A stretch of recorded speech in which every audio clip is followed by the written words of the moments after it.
The road to an Olympics or Paralympics is rarely straightforward. It's filled with pain, pressure and expectations. The gold is always on my mind. For me to go to the Olympics would be everything. Being able to bring home the first ever gold for Australia would be a very, very proud moment for me.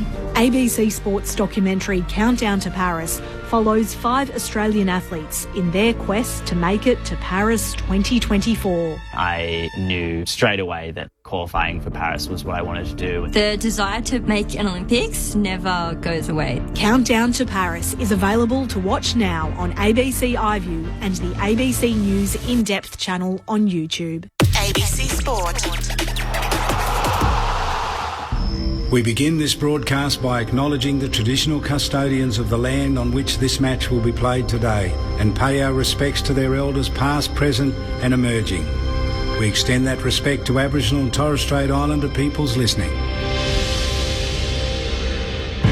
And the moment of truth has arrived. If you think you have anything other than a split second in this game right now, you're kidding yourself. It's all to play for. Every single bloke has stood up. They are leaving nothing out there. I wouldn't want to be anywhere else on earth.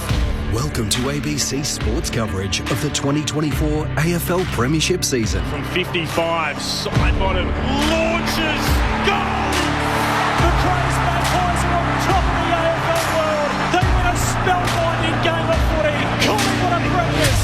This is ABC Sport. The umpire holds the footy up. You want your very best players having the ball in the moments that matter. Take your moment. This is that moment. Something's in the air. Listen to the roar. Feel a different energy. The pressure's certainly gone up. Feel it on your skin. Punches the air with the right hand. Feel the electricity. That's why we love football. Brilliant to watch. Stand by. The arms are outstretched as he pumps his chest out. Fill your lungs, fill your lungs. Are you ready for it? Wherever you are, do not move. We're going the full journey. 'Cause here it comes, here it comes. This is the 2024 AFL Premiership season. From outside 50, goes bang with everything he's got. Former bad boy looking to redeem himself with kicks like that. Something big is coming, something big is coming. One step nonchalant banana finish. Wow. Charlie Cameron snaps, goal. Something big is coming. Hey Siri, play John Denver. AFL. From deep in the pocket. That is amazing. Fill your lungs, are you ready for it? This guy wants to add home on the biggest stage. And Gordon can finish from 35. Oh, Errol. It's there. Superb finish. What a hanger. He joins the party. Walks through the goal. Oh, what a moment. Brilliant, wasn't it? There's nothing this man can't do. Rioli with some magic. The check side finish. He seizes the moment. Stolen, snapped it over his shoulder. He's kicked an absolute ripper. Spins around and buries it. Lightning speed, Bobby Hill. He's Bobby Thrill. This is just football at its best. Weaves around an opponent and gets a brilliant goal. Gathers, snaps, he'll bring the house down. Time to steady and pull the trigger. Right foot drop punt is pure. We're not done yet. The 2024 AFL Premiership season on radio, Sport Digital, and take us with you on the ABC Listen app. Just look for the AFL button. Something big is coming, I know. It's been 25 years since these two teams played off for all the marbles in the 1999 Grand Final. Neither of them have made it back to the Big Ten since. One seemingly a little closer than the other. Entering the round, Carlton second from the top, North Melbourne second from the bottom. The Blues are out to win back second place on the table after Brisbane's victory over Sydney earlier this afternoon. So a bit to play for the Baggers. And for North Melbourne, they've had a promising month of footy and yet hit another speed bump last week when they ran into the red-hot Swans. It is Carlton and North Melbourne under the roof at Docklands to bring the curtain down on round 19 of the AFL Premiership season. Corbin Middlemass and Matt Clinch to call the action for you. There is no late change. David Cunningham is the sub for Carlton, and for North Melbourne it is Liam Shields. Afternoon, Clinchy. Hello, Corby. Sunday twilight. We finally get to cross paths, and it's been what a crazy round 19 of the AFL season. Are the Blues the second best team, and are North Melbourne the second worst team? Everything you sort of believe and trust is being questioned this weekend, and yet the last time these two sides matched, it was Harry Mackay and Charlie Curnow who had a field day and kicked 9 goals between them. The average margin in 2 of the last 3 times these two sides have faced has been 50 points. So the Roos got a reality check last week against the Sydney Swans, and yet with the Swans losing today to the Brisbane Lions, all of a sudden, with 5 to play, Sydney are 2 games clear, potentially, the Blues if they win this afternoon. So the carrot is there. Looking forward to seeing Griffin Logue, who makes his return. He's been missing for the Kangas since an ACL last year against the Blues, so I'm sure for North fans, they'll be interested how their defence goes this afternoon. To Todd Viney, the footy boss at North Melbourne, and Aaron Hamill, the assistant coach of the Blues, shortly. Our number 1 picks here, the All-Australian pair in Brett Delidio and Mark Murphy. Firstly, Lids, good afternoon to you.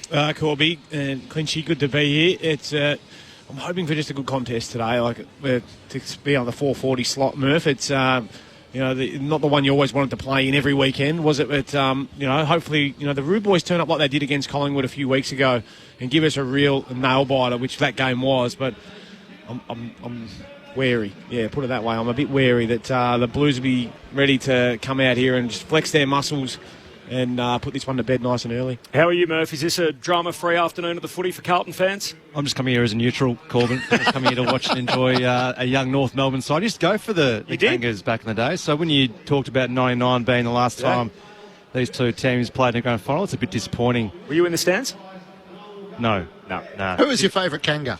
Glenn Archer was my favourite. So I wore number 11 when I was a youngster, and then quickly transferred to Brisbane when they started to go all right. So I was a fair weather supporter and jumped on the bandwagon of Brisbane. So you lived experience a lot of people did. Your footy team folded. Basically, your dad's a champion of Fitzroy, so you would have been a Fitzroy fan, and then quite young. How old would you have been when they fell out of the comp?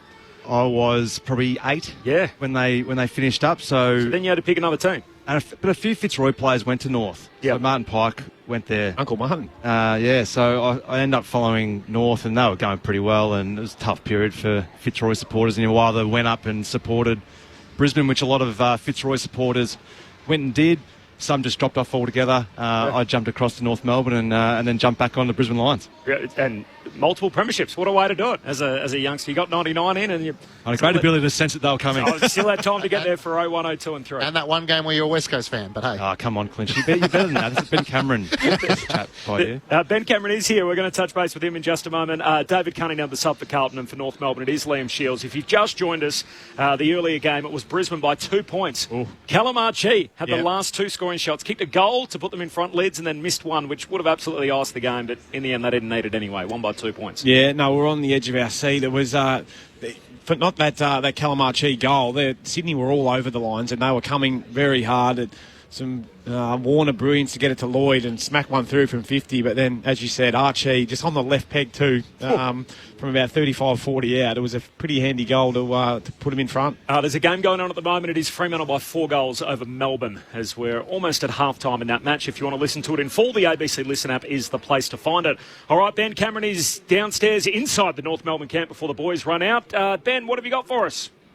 Thanks, Corbin. I've got the North Melbourne footy boss, Todd Viney, down here. We saw last week maybe a little bit of a regression for this North Melbourne side. I heard Alistair Clarkson say that it was a reminder that there's still a bit of a gap, as impressive as recent times have been, between you guys and the best. What did you take out of that game last week? I agree with Clark. We were well unders against the best team in the competition at the moment. They're on top of the ladder for a reason. But, I think... we're pleased with the previous 5 or 6 weeks, but we really did let ourselves down in that particular game. We're just off in all parts of the game, so I think we are better than that. So looking forward to testing ourselves out against another really good team today in Carlton, who have been, up the pointy end of the competition. And, if you look at the teams they're going to challenge, you would think Carlton are one of those. So it's a good measuring stick, and hopefully we acquit ourselves a bit better. There's a feel-good moment for North Melbourne this week, and that is around Griffin Logue coming back 12 months out of the game with an ACL injury. He comes back in. What does that mean to the group? Well, it's really important for us. He obviously was a high priority trade for us to try and get another key position player in. We obviously have been skinny in that part of the ground, with Mackay going as free agent last year. It's important that he's been out of the game for 12 months, get back into the team, try and get our structure right, our system, and he's going to be a key part of that moving forward. So a good opportunity to see how he settles in, but a big job against some of those 2 tall, big forwards. Carlton haven't been going nearly as well as they would like in recent times. Their defence has been leaking a little bit, like a bit of a sieve. What have you guys picked up that you think you can maybe exploit today? Yeah, well, certainly. The numbers suggest they're getting scored against, particularly from stoppage. So, we've had a look at that. They've got some quality defenders, like Wiedering's a class player. We don't want him marking the ball every time we go forward, so we've looked at ways we have to move the footy and particularly to play on him in a smarter way. So there's going to be opportunities. If we play well and do well in our stoppages, it's one of our strong parts of our game, our stoppages between the arcs. So if we can get that right and get some good looks inside 50, then hopefully we can score. Now, I'm sure you're aware that the big issue of the week was undoubtedly tackling and what is a reasonable tackle, so to speak. I think it's fascinating. Your young lad, Max Viney, does a lot of work with your club. He works with Jack, amongst others, and working at legal tackles and how to best utilise your body in grapples and tackles. What has he told you about what to do to make a reasonable tackle? Well, he's the so-called expert. He keeps telling me he's the expert, but he obviously drills down into it, and he's obviously got a black belt in martial arts and Brazilian jiu-jitsu and grappling stuff, so he's got some ideas on how to do it a bit better.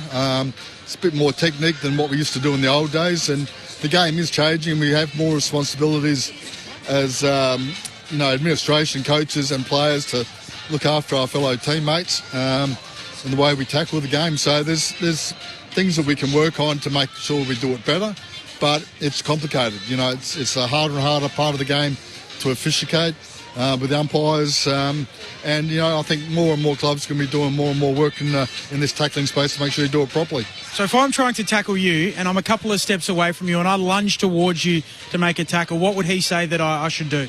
Well, I think from my conversations with him, there's opportunities that, if you want to dive, well, then you haven't got much control of the tackle and you're probably going to push the tackle forward, but you've got to use your legs, get up with him, and then try and get your knees under the tackle and try and pull him back. Probably Dangerfield, when he got, he had to tackle earlier and he got off that because the player didn't get concussed, but probably something similar to that. You've got to try and get your legs under him and try and roll them to the side as best you can, but if you dive and you push them forward, you're probably putting yourself at risk. Todd, best of luck for today. Hopefully better than the tackling anyway. Todd Viney downstairs, the footy boss at North Melbourne with Ben Cameron. The Roo Boys have run out past Todd onto the ground, so they're the first team out. It is their nominal away game here at Docklands. Of course, they played the Good Friday fixture against one another way back in round 3, and Carlton won that game by 56 points. As Clinchy mentioned earlier, it was a 9-goal haul between their twin towers in Curnow and Mackay. And so North Melbourne wearing their bounding Roo jumper, Murph, which is their throwback jumper from the early noughties, and the white shorts this afternoon. You a fan of that one? Yeah, it's a classic, that one. I love that jumper. I'm actually enjoying the 35 too from one of the cheer squads. I'm not sure if it was a Horse Longmore or a Troy Makepeace. Makepeace back in the day. Wow, like an original. It looks like an original to me. Love it. One of the all-time barbed wire tattoos, Troy Makepeace. Very good. Can I give you an around the grounds? Fremantle and Melbourne from Perth. The Dockers leading by 30 points at half-time. Leads the clearances at half-time. I just saw that 24-3. That's amazing. So no Max Gorman for Melbourne, but 3 clearances for a half. Wow. It's still Oliver Viney and whoever else goes. Rivers everyone else running through there. But, that's what we would say is lopsided. No doubt about that. 24-3, the clearance count at half-time. And as you said, Clinchy, 5-goal advantage for the Dockers. Only one game that hasn't started. Your Blues, Murph, or your former club, you've got the neutral ABC hat on, of course, for us this afternoon, as you've told us in the intro. No late change, but Carlton have made 5 changes from the side that played last weekend. So amazing the amount of changes they've got. So Motlop, Carroll, Hewitt, Cunningham, Sam Durden comes in for just his second game. His only other match for Carlton came way back in 2022. Of course, he started his career with North Melbourne.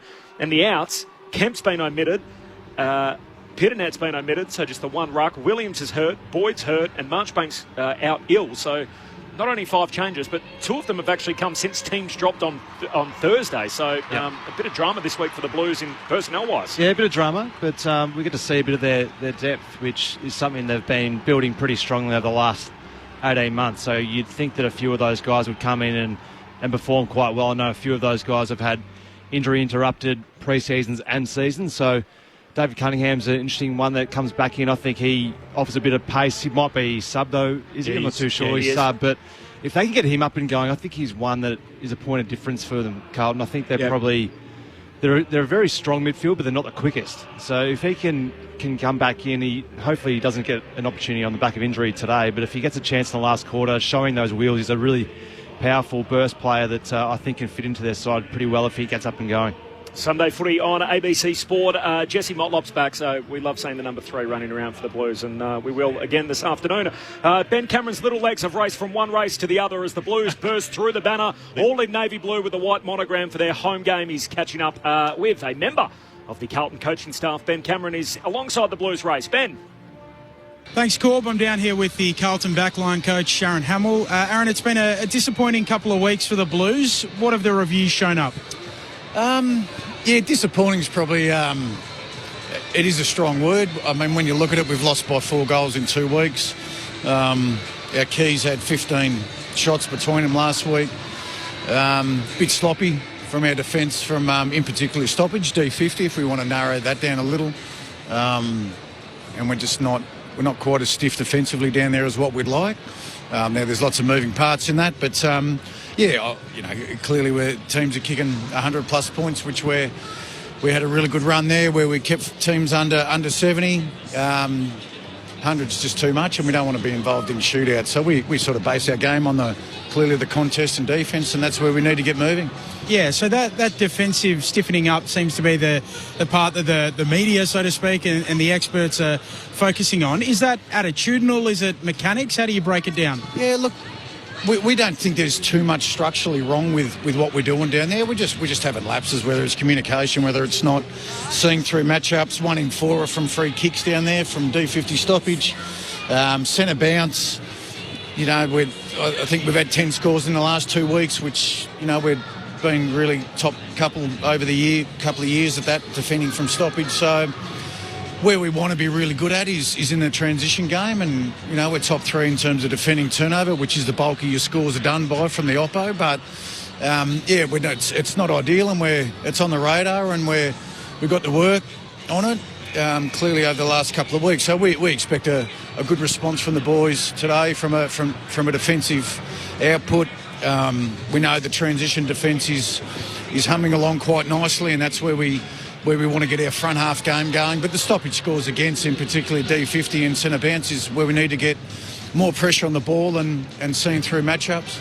Did the club send any clippings of treatment of Jacob Wiedering through to the AFL during the week? It's not only that end, it's up the other end, isn't it? We got our hands full with sort of working through your own issues and controlling what we can control. I think the umpiring department and law are under they've got enough footage to mull over. But no, we're not shy in sending stuff in just to get clarity around it.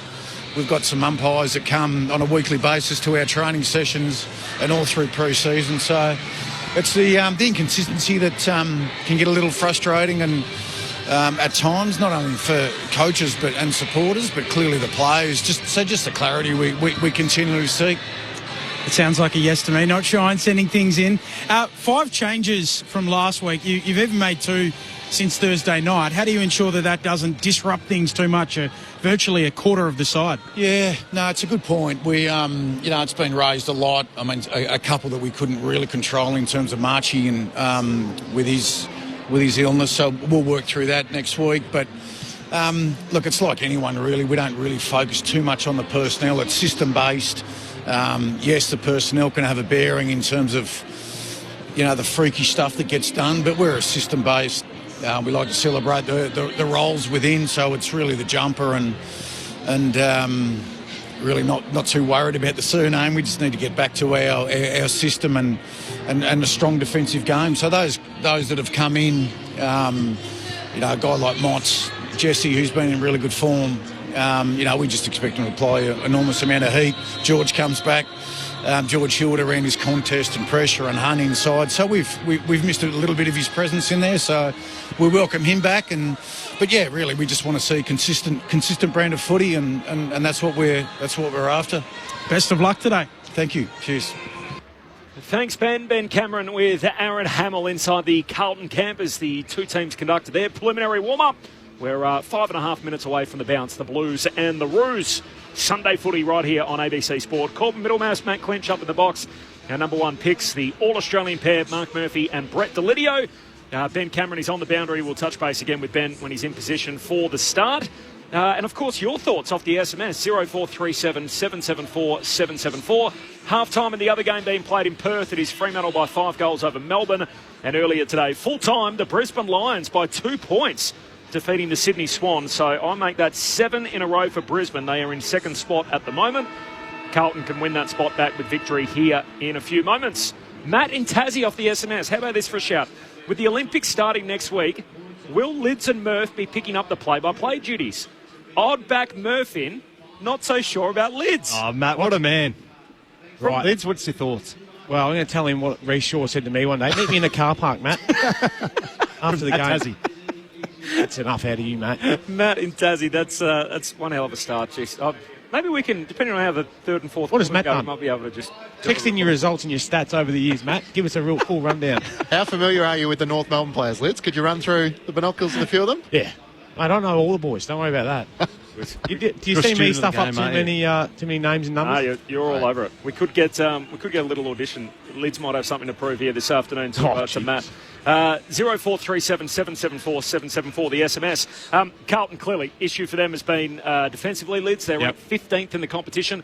They would have to do something that no side's done in the last almost quarter century. I think it's been 24 years since a side won the premiership, not ranked inside the top 6 defensively. Yeah. So not only are they not ranked top 6, they're ranked 4th last. It's a concern, isn't it? Well, I think, which is surprising to me given, the strength of Jacob Wiedering and how well he has been going all this year. But I think it's more to do with there's such an offensive juggernaut with their midfield and their running weapons that they do have off half-back that sometimes you can be a little bit all duck-nosed in there in terms of wanting your ball movement to be up and going to get it forward to your big key forwards. So no doubt they'll be talking about that and trying to change it. It wouldn't be huge changes that are going to, we'll be able to notice probably today, but there will be little shifts, I reckon, Murph, in terms of just being a little bit more defensively sound and making sure that they are harder to score against. And not what better team to do it against, but a lower ranked side to practice some of those things and start to try and implement them. Yeah, well, there's no doubt that opposition sides would look at the Carlton team and they would say, well, Jacob Wiedering's their shining light down in defence. So how are we going to try and disrupt his game and make it difficult for him to be that intercept player? And then they get a lot of scores on the back of that. So, again, Carlton a little bit unsettled, having Durden coming back in today with Marchback being ill and Brodie Kemp being omitted. So they're still trying to find probably their best mix at this point in time. So that you could look at that and say, was that a bit of a worry going into the last 5 or 6 weeks of the season? But having said that, they're still sitting second or third at the moment. If they win today, they go back to second, but they're still trying to probably work out their best structure down there. Interesting, chatting to Jesse Hogan a couple of weeks ago, those 2 losses, the Giants and the Western Bulldogs, he said that tactic was to put Jake Riccardi to him and play a defensive role to really try and minimise his impact, knowing how much of a general he is in that Carlton defence. So I guess when you look at sizes, what they've done to Tom Stewart, how much Carlton, if you were to point out one Achilles heel, you might say their backline if the ball comes in quickly. So how much of that is on key defence and how much is on the midfield?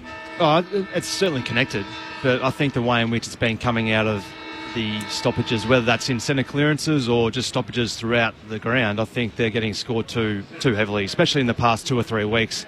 And that's an area of their game over the past 18 months, which has been really strong for Carlton. So there's no doubt sides are looking at who's the most important player for Carlton at the moment, and it's Jacob Wiedering. As good as Paddy Cripps has been this season, and as good as Sam Walsh is, and as good as Charlie Curnow and Harry Mackay are, their one pillar in defence is crucial to the way in which they go about it. And Jacob Wiedering, sides are going to play that defensive forward on him and try and make him accountable and trying to limit his intercepting play because he's so good at doing it and he's so supportive of his other teammates down there. Griffin Logue comes back in for his first game of the season, coming back from that ACL tear. So last game was round 16 last year against Geelong. So that's over a year of footy that he's missed. He comes back in with his schoolmate Zach Fisher. Both went to Guildford Grammar together, and also Robert Hanson, another Sandgroper. The 3 ins for North Melbourne today from the side that was beaten well by Sydney last week. We're just about ready to go. Ben Cameron is on the boundary for us between the benches. Hello, Ben. Hello, Corbin and team. Yeah, it's a good day to be beneath the roof. Quite cold, wet, wintry here in Melbourne outside of the dome today. So a nice day beneath the roof. We have had the toss of the coin, Jai Simpkin and Paddy Cripps. Simpkin won the toss, elected to kick to the Lockett end of the ground, which is to the left of the commentary position. And the subs working their way towards the bench. Liam Shields and David Cunningham for North and Carlton, respectively, ready to go from between the benches. Thanks, Ben. Just watching Alex Chincotta, who is standing inside North Melbourne's forward line. Sheasel trots past him, so it doesn't look like he's going to go hang out with him. And the other one is Davies Uniacke. Who would you send him to, Murph? I'd send him to Davies Uniacke. And it looks like Shields is probably going to play on Sammy Walsh in the midfield. So we're just going to see if Chincotta wants to come up and play through the middle of the ground. It'll be interesting to see how they go about it, these two coaches. Can the Blues win back second spot? Sunday footy on ABC Sport to bring the curtain down on round 19. You're with Matt Clinch. Sherry and De Koning meet in the middle of the ground. It's Hewitt who gets the first clearance. Hand pass to De Koning. Hand pass chopped off by Powell. Can't spin out of the tackle by De Koning. And the umpire will ball it up. Powell started alongside Sam Walsh. Davies Uniacke, the two number 9s alongside each other with the Carlton captain Patrick Cripps.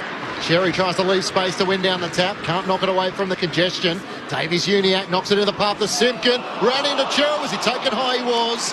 At the edge of the centre square. Hand pass to Powell. Almost within scoring distance. Kicks to the pocket. Zerha in a tangle. It clears him. Nick Newman runs onto it for the Blues. Gets the hand pass to Chincotta. Looks up to half-back. Mackay's the target. Archer in front. Couldn't hang on to the mark for North. Spills out the way of Tucker. Hand pass inboard to Archer. Can work it back to Simpkin. On the wing broadcast side. Hand pass in between Powell and Davies Uniacke. Davies Uniacke tries to gather. Can't do so. Stevens is thrown to the turf. And the umpire will ball it up. Broadcast wing. No score through the opening minute.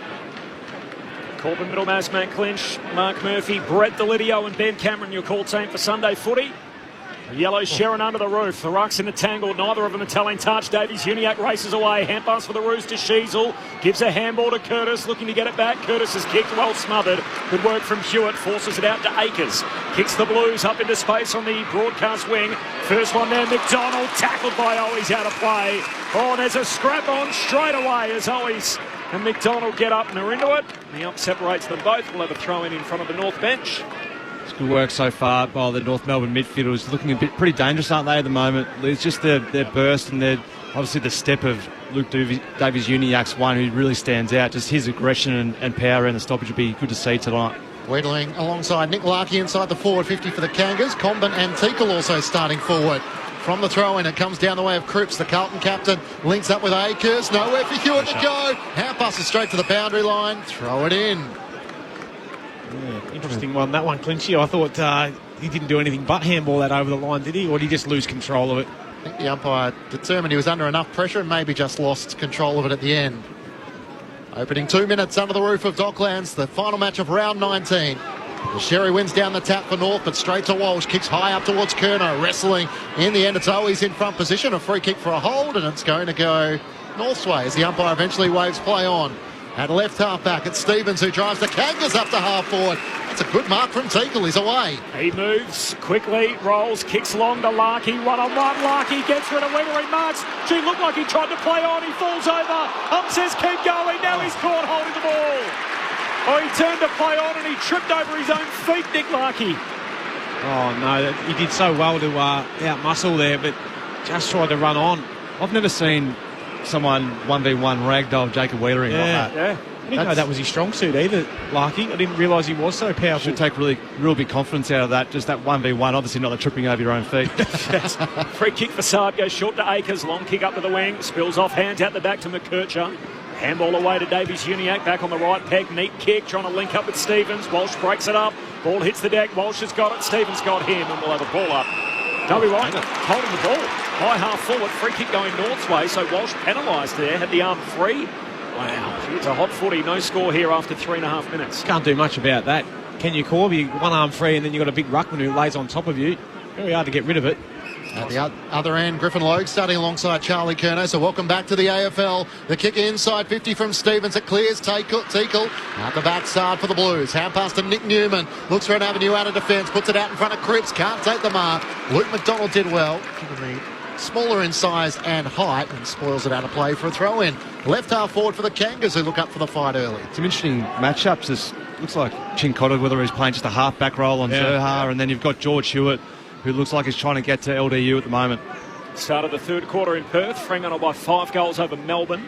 Earlier today, Brisbane defeated Sydney by 2. Boundary throwing again. The Rucks bang bodies. Neither of them get a hit out. Falls down to Tucker. Hand pass too hot for Sheasel. Loose footy. Centre square. Fogarty collects. Tackled by his opposite number, Scott. Ump says baller. You do for Sammy Walsh? Yeah, Lloyd Christmas from Dumb and Dumber, just the old straight fringe. Don't rate it. Might not be a keeper for Sammy Walsh. From the ball up, Sherry palms it down to Powell, and he's tackled in the middle of the ground. Might be one of those ones where you look back on in a few years and just think, well, maybe I should... We've all got those. Change hairdressers. Now, the umpires paid a free kick going North Melbourne's way. It's in the ruck battle, and Tristan Sherry is going to take it against Tom De Koning. So just the edge of the centre square at half forward for the Kangas, who will go inside 50 once more. Places it towards the teeth of goal. Teakle is the deepest forward. In the end, Newman worked his way to the front. Takes a good chest mark. Risky kick, though, out of defence. He pokes it over the top and finds Motlop. Back in the Carlton lineup this afternoon. Kicks out to Fogarty. At right half back for the Blues. Can feed the hand pass to Akers, the hard-running wingman who looks up towards half forward. Charlie Curno's on the move. He tangles with Griffin Logue, who takes the mark. Welcome back. First game back since round 17 last year. 3 VFL games on his return to AFL level, and the Kangas work at inboard. Tucker to Davies Uniacke. They'll switch across half-back. Oh, that's an interesting kick. Misses the target. Slides its way through towards Powell. He grabs it. He's in trouble. Caught straight away by Ollie Hollands. Ball hits the deck. McDonald cleans it up for North. Hand pass to Archer. The two father sons combine, and Archer just puts it out on the full. So Carlton have played the start of this game in North's front half. Now at least able to trap it in their territory. Yeah, they've certainly had all the play so far, North Melbourne. Probably the second time it's going to go past halfway. Just the way in which they've started around the contest and their work rate's been strong so far, North Melbourne. Sam Durden takes the free. Long kick down to half forward. Cripps went flying over the pack. No mark. Mackay hands it to Owies. His hand pass a turnover. Simpkin gave it away. Loose footy, socket forward by Sard. Hitting up to meet it from centre half back is Stevens. Kicks inside the centre square for North. It's a good option. And finds his intended target. Sheasel marks middle of Docklands. As the Blues first inside 50, North have had the previous 5 as Sheasel kicks out to the wing. Davies Uniacke takes the mark. He can poke it over the top to Scott. He's between wing and half forward on the outer side. No score through the opening 6 minutes here on ABC Sport. Scott runs the boundary line, gains a few metres against Motlop. Long towards Larkey, and at the back, Comden can't take the mark. Beautifully crumbed by Sheasel, who bounces through the opening goal of the match. You cannot teach that. As Harry Sheasel finds himself in the right place at the right time. He kicks the opener under the roof of Docklands. Sunday afternoon footy on ABC Sport. The Kangas strike first. Mark Murphy and Brett Delidio. You're right, Quincy. You cannot teach that. This is the Harry Sheasel that I feel like I watched all the way through his junior career. Before he got drafted, he was that half-forward, crafty around goals. We've seen him play at the other end since he's been on a list. That is just class, straight front and centre. The ability just to jam that on the outside of the boot and pop it through. No time to think about it, but what he's doing is coming up from half forward up to the stoppage, but then burning all the way back. So he's losing his defender, which you see him there with no one on him. Well, that's what he's doing through his work rate.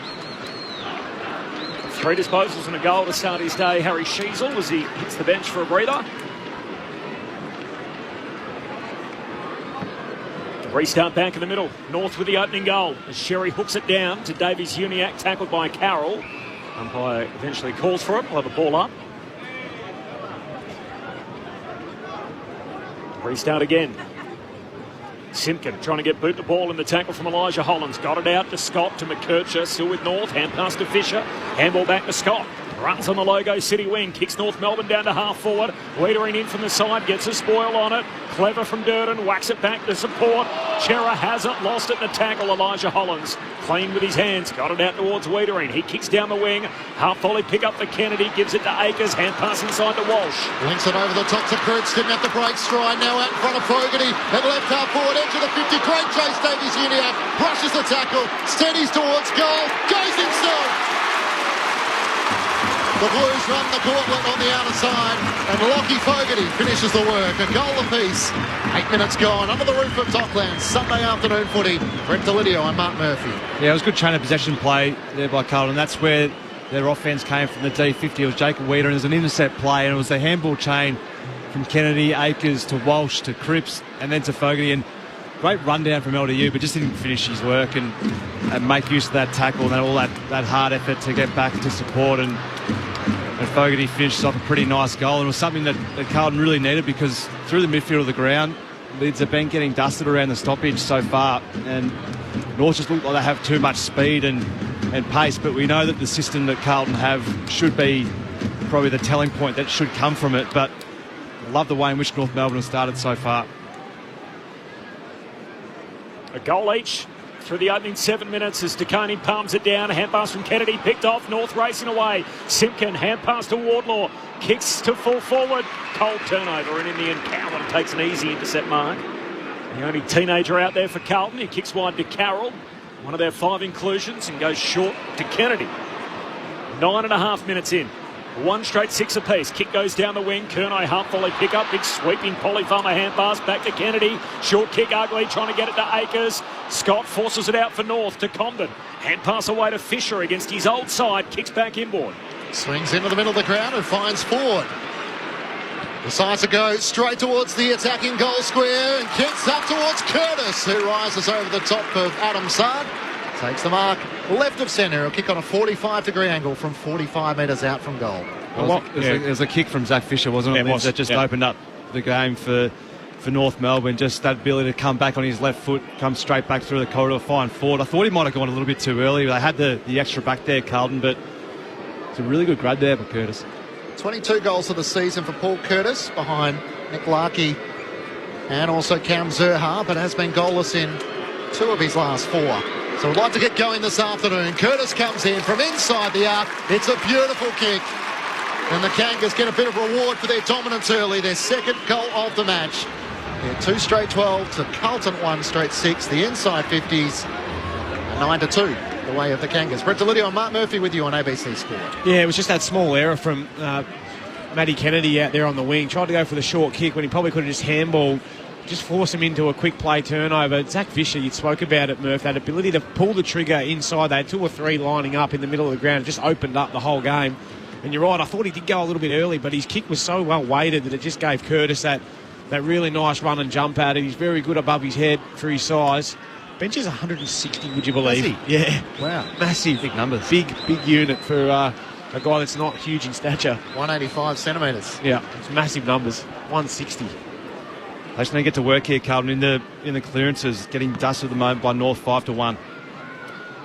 North 2 straight, Carlton 1 straight. Back in the middle, here's Hewitt for the Blues. Hand pass away to Carroll. Shoots a hand pass back to Hewitt. They'll get a centre break here as he kicks to centre half forward. Curnow's down there in a wrestle. Logue knocks it away from him. Ball hits the deck. Fisher went without it. Motlop throws his body at it but knocks it away straight to Fisher. At fullback, kicks a high bomb out towards the back flank. Ford's got to go. Newman spoils. Ball hits the deck. Carroll collects. Tackled here by Scott. Ball comes out again. Simpkin for North to Sheasel to Powell. Wrapped up in the tackle from Motlop. Up says Paula. Centre half forward for the Blues, kicking to the Coventry end in the opening term.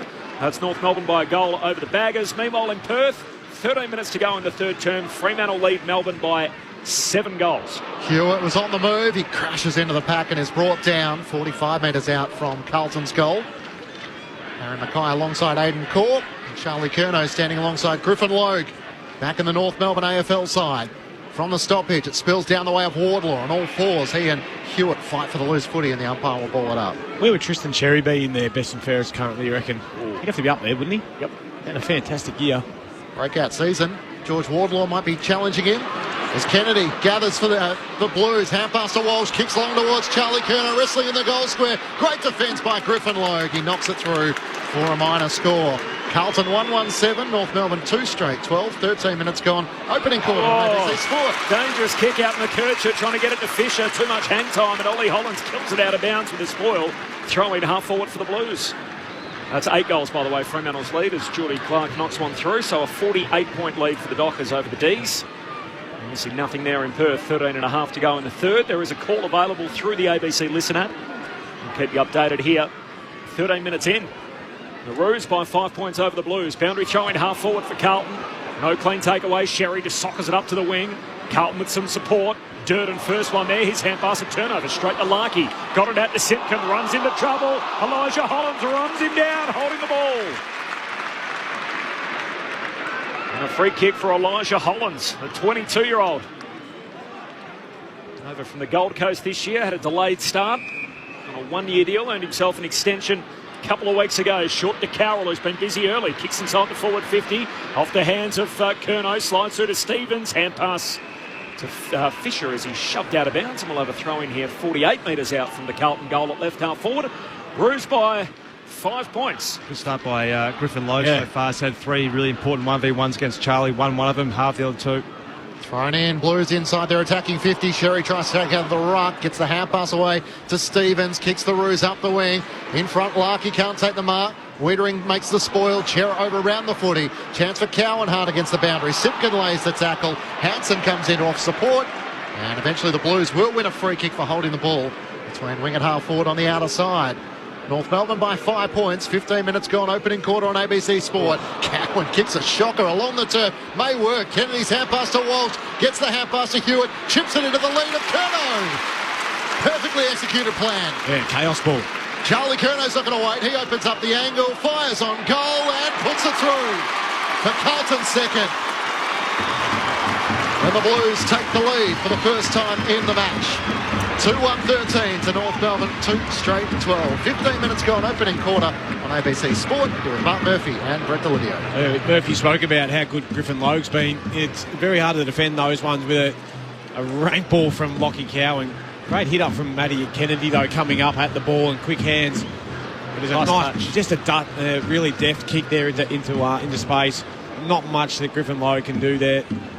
Charlie Curnow, after last week, kicking 3-7, he's like, I'm not mucking around here. I'm just going to wheel around and knock this one through. Takes back the lead in the Coleman. Third straight year he's kicked 50 in a season and counting. Charlie Curnow. Ben Cameron is on the boundary. Ben. We know that Liam Shields is part player, part development coach. We see it down here as the sub. Players come off so often, providing feedback to them and further encouragement for the afternoon. Thanks, Ben. The Blues by a point as Mackay knocks it down to Cripps. Hand pass through a tackle to Carroll, who's got it again, kicks out towards half forward. Oh, he's clever, tries to whack it down to the advantage of Motlop, unsuccessful here. Powell puts his head over it, tackled by Cripps, taken to ground, good tackle, and holding the ball. So they're hot on that early, and a well-executed tackle as the AFL are trying to teach players, had the one arm locked in. Cripps rewarded, kicks to the top of the goal square, offhand, spills down. Ollie Holland snaps her another. 2 quick ones for the Blues. And Carlton all of a sudden with a 7-point break. 16 and a half minutes in. Carlton a 3-1-19. North Melbourne 2 straight 12. 7-point buffer for the Blues. Mark Murphy, Brett Delidio on ABC Sport. Well, there's a goal there just on the back of Paddy Cripps' work and that tackle over the far half-forward flank. Just staying involved in the tackle, and Ollie Hollands, who's been a really good defensive player and in terms of a winger role, he's been noted to be getting back to support his defence, and as you rightly said then, Lids, he's probably been a little bit down of late, so that'll do his confidence the world of good to press hard forward and not get involved in the contest. The two bigs went at it. Just stay there front and centre like we saw with Sheasel down the other end for North Melbourne. Just play that role, get hard forward and back and try and get the end of a score on the scoreboard. Well done, Ollie Hollands. Kangas kicked 2 of the first 3. The Blues with 2 of the last 3. Carlton leading by 7 points. Cripps in the middle of the ground, tries to get a clearance. Hand pass chopped off by Tinkle of the Kangas. Gets the hand pass to forward, drives a bullet inside 50. We're doing red at best. As Larkey was leading back towards the goal square. The ever-reliable Blues defender kicks out to Cottrell at left half back. Turns and comes inboard to Hewitt. Has space to play on. Drives it up towards half forward. Curnow offers a lead. Nudged underneath it by Logue. Sliding in, trying to knock it out Newman. He can't get it away to Carroll. And in the end, Ford overruns the footy as well. Sheasel's clean for the Kangas. Hand pass to Fisher. Under pressure, links up with Powell. In the hand pass to Luke McDonald, who goes short to Tucker. Centre half back for the Roos. Takes it by hand. Away to Davies Uniacke. Back edge of the centre square. Kicks out to the wing, and Curtis will mark. But one already today, Paul Curtis. Dabs his little left footer over the top to Zerha, who marks high half forward. Kicks to the hot spot. Larkey leading in that direction, and he's got it. Looked like he was going to be caught 3 or 4 behind, but stuck up the big mitts and reels it in. Beautifully weighted kick. And he'll have a look here. Larkey from about 35 metres out, just left of centre. What do you reckon Jacob Wettering was saying to his teammates there, Lids? Yeah, he didn't look happy, did he, Murph? He punched the fist and was giving a fair bit of feedback to a couple of his teammates, but just wanted to fill the hole and just go a bit harder, boys, I reckon. He's kicked 3 goals in each of his last 2 games, Nick Larkey, as he just tries to nurse through a drop punt here, and he sneaks it in. Gets himself on the board in the opening term. Chia went close to that right-hand goal post, but luckily for him, just this side of it. A goal for the Roos. And all of a sudden it's back to a 1-point game. 19 minutes played in the opening term. Carlton a 3-1, North Melbourne a 3 straight. Meanwhile, over in Perth, it is all Fremantle. They're 53 points up halfway through the third against the D's. No extra effort required there from Nick Larkey. He just poked it through, but the decision for Paul Curtis not to blaze away, to go long to Charlie Comben there, drop it off to Cam Zurhaar. And Zurhaar knows exactly what he wants as a forward. Wheel and go. Get it in, get it into that space. And it was just a kick, into that nice little area that allowed Larkey to fully come out of the ball, extend up. He's a big, tall man, Nick Larkey, when he fully extends. And he has caused Jacob Weitering a few issues over the years too, Nick Larkey. So just that lead-up key target sometimes can find Weitering a little bit off guard, because he's usually after the ones that come in really high and long. So Carlton's defensive midfielders need to make sure those balls are getting really high rather than those ones from Zurhaar where they're nice and penetrating and at the leg.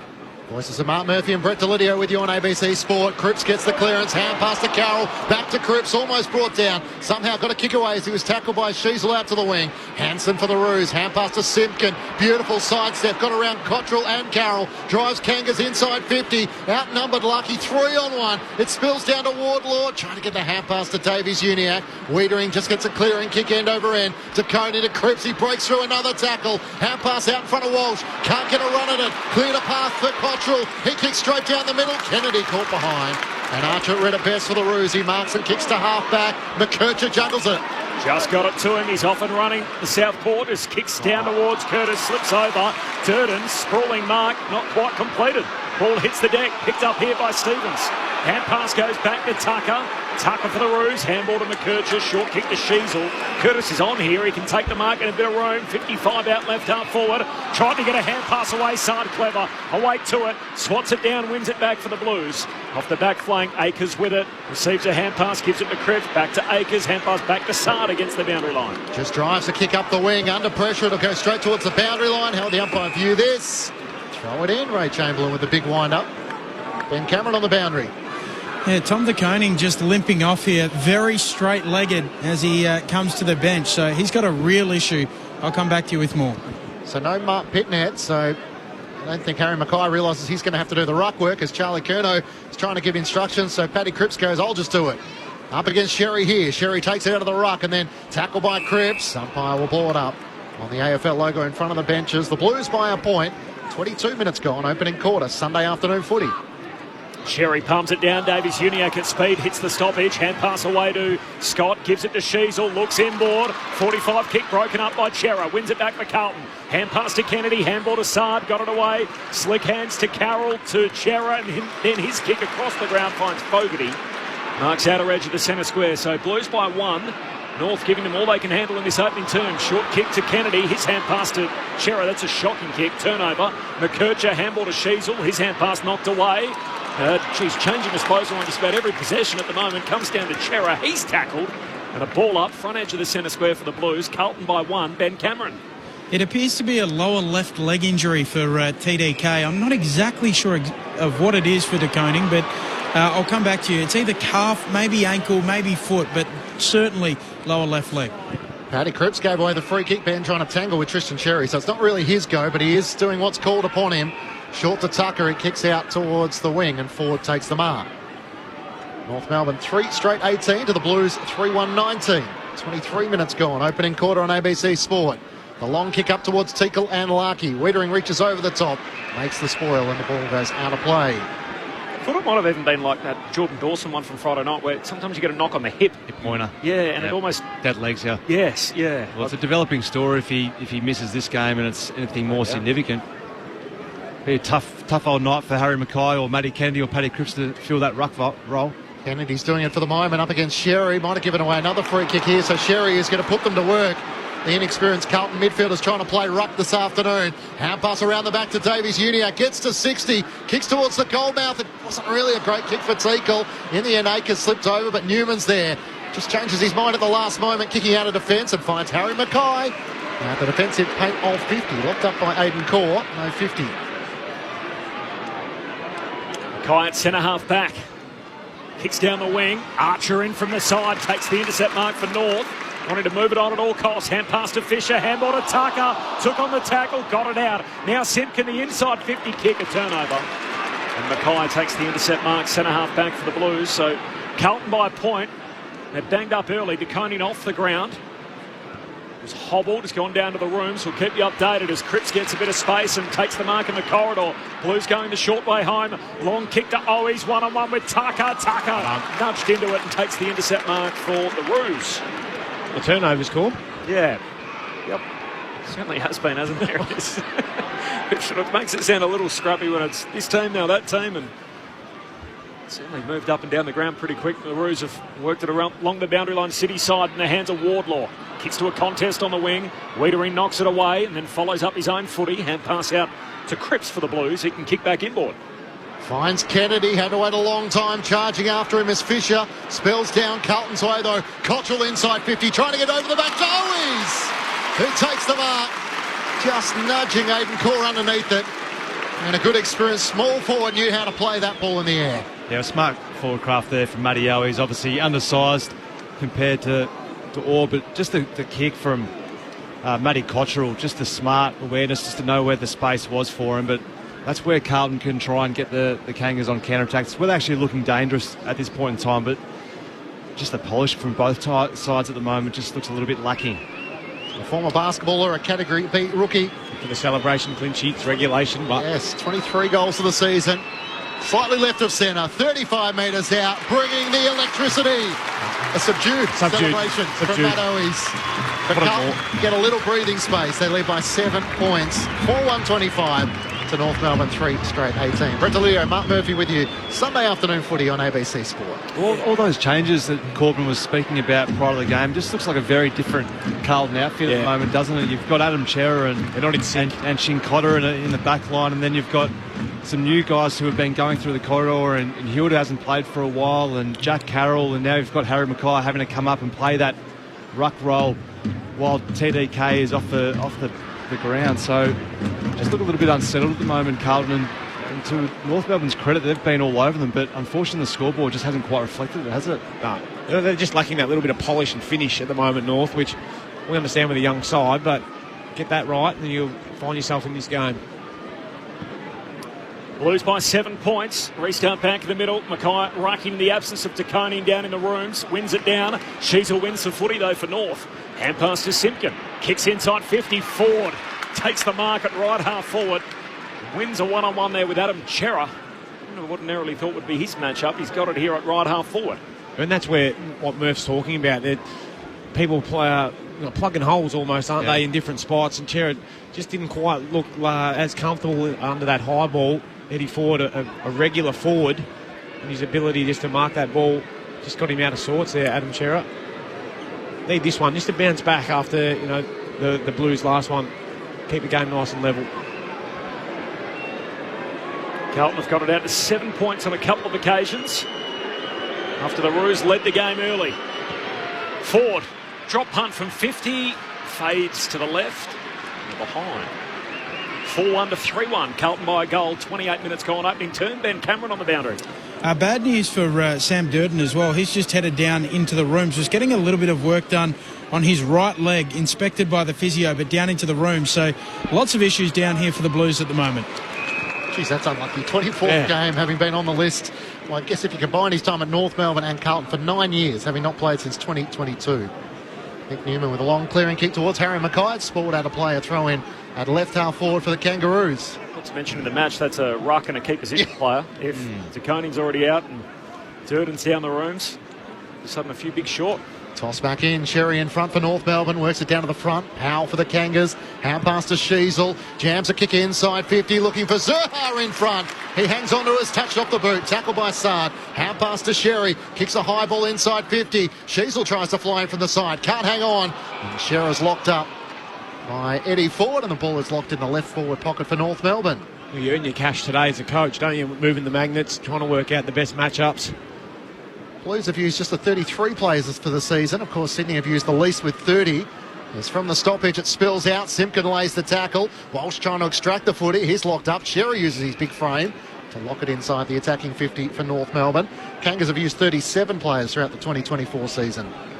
Fremantle 41 up against Melbourne, so 3 minutes before three-quarter time there, the Dockers in control. Ball up here, forward 50 stoppage for the Roos, but Mackay wins it down to Walsh. Kicks up to halfway. Curnow being held. It's against Logue. Free kick for Curnow. He was the closest player to the goals at the Coventry end, so they all rush forward as he takes the free down to half forward. Cottrell trying to hold out McKercher, goes to ground now. Cottrell traps it on the deck. Hand pass though ends up with Tucker. Paddles it to Stevens for the Roos. Hand pass away to McKercher, still at half back. Goes to Simpkin in the back pocket, looking to switch play. That's a dangerous kick. Ford does very well. Outmarks Cherra in the one-on-one. He settles it down for North at half back. Carlton by a goal, half-hour mark, opening turn. Chips it out to Scott, who marks it right half back. 29 minutes gone in the opening quarter. Carlton by 6 points, closing in on quarter time. Scott kicks as far as he can around the outer wing. Big fly from Teakle from behind. Front and centre, Davies Uniac couldn't gather. Saad can for the Blues. Hand pass to Akers, high kick inside 50. Elijah Hollands couldn't get a run at it. And Jai Simpkin takes the mark for North. Switches play to Fisher. Works it to left half back where Stevens takes the mark. Kick it. Had Lowe gone off her, ignored that, Lids. Yeah. They're just a bit slow with their ball movement. They could have gone quick the other side as well, but refused to kick the Charlie Comben v Lockie Cowan. So back in your teammates. To be fair, the one is being held on the bench, showing that there's not long to go, although that's not a great kick. Looking for Zerha, who's a bit animated in his disappointment. Wiedering takes the intercepting mark. Gives it to Hollands. This is Ollie Hollands, goes deep into the forward pocket for his brother. Elijah can't reel it in. He's outnumbered and it's knocked away and out of play. And that'll do us. To quarter time, it is Carlton by a goal. So the Blues 4-1-25, North Melbourne 3-1-19. And the Roos are right up for this. They led on a couple of occasions in that opening term. And in the end, Carlton kicking 3 of the last 4 goals in the quarter to make sure they're on top at quarter time. Further problems for the Blues. A couple of guys banged up on the bench. We might just check in with Ben Cameron to get a report from down there as to Carlton's woes in that opening quarter. The goal kickers, Fogarty, Curnow, Ollie Hollands and Owies all with 1, while for North Melbourne, Sheasel, Curtis and Larkey each have 1. What's happening with the Blues, Ben Cameron? Well, nothing as yet. So still waiting for Sam Durden and, more importantly, respectfully, Tom de Koning to emerge from down in the room. So nothing as yet. The coaches are having a little committee meeting at the moment, I'm sure, trying to work out how they swing the magnets around. Thanks, Ben. So no Durden, no de Koning, both hurt in that opening quarter down in the rooms. Earlier today, the Brisbane Lions beat Sydney by 2 points. And it is Fremantle who lead Melbourne by 7 goals, so a 42-point advantage late in the third over in the West. Your thoughts off the SMS and the thoughts of Mark Murphy and Brett Delidio coming up next. This is Sunday Footy on ABC Sport. G'day, Patrick Stack here from ABC Sport Daily. If you love sport... we got our first look at potentially what Brian Goorjian might at least be thinking or might be looking at. And great conversation. Well, they're the most famous family in paddling, the first family of paddling, if you will. Then you'll love ABC Sport Daily. Lamine Yamal, he's just turned, I think, 17 years and 1 day. So what a birthday present. ABC Sport Daily. Get it on the ABC Listen app. This is ABC Sports coverage of the 2024 AFL season. Every match on the ABC Listen app. Look for the AFL button. Scott runs the boundary line, gains a few metres against Motlop. Long towards Larkey and at the back, Comden can't take the mark. Beautifully crumbed by Sheasel, who bounces through the opening goal of the match. You cannot teach that. Links it over the top to Cruz, didn't have to break stride. Now out in front of Fogarty at left half forward edge of the 50. Great chase, Davies Uniac brushes the tackle, steadies towards goal, goes himself. The Blues run the gauntlet on the outer side, and Lockie Fogarty finishes the work. Atwood kicks a shocker along the turf. May work. Kennedy's hand pass to Walsh, gets the hand pass to Hewitt, chips it into the lead of Curnow. Perfectly executed plan. Charlie Curnow's not going to wait. He opens up the angle, fires on goal and puts it through. For Carlton's second. Howe puts his head over it, tackled by Krebs, taken to ground, good tackle and holding the ball. So they're hot on that early and a well-executed tackle as the AFL are trying to teach players, had the one arm locked in, Cripps rewarded, kicks to the top of the goal square, offhand, spills down, Ollie Holland snaps her another.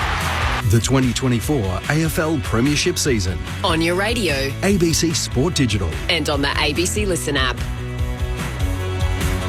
Jan from Euroa off the SMS. Love the ABC footy. Congrats to the North girls winning the VFL flag today. Go North. Take heart from that. Great to have Griffin Logue back. Thanks, Jan. Nice to hear from you.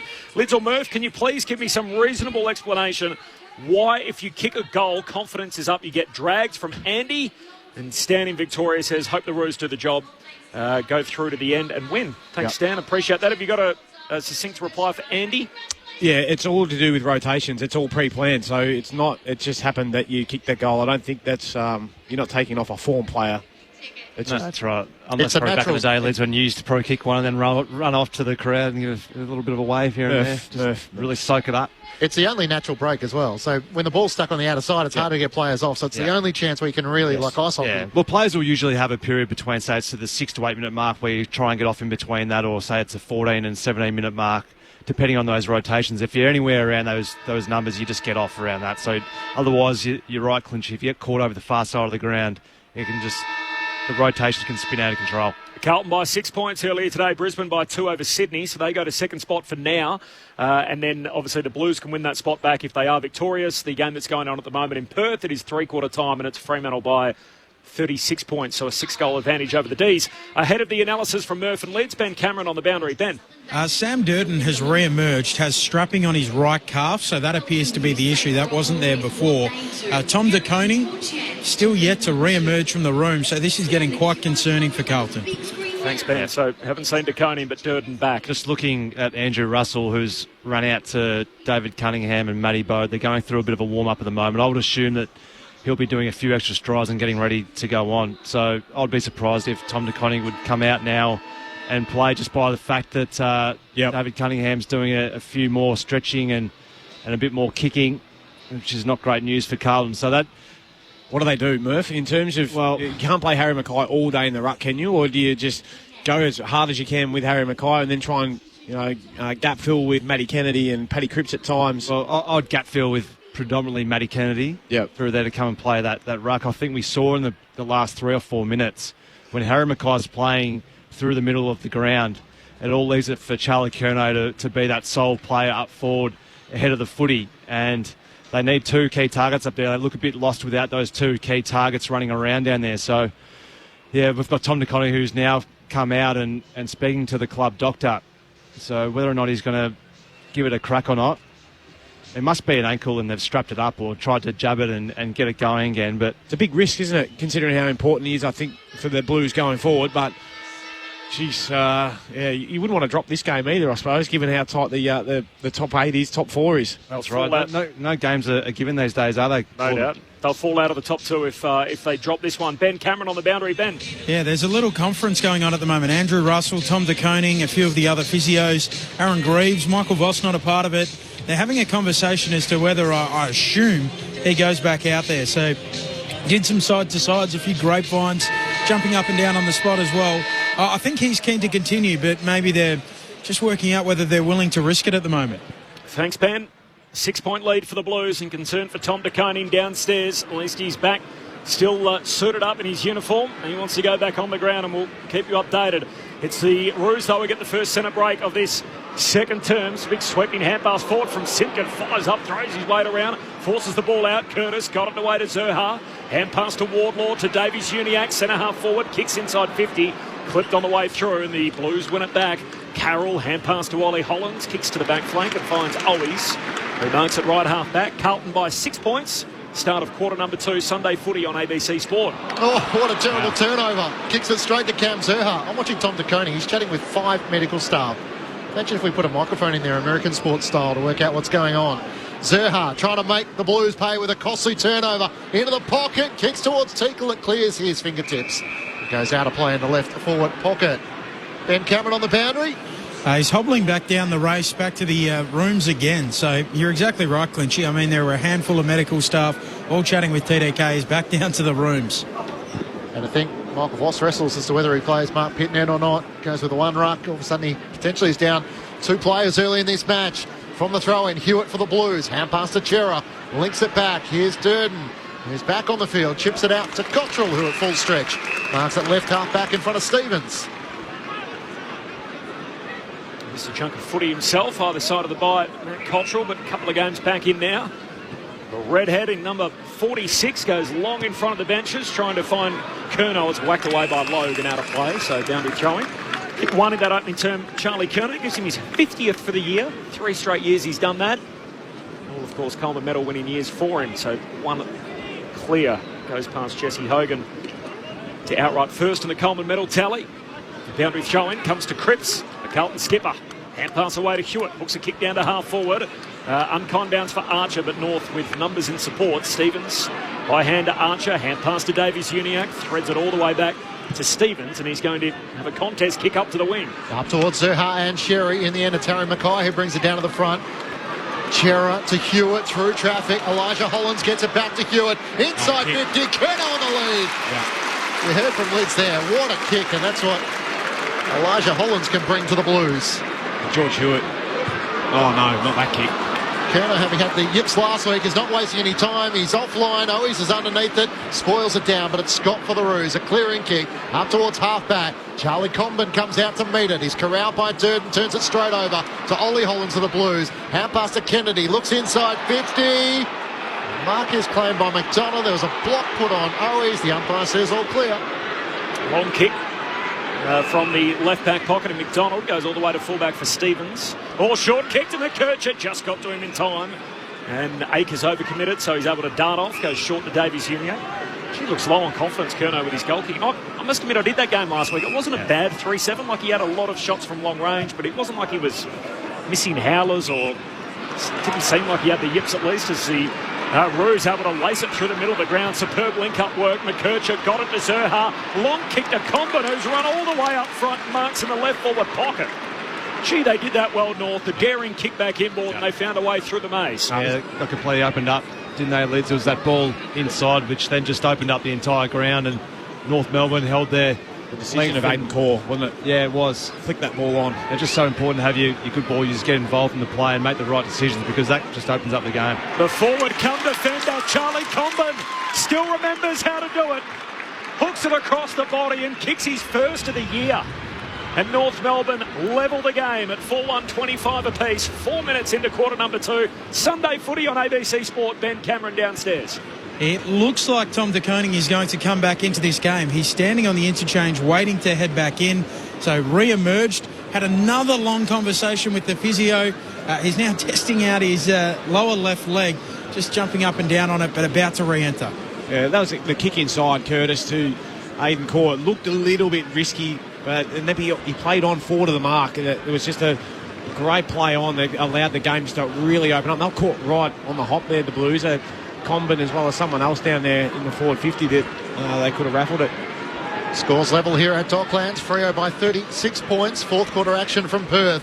Back in the middle, Sherry up against Mackay. Sherry gets another clearance. Hand pass to Simpkin for the Roos. Gets the hand pass to Scott. Drives it long down the middle. Comben in front position with Cowan and juggles the mark. An imposing figure inside the attacking arc. And was just able to hold his ground and in the end pull down an impressive mark. Well, Sherry again. What's that, number 6 or 7 clearances for the big North Melbourne ruck so far? He's 7, Murph. 7, yeah, 7 clearances. So big TDK needs to come on and try and compete and wrestle back some ascendancy through there, because at the moment the clearances are just well and truly North Melbourne's favour on the back of their ruckman. Charlie Comben from directly in front, kicking from 50, leans back on it. It's sliding to the right, but it's there. First goal for the season a moment ago. Now he has 2. Up to 7 for his career, and every Kanga comes to celebrate with him. He's a great story of perseverance, having turned 23 yesterday in his 5th season. He's had some challenges with his body, the boy from Sale. The Kangas back in front by 6 points. 5-1-31 to the Blues, 4-1-25. Ahead of Lids and Murph on ABC Sport. Ben Cameron on the boundary. Just on Charlie Comben, he says he forgets. He doesn't know whether it's 23 or 24 broken bones that he's had over the course of his career, which is ridiculous. Got official word from Carlton as well. He was stepped on his foot, Tom De Koning. So back out there now, about to take this CBD, but that is what happened apparently. Yeah, right. Yeah, but you wouldn't be taking any risks if there was anything where there was a structural issue with his ankle or anything, so it must be the case. Razor Ray chucks it up back in the middle, and De Koning is there to wrestle with Sherry, and he out-wrestles him here, wins the footy. Little kick forward, Walsh a fumble, goes back a second time, wins it for the Baggers. Hand pass out to Carroll, kicks inside 50. Kerno and Logue race after it. Ball hits the deck, spills to Fisher. He's tackled by Fogarty holding the ball. Free kick for Fogarty, left half forward against the fence. Great tackle. That's why all small forwards are in there to do. Zach Fisher looked like he was about to clean that up, but obviously old teammates, he knew which way he was stepping, always going left, and absolutely nailed him. gives him a chance, another shot on goal. Just the outside or inside left-hand post here, Murph, from Might be a bit too far out for Fogarty. Oh, you reckon? Yep. Not backing him? He'll have to kick it from about 45 metres out. Tight angle, drop punt. Oh, superb. He makes a liar out of you, Murph, as he threads it from a tight angle. And as a result, the scores are all level once again. 5-1, 31 apiece, 7 gone second term. Sunday footy on ABC Sport. Mark Murphy, Brett Delidio. I just tried to reverse the commentator's curse. Yeah.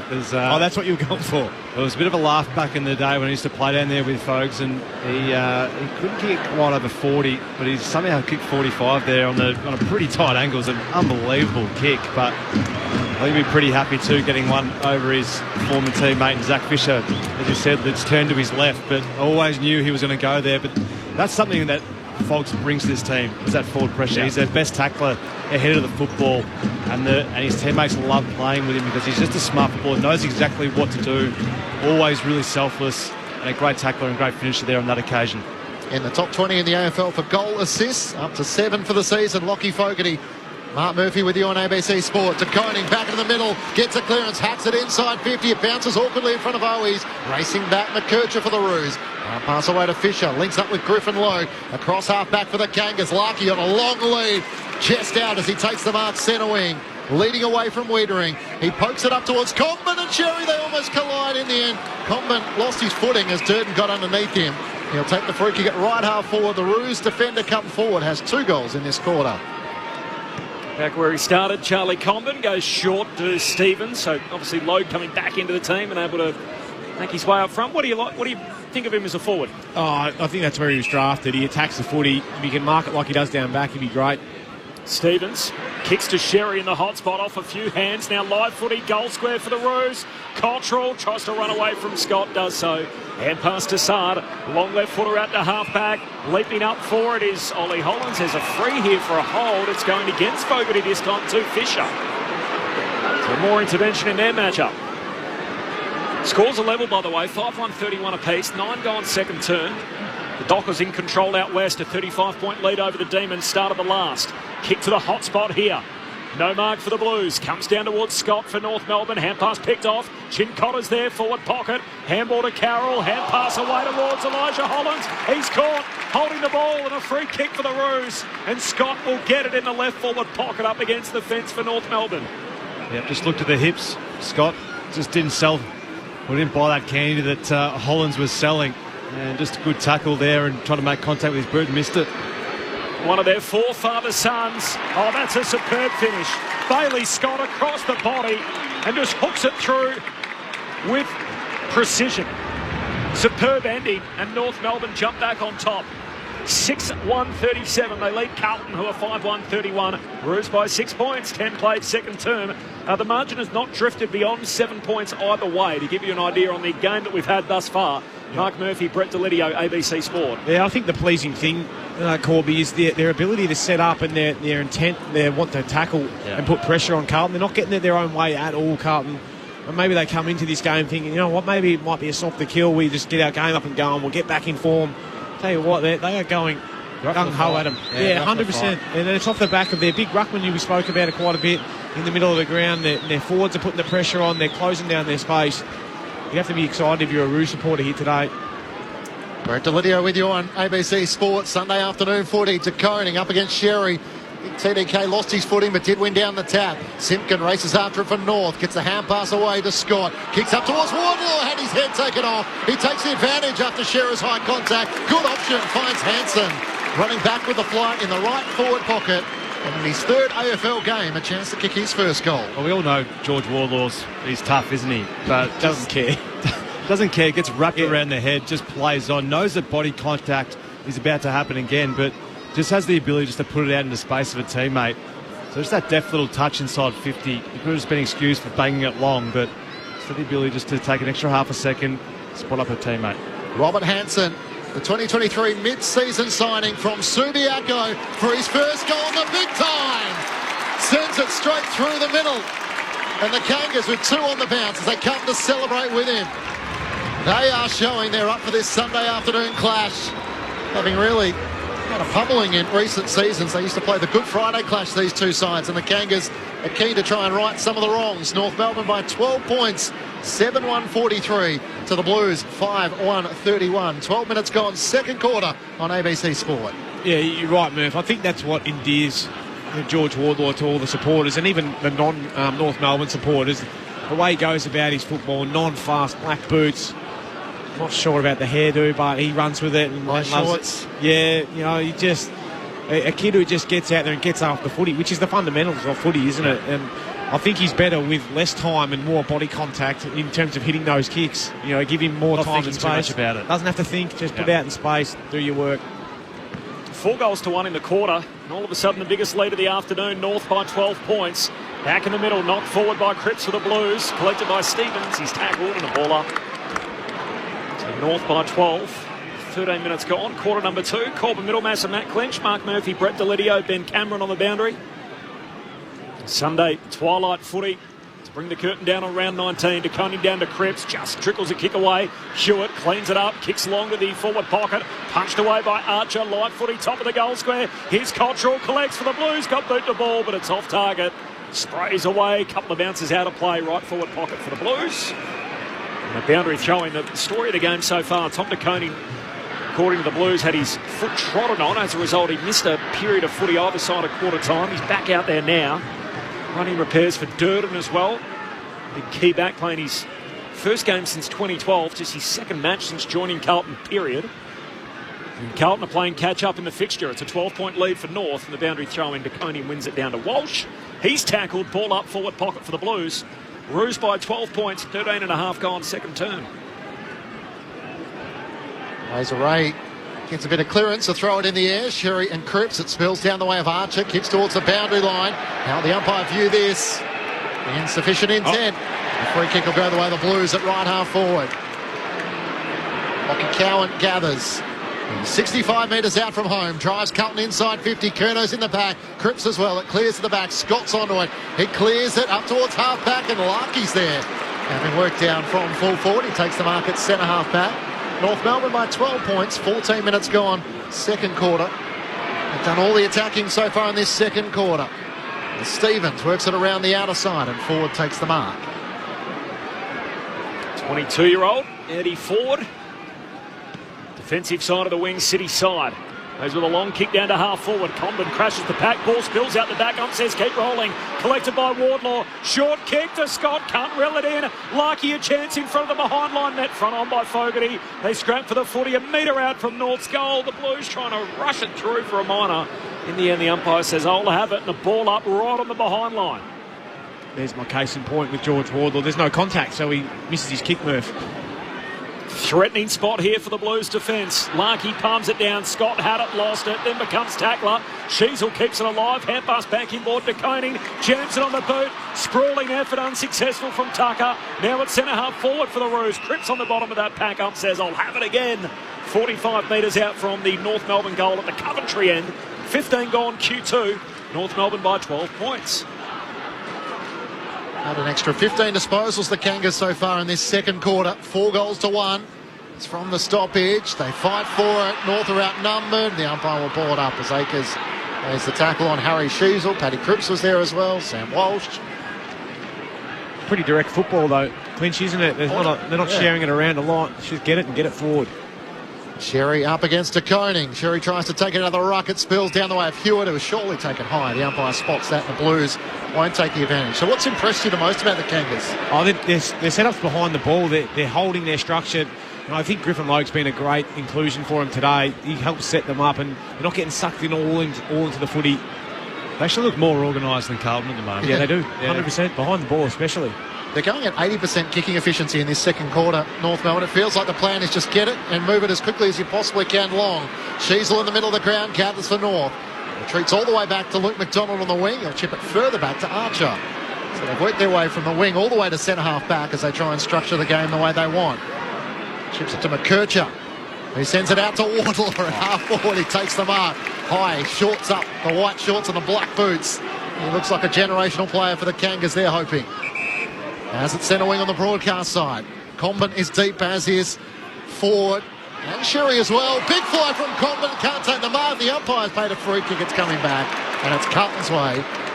Jacob Wiedering impeded in the marking contest before the ball arrived. And the Blues will take the free kick with North leading by 12. I thought you were about to say about Wardlaw. He looks like a footballer from a couple of generations ago. Well, that as well.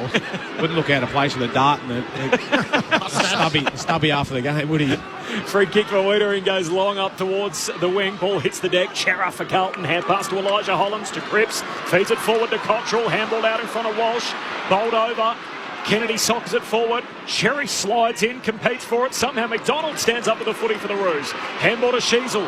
Got it out to the runner, Davies-Uniacke. Collects middle at Docklands. Ground opens up. Great kick. Hits Curtis. He marks at centre half forward for North Melbourne. Well, again, wasn't it? It was just the ball used through the middle of the ground and just the confidence to take them on rather than just going slow and being easy to defend. They're finding a way through Carlton at the moment and getting them on the hop just by the fact in which they're using the ball by hand or foot in a really aggressive manner, and it's just breaking open the Carlton defence. What a quarter it's turning into. Paul Curtis. He's got one already. He now has a couple. And the Roos are taking over this game. 5 goals to 1 in the second term alone. And North Melbourne lead it by 18 points after as many minutes into the second term. North Melbourne 8-1, Carlton 5-1. Mark Murphy, Brett Delidio, Sunday Footy on ABC Sport. Yeah, we talk about their structure behind the ball. And it was Luke McDonald on that occasion. He didn't follow his player up into the junk. Just sat back a bit, but then he came forward and attacked the contest and stepped through and got that ball onto Harry Sheasel. Sheasel was good enough then to spin out of traffic, get it to Luke Davies-Uniacke, who would spat forward from that contest. And once he's in space like that, the whole 50 just opened up. Very hard to defend that. Had Comben going back towards goal or Curtis with a little short drop-off kick. Kicking it beautifully at the moment, Paul Curtis. 5 goals to 1, North Melbourne's way in this second quarter. Now for the Blues, they buy a goal at quarter time. Sunday afternoon footy on ABC Sport. Tom de Koning up against Teakle. It spills down the way of Cripps. Carlton go forward with a hand pass to Walsh. Kicks up towards half forward. Back with the flight. Akers can't take the mark. North try and extract it. Sheasel over the top of the footy. Now the umpire will ball it up with Sam Walsh locking it up. Just interested in that comment, Murph. You know, second place, second bottom, and you feel like North are the more organised and structurally better side at the moment. Yeah, they do. Simpkin tries to get it back to Sheasel. Slipped over. A chance here for Carroll. Beautiful little sidestep. Swings onto his left. Drives him inside 50. Curno's caught at the back. Wrestles his way to the front. Archer makes the spoil. Providing good support there. And the ball goes out of play for a throw-in. Left half forward for the Blues. It's the Kangas by 18 points. And that can happen when you have so many changes. You know, blokes that you're not familiar playing with, and you caught on the hop a little bit, and then you have some injuries and, you know, questionable tactics, I suppose. 5 changes this week. 3 of them forced for the Blues from the boundary throw in. De Koning palms it down, back out there. After he had his foot trot on a little earlier, gets it going forward. Zerha got it away to Curtis. Hand pass to Powell. Rush kick forward, and Newman's back able to take the intercept mark at centre half back for the Blues. North lead the game by 18 points. Carlton fans getting restless. Newman's something decision. He's going to come wide to Sam Durden. Broken up by Comben out of play. Umpire Razor Ray spots are free. It's in front on contact going against Comben, and Durden to take it. Carlton, nice for the man. Carlton keep to Sharon for now. Short to Akers. Akers long down the line. Touched out of play. We know that to be true. I think that's our man, isn't it? It is. Ian Burrows, he's all over it on the boundary umpire there. Part of our team at the ABC. Actually saw him this morning out the front of South Bank. He was on the bike, like Ed Langdon, just getting some kilometres before this afternoon's game. Roos by 18, time on second term. Just runs a lazy 15 kilometres in a game. Surely that's enough. Sam Walsh gathers for the Blues at right half forward. Kicks high inside the 50. Curnow won't get to it. Archer brings it down. Trying to knock it forward. Elijah Hollands gets it to Curnow. Tackled by Sheasel. Hand pass to Akers. Top of the 50. Kicks long towards full forward. Kennedy down low. Can't claim the mark. Hand pass to Motlop across his body. A much-needed goal for the Blues. And Jesse Motlop with his first goal of the season. A fire starter for the Navy Blues. And North Melbourne's lead cut back to 12 points at the 21-minute mark of the second term. 8-1-49 the Roos. So the Blues 6-1-37. Mark Murphy and Brett Delidio with you on ABC Sport. Yeah, well, it wasn't pretty there by Cardinals. A few hack balls, really, and just a bit of pressure that North Melbourne, again, just tackling hard and harassing. But It was just some good drop of the ball there by, I think it was Fogarty, to handball it off to Jesse Motlop, but got in a really good spot for a small forwards where they all should be. And when you're in that role, you're not going to get a lot of possession, but you need to make them count when you get your chance. So just a couple of goals. I think they've only kicked the 2 goals in this second quarter off the back of 2 small forwards getting to work. They've had no real flow, though, so far, Lids, have they? Carlton going ahead of the football, so that's where they need to try and get better. Here's a few link-up plays. Taccone pumps it down to Cripps, hand pass to Walsh. Their prime movers involved. One off the left peg from Walsh. No mark there for Fogarty. Hands it out. Wardlaw does well to win it back. Knocks it to Scott. Tumbles a kick into the centre square. Sheasel, the 1-2 with Davies-Uniacke. Sheasel, ugly kick inside the forward 50, and Wiedering pops up to get it. Hand pass away to Walsh for the Blues. Sweeping Polyfarmer, hand pass out to Ollie Hollins. Back onto his right side. Opens up in the middle of Docklands. Cripps marks. Hand pass to Sard. Handball to Carroll. Just over his head. Carroll on the bounce. Gives it to Paddy Cripps. The skipper on the run and won't get there. It's punched away by McKercher. There's a whistle on the play. There's a free for the Blues. Free for the Blues. It's coming back. And Jesse Motlop's going to get it. And Motlop dragged down in the goal square. He's not going to waste any time, and Motlop kicks 2 in a minute. He's just getting warm, Jesse Motlop. And all of a sudden, North Melbourne's 3-goal lead is cut down to just 1 straight kick. 23 gone, second term. The Roo Boys 8-1-49. Carlton have found a bit of a spark, 7-1-43. 6 points the gap. Meanwhile, over in Perth, it is a 9-goal advantage for Fremantle with 7 to play. Approaching full-time there. Mark Murphy and Brett Delidio here at Docklands.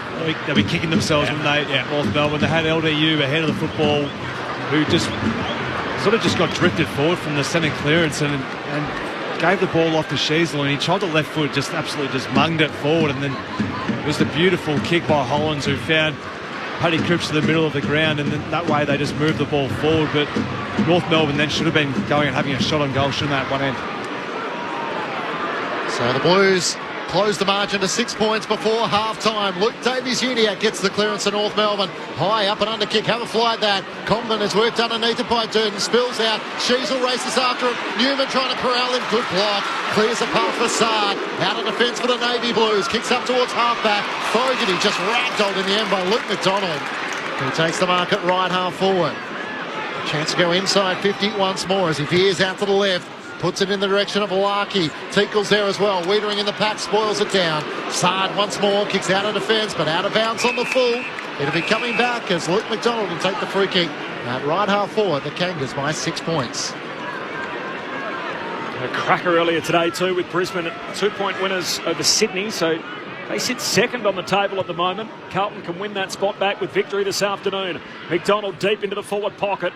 No mark off a series of hands. Zerhan knocks it out towards Larkey. He's met front on by Taccone. And ump says play on. It was right in front of the umpire. He had a perfect look. No free kick for Larkey. Oh, wow.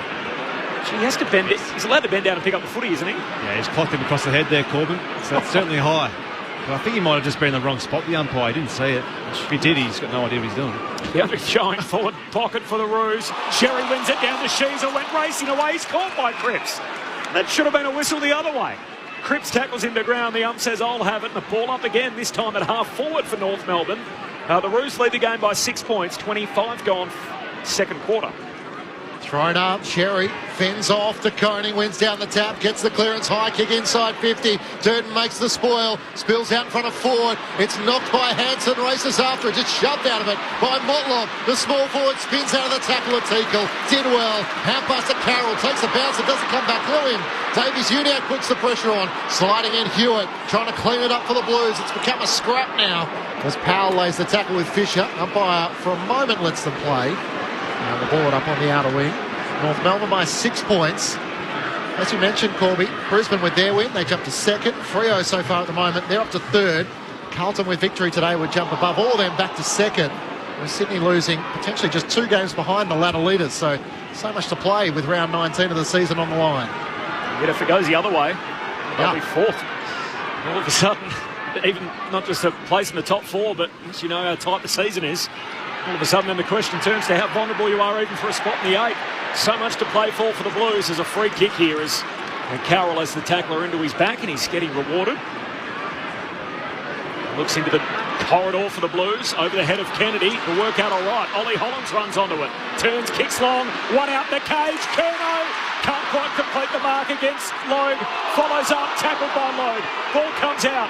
Hunt says keep going. Live footy on the deck inside Carlton's forward 50.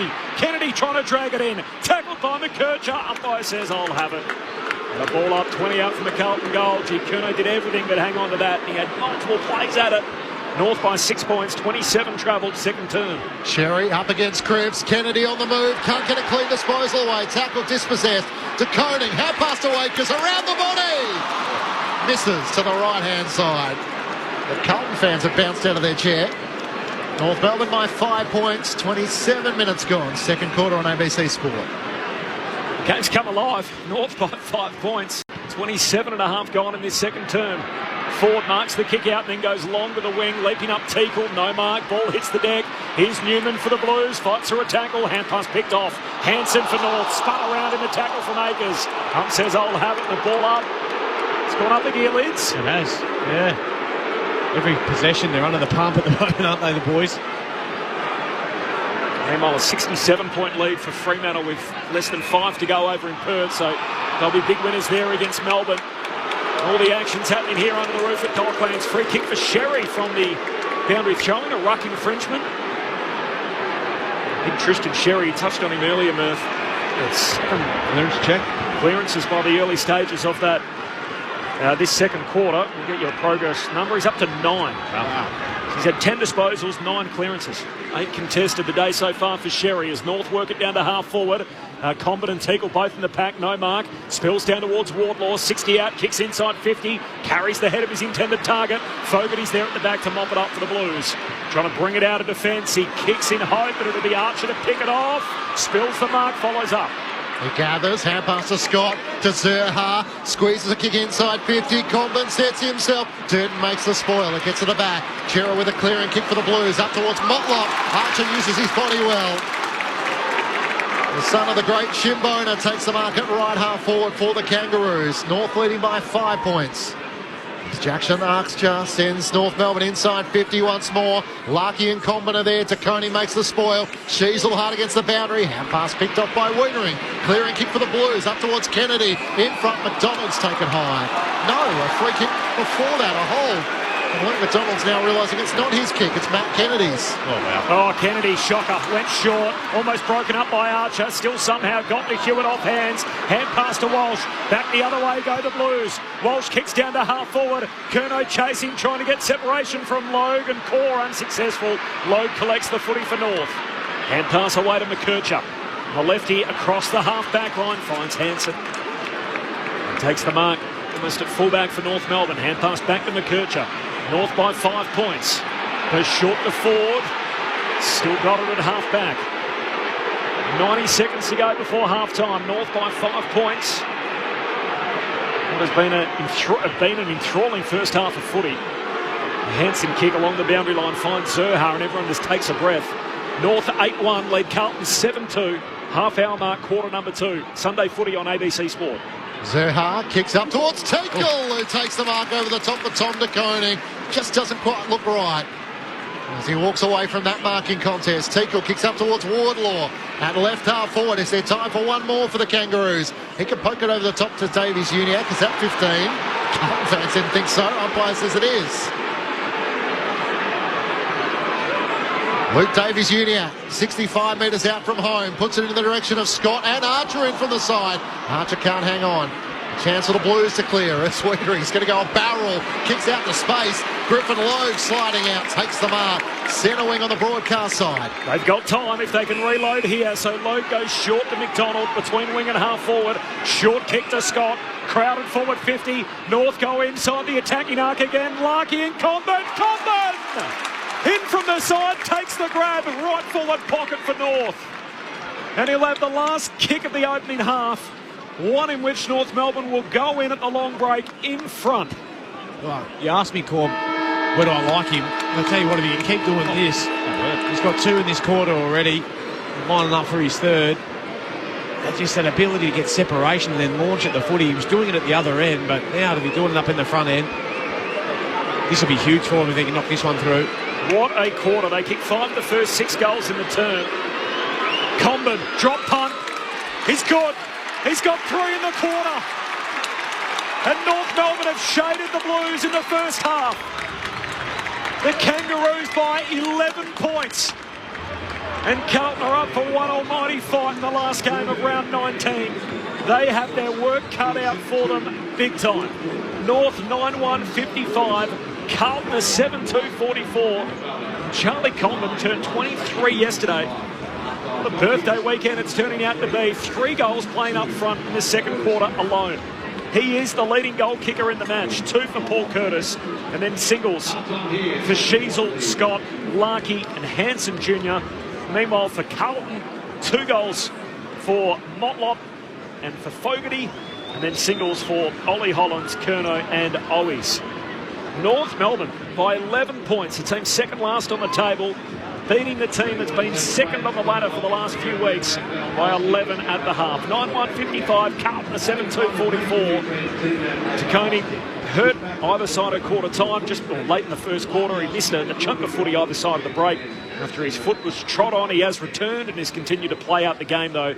And Sam Durden had some running repairs, but he too seems to be A-OK, having played out that second quarter.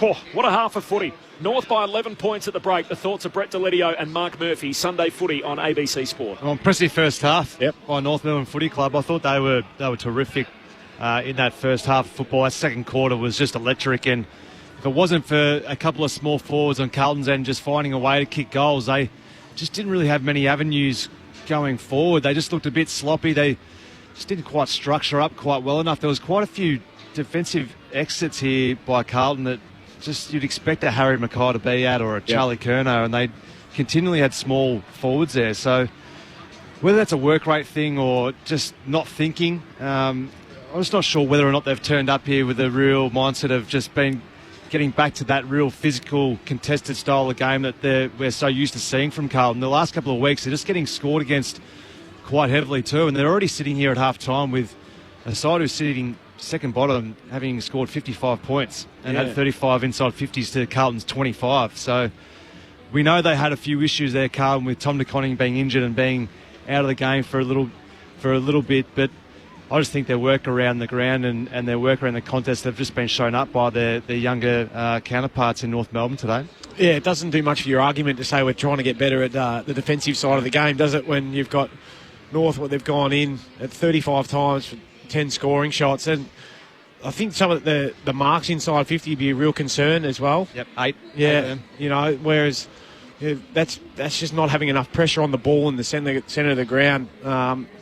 Their ability to nullify that. Comben, I think the 3 tools down there for North looks really dangerous, and it's probably caught Carlton out a little bit. Nick Newman having to play a fair bit taller than what he is.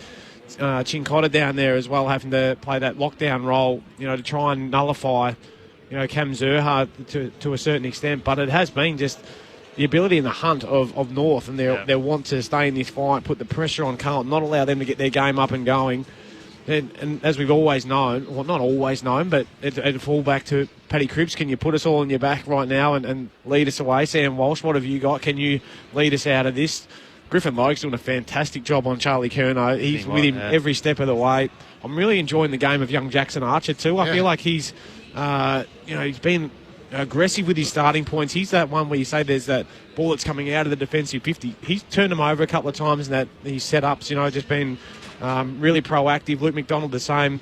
But that's that setup that we spoke about during that quarter, that North Melbourne look like a more stable side than what Carlton do at the moment, with their ability to hold their shape and not get too sucked towards the ball. So they've had 22 more disposals, North Melbourne, 2 more clearances, 10 more inside 50s. It's the marking, which is probably the thing that Michael Voss might be asking. So 63 marks to 26. So the Kangas have had 37 more. Yep. So the concern for the Blues is if they're not winning contests and clearance, are they willing to defend? And North are stretching them at the moment and playing so efficiently when they're moving the ball that Carlton have all sorts of headaches. Yeah, well, you can have all the best structures you want in the world, but if your work rate's not going to lift, then you get found out, and they've been found out quite heavily so far. And I know it's only a couple of goals or 11 points the difference. But when you look at the raw stats, and when you look at those 37 marks, 37 more marks for North Melbourne. just shows you that they're obviously controlling the ball a lot more than what Carlton are, and North Melbourne, to their credit, are working harder to cover out outlets, and those uncontested marks aren't available for Carlton to use. So on the offensive end, North Melbourne are working hard to try and find space for one another, and they're finding those marks, and having the ball in their hands, that means the opposition's chasing more. Great coaching response too from Alistair Clarkson, where you think about what they've done here today. You talked about Comben going forward and matchups kind of favourably worked for them, but they were blown off the park last week against the Swans. Yep. And it's a tough coaching exercise where you've been up for 5 or 6 weeks, they've had a good stretch, they get heavily beaten, come up and play Carlton today, you think, oh, this is going to be hard work again, there's only 5 weeks left in the season, what's it all going to amount to? We're second last, and yet he got a response out of him. That first half of footy, they certainly rolled up ready to go. So best version of North Melbourne we could have hoped to see in that first half. And as a result, they lead it by 11 points. 9-1-55 over Carlton, 7-2-44. More from Mark Murphy and Brett Delidio coming up, along with Matt Clinch and Ben Cameron downstairs. My name's Corbin Middlemass, full-time over in Perth. The Fremantle Dockers 17-14, 1-16 have beaten Melbourne 10-6-66. So a 50-point victory for Fremantle over in Perth. So 50 points full-time. The Dockers over the D's. Meanwhile, earlier today it was the Brisbane Lions by 2 points over Sydney. So the Lions on the live ladder are up to second. Fremantle are up to third. And Carlton, if they want to win back second spot, they need to be winning here and turn around an 11-point deficit at the half. The third quarter isn't too far away, but before we get to that, let's see what's happening in the ABC newsroom.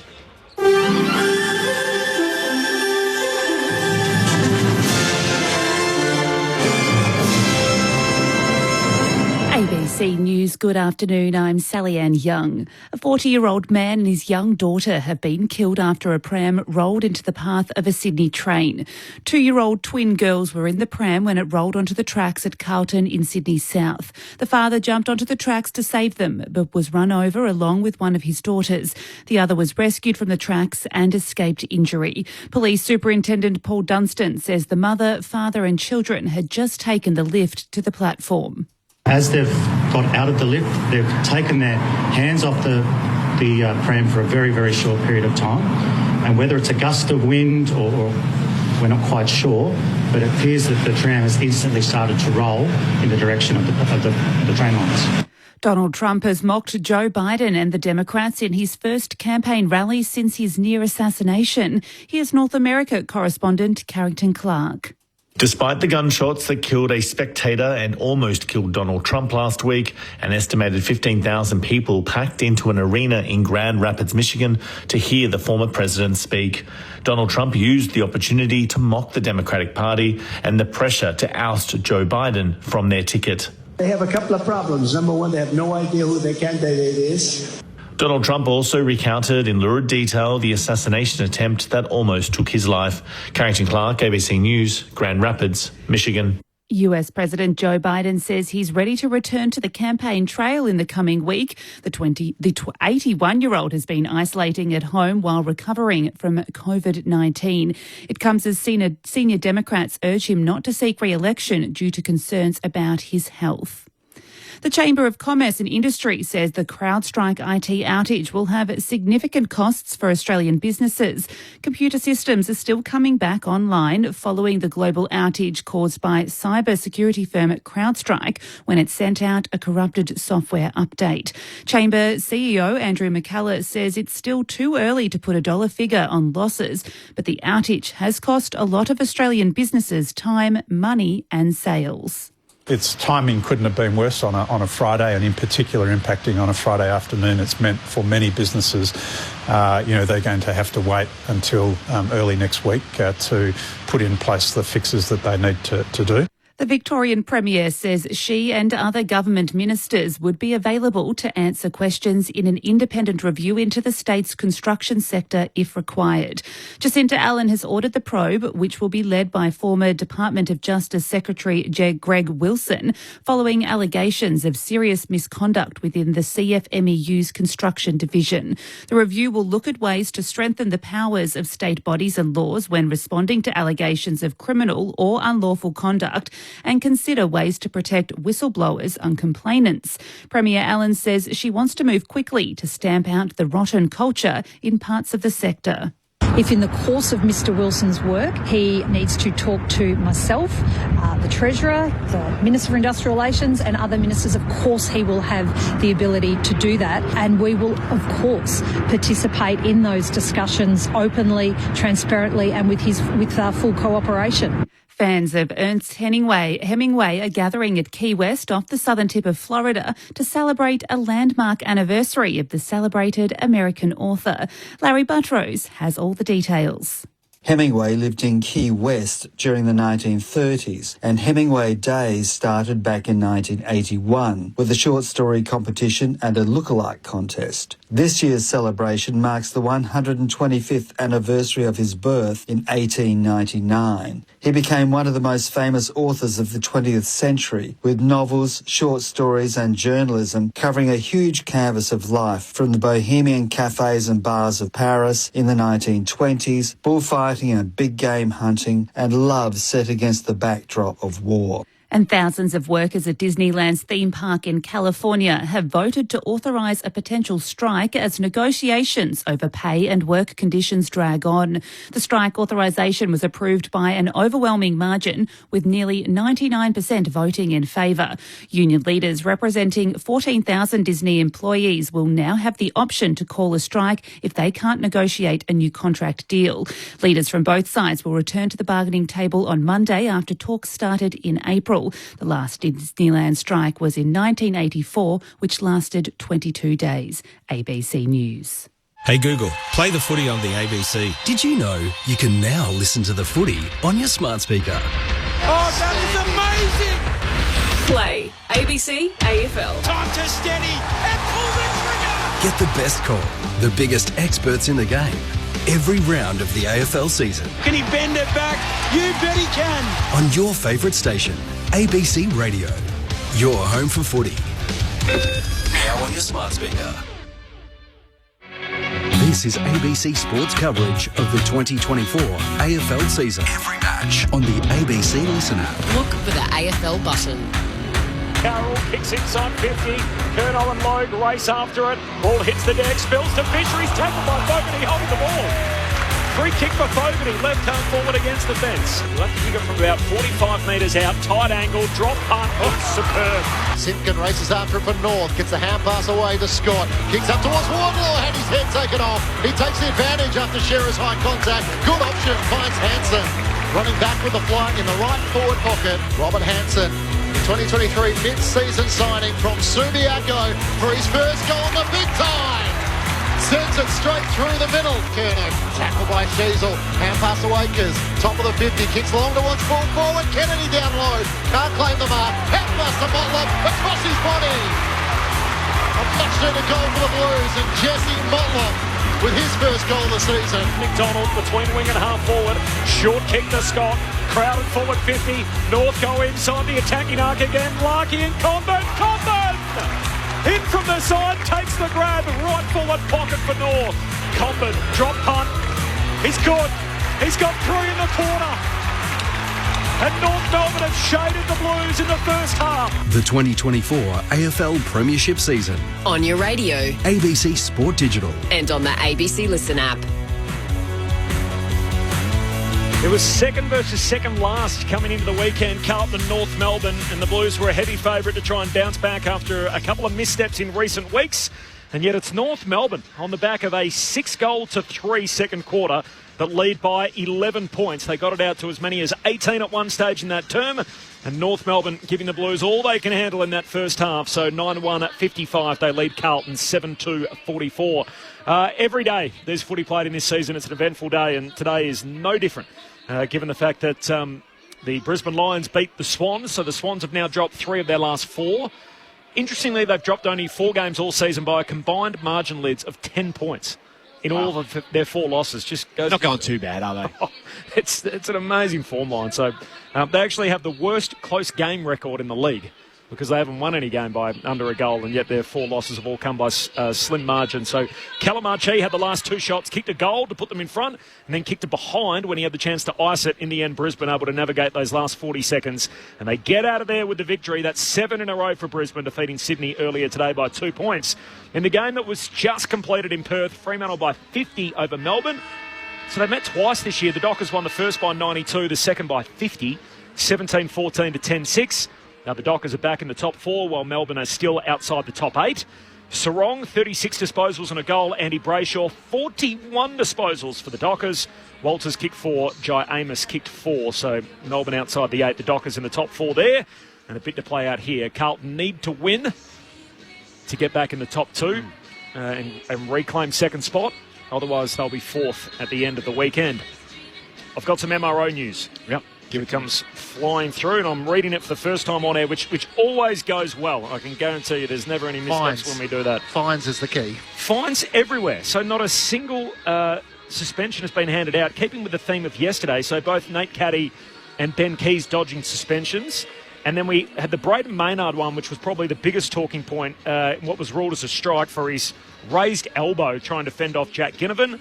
Comes back as careless, low and high, so as a result he's only been fined for that. Just a free kick, that, in my opinion. There was one other I thought that would be looked at, and it's not even cited here, was Liam Ryan, who ran past his namesake. Not even looked Stocker. at. Not even. They've actually provided an explanation on that one. So if you scroll up on the AFL email, they've actually decided that this one will provide an explanation. So the incident involving Liam Ryan and Liam Stocker from the second quarter. Stocker takes possession of the ball, seems to break away from the contest as the umpire blows the whistle. Ryan is running away to the middle of the ground and sees Stocker running into his path.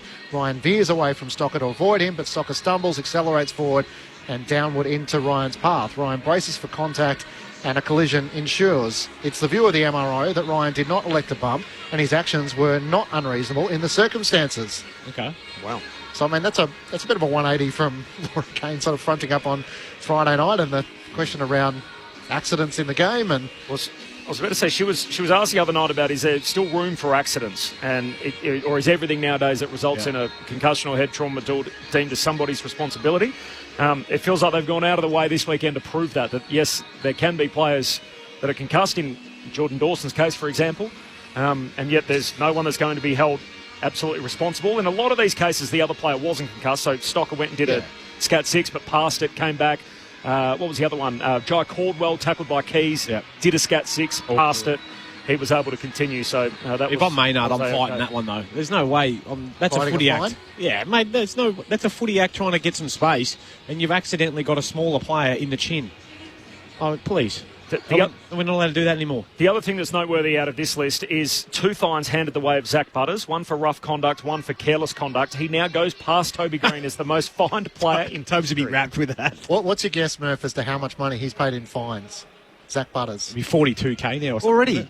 Yeah. Kidding. So it's over 30,000. Wow. He's up to 39,000 now, and Toby was 32. Probably another 10 years too, so he's going to tick up a pretty good fine report, isn't he? So rough conduct on James Cheetahs, James Trezise as a result. So last night, obviously plays for Richmond. It's got Collingwood on the sheet, but careless contact with an umpire was his second fine. So as a result, he was fined over 10 grand last night alone. That's a bad day, isn't it? Yep. Must be getting paid well at Port Adelaide, otherwise a lot of it would be going down the drain. Yeah, I reckon he's been... I've been wanting to ask you all day, Lids, what did you make of Jack Ginnivan? I was chatting with Cameron Lynn today on AFL Sunday around the goal celebration and obviously playing against his former side, Collingwood. Yep.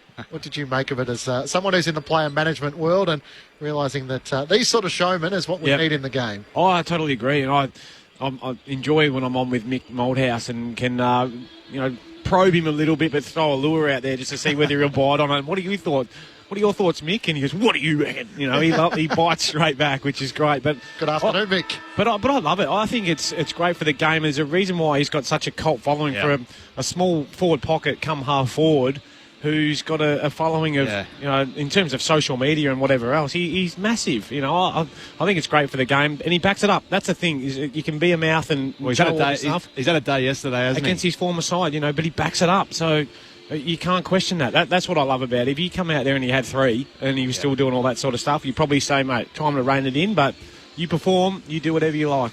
31 disposals, 2 goals. Yeah. What was the little head to the pillow for Collingwood fans? Good night. Yep. Straight out of Steph Curry playbook, isn't it? I think so. Go to sleep. Which is the famous, if you're going to talk the talk, you better walk the walk. And gee, didn't he yesterday? One of the best games of his career. The NRL action, the Panthers beat the Dolphins by 2. Manly Seagulls beat the Gold Coast 38-3, and there's one game still to come between the Cowboys and the Bulldogs. Of course, the ABC Listen app, if you want to choose what you want to listen to, you can follow along with the NRL coverage there. Look out for the green ABC Sport button. Well, let's be honest. Why would you possibly want to leave this? The game on the line, North Melbourne. Is there an upset brewing here at Docklands? They lead Carlton by 11 points. Sunday footy on ABC Sport. Here's Matt Clinch. Bounce to get things underway. Tom De Koning's out there against Tristan Sherry. It spills out the way of De Koning on all fours, tries to knock it down for the Blues. Davies Uniacke is locked up in the middle of the ground. So the Kangas are just 2 wins for the season. They came against the West Coast Eagles and the Gold Coast. It's been a season of all sorts of upsets. This would be right up there. De Koning wins down the tap. Hewitt can't gather. Sherry for the Roos. Hand pass to Scott. Releases him from the middle of the ground. He accelerates. Chips it inside 50. Looking for Teakle. A whistle. A hold. A North Melbourne shot on goal. And Teakle is going to get the free kick. As Wiedering and Larky are down in the background. Yeah. They've made the switch. Matty Kennedy down there on Teakle. And Chincotter's gone back behind the footy, or in front of the footy now for Carlton. But I don't know whether he's playing a defensive role on Colby McCurchie. I only assume that he's had a little bit of the footy himself. But so Kennedy was holding the front of the jump of the chest and didn't allow Teakle to fly. Looking for the first of the third quarter inside the opening minute. The former Port Adelaide Rockman comes in and puts it through for his first. 7 individual goal kickers for the Kangas as they stretch it to 17 points to start the third quarter. The biggest lead of the match was 18 points in the second quarter. And the Kangas showing they are not taking a backward step. 10-1-61 to Carlton 7-2-44. Mark Murphy and Brett Delidio with you on ABC Sport. Yeah, well, there's the issue for Carlton at the moment with North Melbourne's 3 talls. You have to rely upon Matt Kennedy, he's probably only 186, I reckon, at best. And he's playing out of the goal square at the moment against a taller opponent, probably by another 10 or 12 centimetres. So minimum. Yeah, it's a tough ask when you're getting those centre clearances and you haven't played half back. And you haven't played half back for or key back a long period of time, or if ever. And that's where the crucial part of the game is in the centre clearances now. So this is where Carlton really need to get going, getting the ball forward. Mark Murphy and Brett Delidio, Corbin Middlemass and Matt Clinch calling the footy. Ben Cameron downstairs, and we're underway again after the restart. Wardlaw trying to scoop it up. Hand pass picked off. Cincotta clever. Knocks it away to Hewitt. Hand pass to Cripps. Kicks inside 50. G. Archer, heavy landing. Never took his eyes off it. Loose ball inside the forward 50 for the Blues. Lowe goes and gets it for North. Hand pass to his mate Fisher. Jams it on the boot out of defence, and it's picked off. He's Chera. Takes the intercept mark. High half forward for the Blues. North by 17. They kick the first goal of the third term, early stages. Heads inside 50. Archer trying to wrestle it from Mackay. He's going to be paid the mark. And Jackson Archer, he's got all the trimmings and the heart and guts of his old man. Of course, as we like to say, the apple doesn't fall too far from the tree there. Jackson Archer goes short to low in the defensive goal square. Oh, looking for Archer. He's turned it over. Elijah Hollands, hand pass to Fogarty. Gives it to Motlop. End over end, makes them pay. Jesse Motlop with his third. And a telling turnover for the Kangaroos. And that is what can come back to bite you in the backside. North Melbourne's lead cut to 11 points. A goal apiece in this third quarter through 3 minutes. The Kangas 10-1-61 to the Blues, 8-2-50. He's filthy with himself too, Griffin Lokes. He's done so much right today. And a courageous mark, as you said, Corbett. Jackson Archer going back, and they're just trying to march the ball just slowly forward, keep control of it. But easy 15-metre kick that he's just butchered, unfortunately, Griffin. And it's turned into a goal against, and undoes a lot of the good work that he has done, and the good work that the boys in the middle have been doing too. Just interested in the Cincotta one going to play that defensive half-forward role, not wanting to go into Sheasel or LDU in the middle, but wanting to get on the outside and try and stop the run from half-back. Hanging out with Colby McCurcher at the restart. De Koning wins it down to Hewitt. Hand pass away to Walsh. So the Blues with back-to-back centre breaks. Kicks to centre half forward. Mackay leaping up. Can't quite hug it to his chest. Ball spits out Fogarty. Kicks it deeper inside 50. Owies, great use of the body. Holds out Fisher. Takes the mark. 20 out straight in front. How about the clean hands of George Hewitt? Just the first touch in the centre of the ground. Michael Voss has gone to his 3 probably most experienced or best players inside the centre square at the moment, with Paddy Cripps, Sam Walsh and George Hewitt. Done some really nice things today, George, in his return game. Again there, just getting that first handball out and reading the play so well. Trying to give the Carlton fans a chance to get involved. Owies, who loves a goal. The drop punt is good. A momentum shifter for the Blues. They kicked 2 in 60 seconds. And all of a sudden, North Melbourne's lead down to 5. Owies with his second of the day. Carlton moved to 9-2-56. North Melbourne 10-1-61. The Roos still by 5 points. Mark Murphy, Brett Delidio, Sunday Footy on ABC Sport. Well, he's been a bit subdued today, Matty Owies. I'm a bit disappointed in that, Murph. Maybe he's got some feedback on his celebrations. But what we did see last time we watched Carlton live was their ability to hit the accelerator in that third quarter and really put the game to bed. Have we seen that in the first couple of goals here? Maybe they keep going, but it has been a lift from their boys in the middle that you spoke about. So still behind, but need to keep the foot on the throat. 2-1 the Blues way in this third quarter. They've had 2 centre-bounce clearances, 2 clearances to 1. This is back in the middle to Koning and Sherry. Sherry wins down the tap, and at the back of the stoppage is Hewitt. He's taken high by Davies-Uniacke. Take the free kick in the middle of the ground, cuts back onto his left-hand side, drives it inside 50. Elijah Hollands can't get a clean run at it. Ford's in front. Hollands lays the tackle. It's over the shoulder. And the North Melbourne half-forward wingman, Eddie Ford, will take the free kick across half-back with the Kangas leading by 5 points. Looks at the outer side, plays on, drives it wide, looking for Larky and Teakle. Bryn Teakle on a long lead. Off the hands of Matt Kennedy, goes out of play. Also seen Rory Lobb as a born-again defender now in his new role for the Western Bulldogs, but Matt Kennedy not quite 200 centimetres, so it makes it a bit harder. No, you're spot on there, Clinchy. Rory Lobb's been fantastic, hasn't he, since he's gone down back. Yep. Toss back in on the outer side wing. Sherry and de Koning spills down to Wardlaw. Didn't get great purchase on it.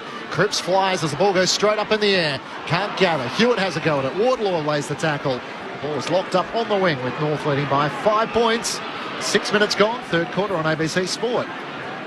Barry off the SMS. Will the AFL games be called by the ABC as usual over the Paris Olympics? Give Murph the mic for all plays. From Barry. Oh, it's done there, Barry. Thanks, mate. Big fan of your work, Murph. You're going to be busy. The good news is there will be every game covered, as always, through the ABC Listen app and on ABC Radio throughout the games.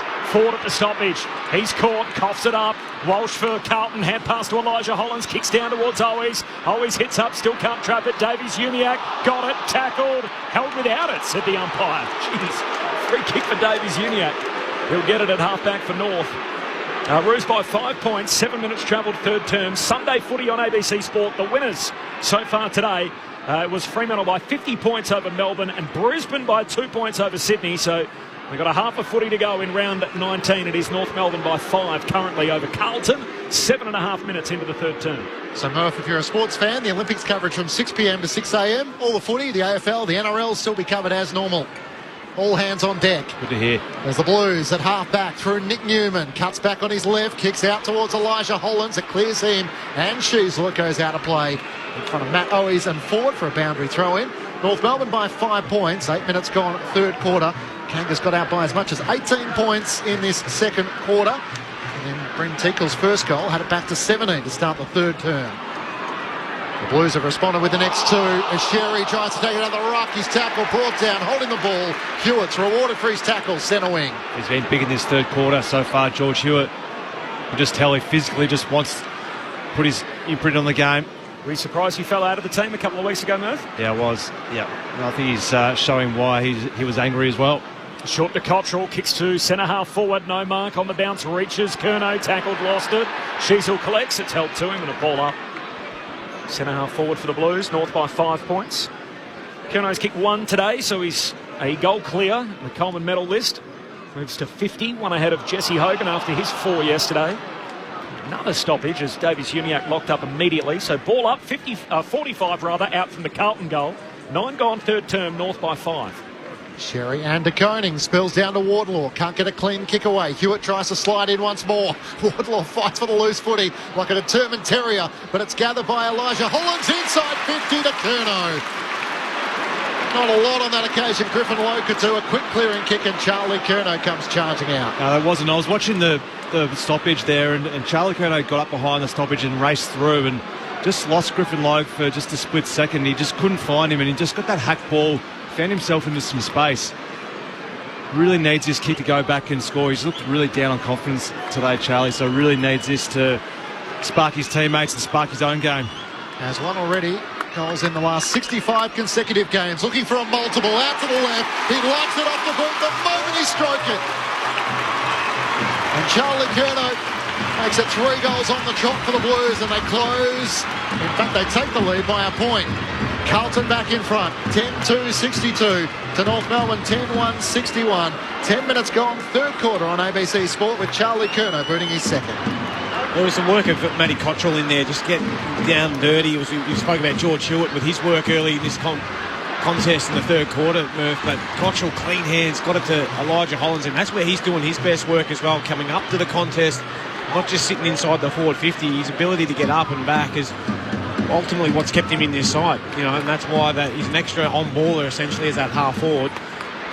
Gives Charlie that chance just to be playing in front, as you said, did his work before the ball came in, losing Griffin Logue. Third lead change, Carlton by a point. They've kicked the last 3 in the game. Back in the middle, Tom De Koning palms it down, straight to Powell of North. Hand pass for Sheasel, a fumble. Put him under the pump, handball to Powell, he too fumbles. Eventually got it away to Fisher. Kicks up into the front half, Ford. Trying to collect the bouncing footy, unsuccessful. Sherry is clean, he's tackled, taken to ground. Ball held to him, umpire says ball up. Benefit of the doubt. Just had to be holding the ball, didn't it? Phil from Victoria, Lids, love your work. Value your expert opinions, but Ginnivan disagree, mate. Oh, okay. Fair enough, Phil. Not a fan of Guinea's celebratory work yesterday. It pulled out just about every Sally in the book as we got another ball up here in the middle as Ollie Hollands is tackled. Ferocious footy in the middle of Docklands. Carlton by a point. They trailed by 17 earlier in the quarter. They've kicked the last 3 goals, a dozen minutes into the third term. De Koning wins down the tap for the Blues. It's Harry Sheasel, another disposal. Hand pass to Stevens. Up towards Curtis. He clears Cowan and takes the mark at left half forward. Pokes it inside 50, looking for Larkey. Can't take the mark. Teakle tries to fly for it in the end. It's Chira for the Blues. Hand pass to Wedring in the back pocket around the boundary line. And Cowan is taken over by Curtis. 60 metres out from the Kangaroos' goal. North Melbourne have led for large portions since quarter time. The Blues take back the lead. 12 minutes gone, third quarter. Carlton by a point. Full time in the other games on the Sunday slate. Fremantle by 50 over Melbourne. Brisbane defeated Sydney by 2, so the Swans have lost 3 of their last 4. Boundary throw-in. Mackay grabs it out of the right, got a handball away. Walsh out in front of him. Powell trying to get rid of him, and the ball trickles out of bounds. A throw-in 55 out from the North goal. Done a pretty good job today, Tom Powell, just when he's been up playing through the midfield against Sam Walsh. Sam hasn't probably had that sort of imprint in the game so far and hasn't really had that bursting play which you're used to seeing. So he's been doing some really good work around the stoppages on him. Ben Cameron on the boundary for us. Corbin Middlemass and Matt Clinch calling the footy. Brett Delidio, Mark Murphy, Sunday footy on ABC Sport. Blues from the stoppage. Hewitt to Elijah Hollands to Walsh. Ugly hand pass. Miss Sard, his intended target. Danger moments. Not for Sard. He's off and running. Foot on the gas. 2 bounces. A third and a fourth. Up over halfway. The big wolf as he kicks deep to full forward. Curnow's down there. Loeb does well to spoil it away. Danger not clear yet. Ollie Hollands collects for the Blues. We're trying to go back to his brother. He's miskicked that. And North will win the footy back here. Leaking up Tucker. He's tackled straight away. And a ball up centre half forward here for the Blues. Ben Cameron on the boundary. Ben, either sub. What's happening with that situation? No updates as yet for either of the subs. They're both still inactive at the moment. I'm just having a look at Tom De Koning, who's getting a little bit of treatment on his back. Mackay out of the run. Kicks to Curnow, who juggles the mark in front of Griffin Logue. And Lockie Fogarty lets him know about it as well. There's a little scracker as Charlie Curnow is probably just keen to put through his third. Top of the goal square. Even though he's directly in front, he's contemplating kicking across his body. When you kick back-to-back Colemans, he do as he please as Charlie puts through his third. Raises both his arms to try and lift the Carlton cheer squad. And the Blues extend their lead to 7 points with Curnow's third. 11-2-68 to North Melbourne, 10-1-61. All of a sudden the Blues, as quick as a flash, have managed to put on the last 4 goals in the match. Well, it's a brutal game if you're a defender, especially when you're playing against Carlton and you're playing against the likes of Charlie Curnow, because Griffin Logue's probably had the match up, I reckon, all day today, and he's won it comprehensively. He's probably been the first 1v1 that he's lost in the air, and he goes back and kicks his third in the third quarter here, Charlie. So he can't be too down on himself though, Griffin Logue. I think he's been fantastic, but Charlie's just starting to, he's got a bit of confidence after that last goal that he kicked. You can just tell he's walking a bit taller. He's got the shoulders back a little bit, doesn't he? Shoulders back. Bit of strut. Love it. Curnow up to 52 for the season. Mackay grabs it out of the ruck at the restart. Hand pass to Cripps. Handball away to his mate Carroll. Middle of Docklands. Carroll kicks to full forward. Curnow down there, reaches for it. One hand, no mark. Ball hits the deck. There's Cripps again. Flashes through. Knocks it away to Owies. Hand pass to Motlop. Handball to Elijah Hollins. He hooks a kick goalward. It's offline and it's waxed through for a minor score. And the Blues are all over North Melbourne here. They're having a little purple patch. They've kicked 4 goals in 11 minutes and have turned around a 17-point deficit, and it is now an 8-point lead. Carlton's biggest lead in the game. 15 minutes played in the third term. The former Blues, Zach Fisher brings it back in. He turns it straight over. Ollie Hollins takes the mark. He wants to centre it to Walsh, and he turns it over. Powell takes the mark for the Roos. Good gestures for just a bit of composure. What are you wanting from your leaders here at North Leeds at this stage of the match? Just like what they're doing now, just get a bit of kick control, try and slow the tempo down a bit. They're trying to go bullet a gate and take it on the fire of the Carlton mids. Just control the game a little bit. Powell short to Tucker and now to Bailey Scott. Kicks long around the wing. Tika worked his way to the front. A free kick for a hold. I think Charlie Comben is going to get it. No. Gestures the other way in the end. That's Harry Mackay's free kick on the wing. Blue spearhead has it, centre wing, kicks it to the man on the mark, Comben. It bounces in front of Powell and Walsh. Sheasel puts his head over the footy, tackled by Walsh. Tough ball to be won. Carroll lays the tackle as it tries to emerge, and Cripps comes in to offer support. Tough footy to be won at the moment. Put your head over the footy if you're brave enough. Just watching Alex Chincotta in front of Ben on the boundary. He is screaming at one of his forwards to get off and help him get back out there. McKercher's been having some running repairs. He's back on the ground, and Chincotta's got the hard tag, and now McKercher is out there without Chincotta, and the taggers hate that, don't they, boys? They do. You love it, though, when you see him over there stuck. Carlton by 8 points. They've kicked the last 4 goals in the game. Up around the footy here, middle of Docklands. Sheasel got it out to Teakle. Handball to McKercher. He's met solidly. Ball comes out. Walsh, centre half forward, collects for Carlton. He's tackled by Sheasel. Got a hand pass away. Hanson for North. Releases Davies Uniacke. Hot footy. Fumbles. Somehow scoops it up. Couldn't get it to his intended target. Carroll picks it off for the Blues. Gives it to Newman. Handball in front of Ollie Hollins. Got a Sunday hop. Kicks down to half forward and finds Walsh. Professionally dragged down by Tucker just to slow him down as he marks it high half forward. And Carlton are all over the Roos here in this 10-minute burst after North have controlled the game for large periods. Can North hang in there as Carlton go forward again? Kicks in the Curnow direction, no mark, falls through to Archer, jams it on the boot, slips through the hands of Simpkin. Blues can reload. Chera gives it to Walsh, handball to Newman. The lefty inside 50, Owies! Hugs it to his chest at centre half forward. And that was a dart off the boot of Nick Newman. And Owies will have a look here from true centre half forward. It was a dart from Nick Newman. I think he was going for Elijah Hollins, but just travelled just over his hands, and just Matty Owies playing in front as he usually is. Just found a little bit of space and just worked his way into it. But just the pressure gauge, I think, will be going through the roof from Carlton at the moment. You can just sense that every time North Melbourne are getting their hands on the footy, that referred pressure, if there's not bodies around hitting in, they've certainly stepped up their game. They were 17 down early in the term. This would make it 5 in a row. Here he goes. The drop punt from Owies is good. He says, "This is my paddock," as he points at the ground, and the Blues have got something cooking. A third for Matt Owies. And Carlton lead it by 14 points, 12-3-75. North Melbourne 10-1-61. 19 minutes gone in the third. Ben Cameron on the boundary. I was about to report on Sam Walsh. He came off after that run-in with Darcy Tucker, and he just had a bit of a chat to the doc and the physio. Just waved them away just now. Seems okay. Sunday footy on ABC Sport. Mark Murphy, Brett Delidio. Yeah, it's all good small forwards, Murph, playing in front. I think you're right. Newman wasn't going for him, but sniffed a goal. That's the Matty Owies that we love. Credit to him. He doesn't miss many, does he? No, he doesn't. He really capitalises when he gets his shot and his chance. So in a pressure game where the stakes have started to rise a bit, you've got to go back and knock them through. Up to 26 goals for the season, but at 27 last year. You're wanting that sort of goal celebration.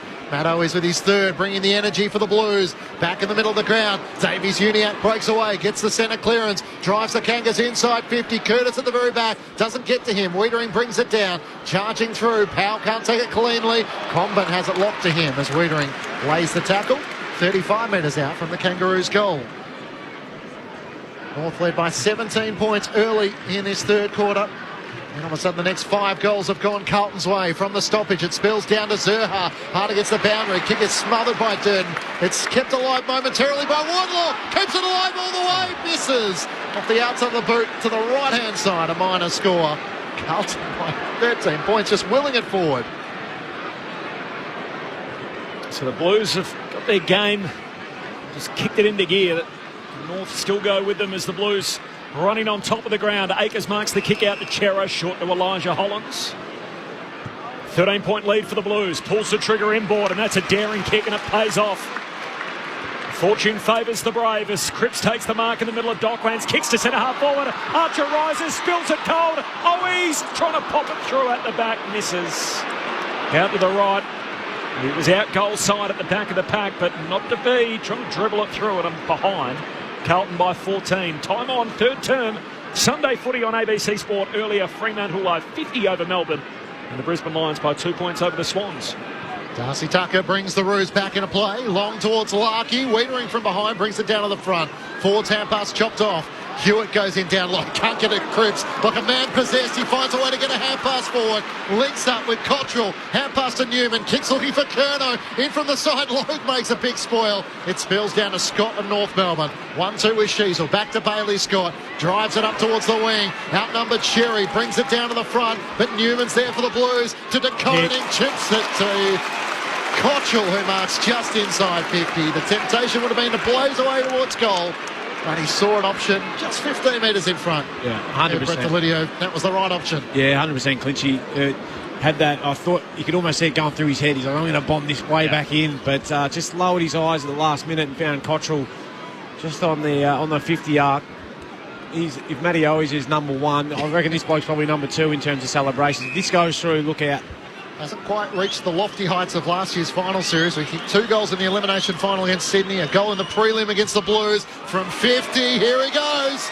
Matt Cottrell to the goal line. It's rushed through by Cherry.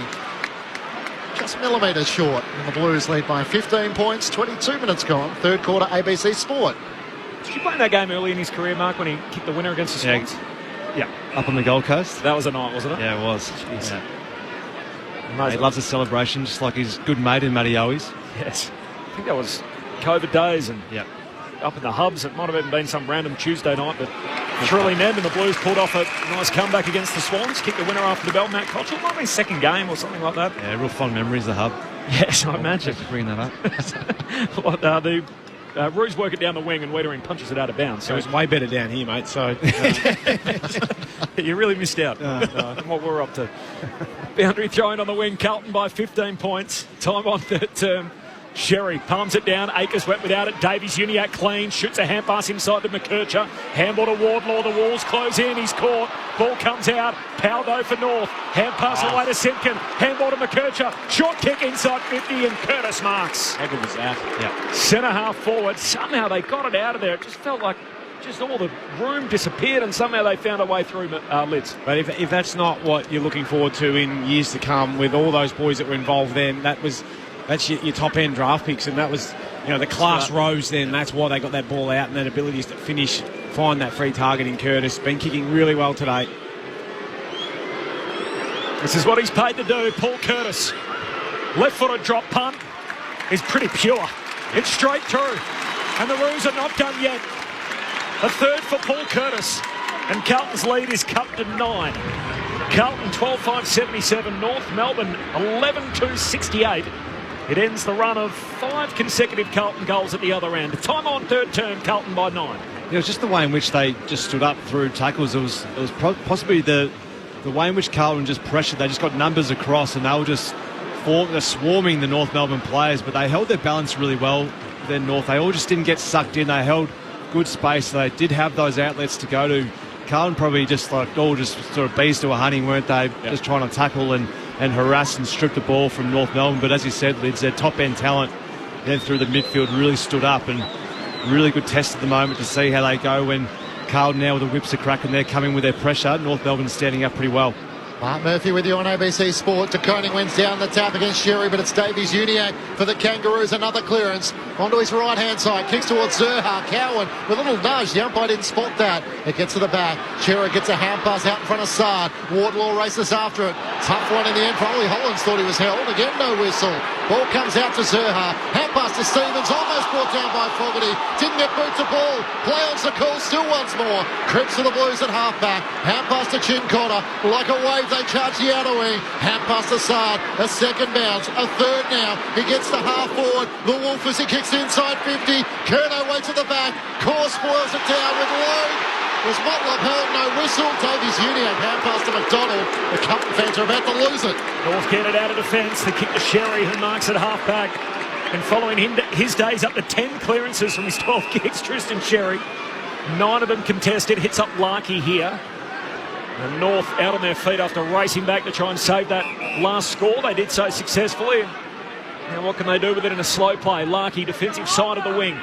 Waning moments in the third term. Carlton by 9. Long kick down to high half forward. No mark for Comben. Ball spills through to Wiedering. He's tackled by Wardlaw and Zerha taking the ground. Ball up. 55, 60 metres out from the North goal at the Lockett end. Comben trotting back to the goal square. Sherry pumps it down. Davies Uniacke races away from the stoppage. Trying to burn off Walsh. Kicks off his left peg from 55 to the top of the goal square. No mark. Zerha at the drop. Collects. Hand pass. Misses Curtis. Larkey got it. Larkey goals. Larkey with 2. And North have kicked back-to-back majors. And this game is right on again. Carlton's lead come to just 3. The Blues 12-5-77. North Melbourne 12-2-74. The couple for Nick Larkey, 27 gone in the third. Sunday footy on ABC Sport. Just when you thought the Blues had broken the back of this game, Mark Murphy and Brett Delidio, we are on again. It's a good sign from a young team that when they've been headed the last 5 or 6 minutes, that they can kick the last goal and the last 2 goals, and it's been on the back of their stoppage work. But they're just putting it on an absolute platter for LDU, and I love the confidence of just seeing 2 young bulls going at it. And Sam Walsh looked at him in the eye and he thought he was going to release. He thought, no, I'm going to take you on here. I'm going to have a run and a bounce. I'm going to get another 20 metres further towards goal, and that just disrupts the Carlton defence. And they didn't quite kill the ball, and it was a smart ball used to get it to the big man Larkey top of the goal square. Mark Murphy with you on ABC Sport. After 5 consecutive goals of the Blues, North with the last 2. Tom De Koning's getting a free kick in the middle of the ground. Let's go back behind his mark in the middle of the Docklands centre circles. Kicks up towards Harry Mackay. Can't take the mark. At the back, he tries to get a hand pass away. Fogarty has it locked to his chest. And Tucker and Fisher. And a ball up 35 metres out from the Blues goal. What's Harry Mackay's numbers for the day, Frenchie? Have a look at the moment. I was just having a look at the inside 50s. Carlton 15-6 in this third quarter. Yeah. They've threatened to break clear a few times. It's the 8 disposals for Harry Mackay. Scoreless. Umpire throws it in the air. Cripps doing the ruck work against Sherry. Somehow emerges with a footy. Hand pass to Chincotta. Off balance to Koning. Puts it out on the full. No, it lands just inside the field of play. So the shank in the end gets away with one. And a boundary throw in the right forward pocket for the Blues. They lead by 3 points. Ben Cameron on the boundary. Blake Acres has taken off his left boot. He's gone away with the Docks down beneath, back to the Carlton rooms.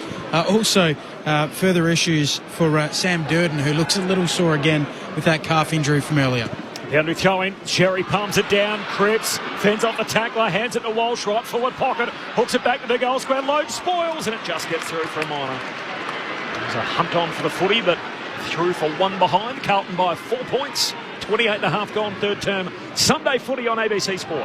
Fisher wanted to try and bring it in quickly, looking for Zerha. Ollie Hollins makes the spoil. The Carlton fans on the outer side wing enjoyed that. The Blues by 4 points.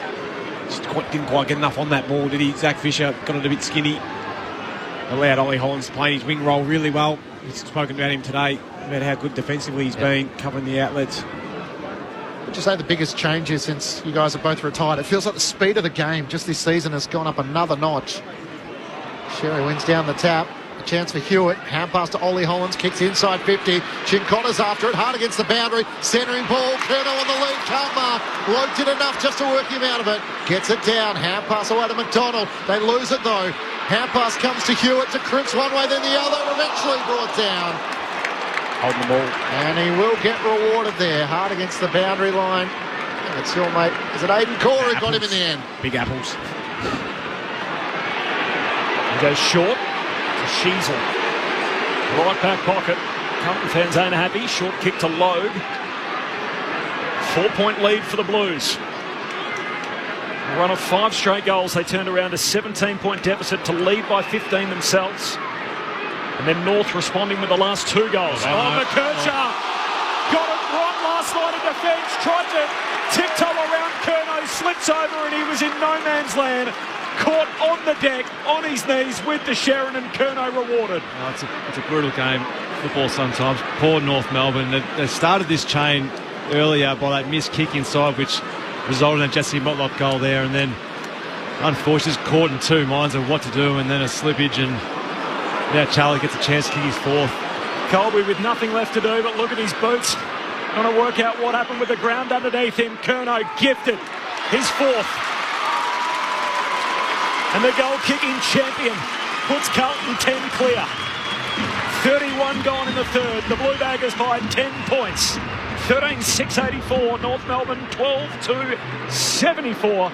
After the McClanger deep in defence, Ben Cameron on the boundary. I love the Carlton crowd. They're so audibly demonstrative. And as Charlie Curnow twisted his body to the side to kick the left foot snap, there was an audible groan. As he put it through, which is all's well that ends well. But they weren't happy with it, the Blues fans. How did that go, the noise? Got him. Yeah, you could just see what was going through Colby McKercher's mind. He's like, I feel like I've got this bloke for speed and I can get around him and create something, but deep in your 30, I reckon you just got to knock that one out to the flank and allow contest, get it out of bounds, start again.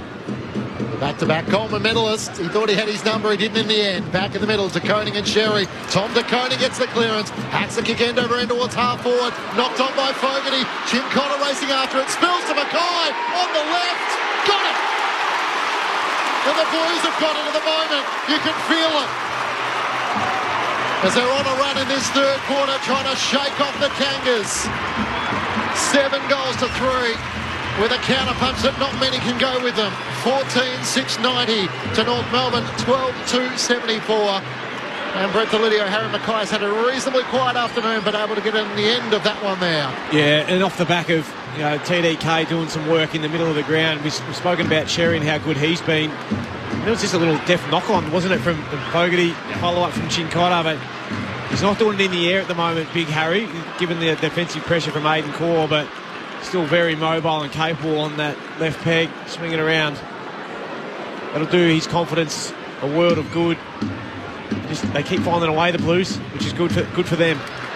Push it back out to 16 points after North gave up a significant 17-point lead. They came back once. Can they come back again? DeConey, though, gets it going the other way. Drives it out of the centre square to full forward. Curnow back there. Core happy just to knock it through for a rush behind. And a minor score. Carlton now by 17, so that's their biggest lead of the game. That's the equal... Oh, it's not in fact. 18 points was North's biggest lead, so we're in that same neighbourhood. 33 minutes gone in the third. Carlton by 17. Colby McKercher still has the kicking duty, so Alistair Clarkson still has faith in him as he veers out to the left, drives it up towards Larkey, who worked from a long way back to get to the front. Takes the mark for North Melbourne. Carlton by 17 points. The Blues with 7-5 in this third quarter, and North Melbourne's 3-1. As we're closing in on three-quarter time. Larkey sends it up towards Sherry. Jacob Wiedering in from the side, takes the mark. Matt Kennedy did well in the marking contest. Just a clear away for Wiedering to take the contested mark.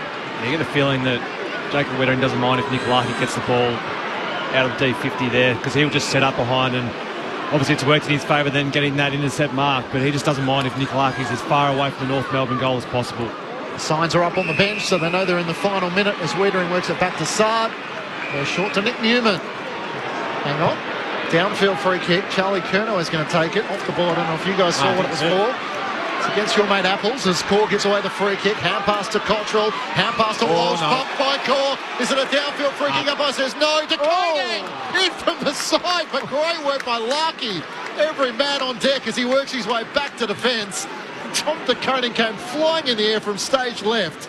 And Nick Larkey had to keep his eyes on the footy and just hang on. And that'll do us. Three quarters. Nick Larkey, the last kick of the term after that towering mark defensively. 3-quarter time, Carlton 14-7-91. They lead North Melbourne 12-2-74, so a 17-point lead for Carlton at 3-quarter time. That is their biggest advantage of the afternoon.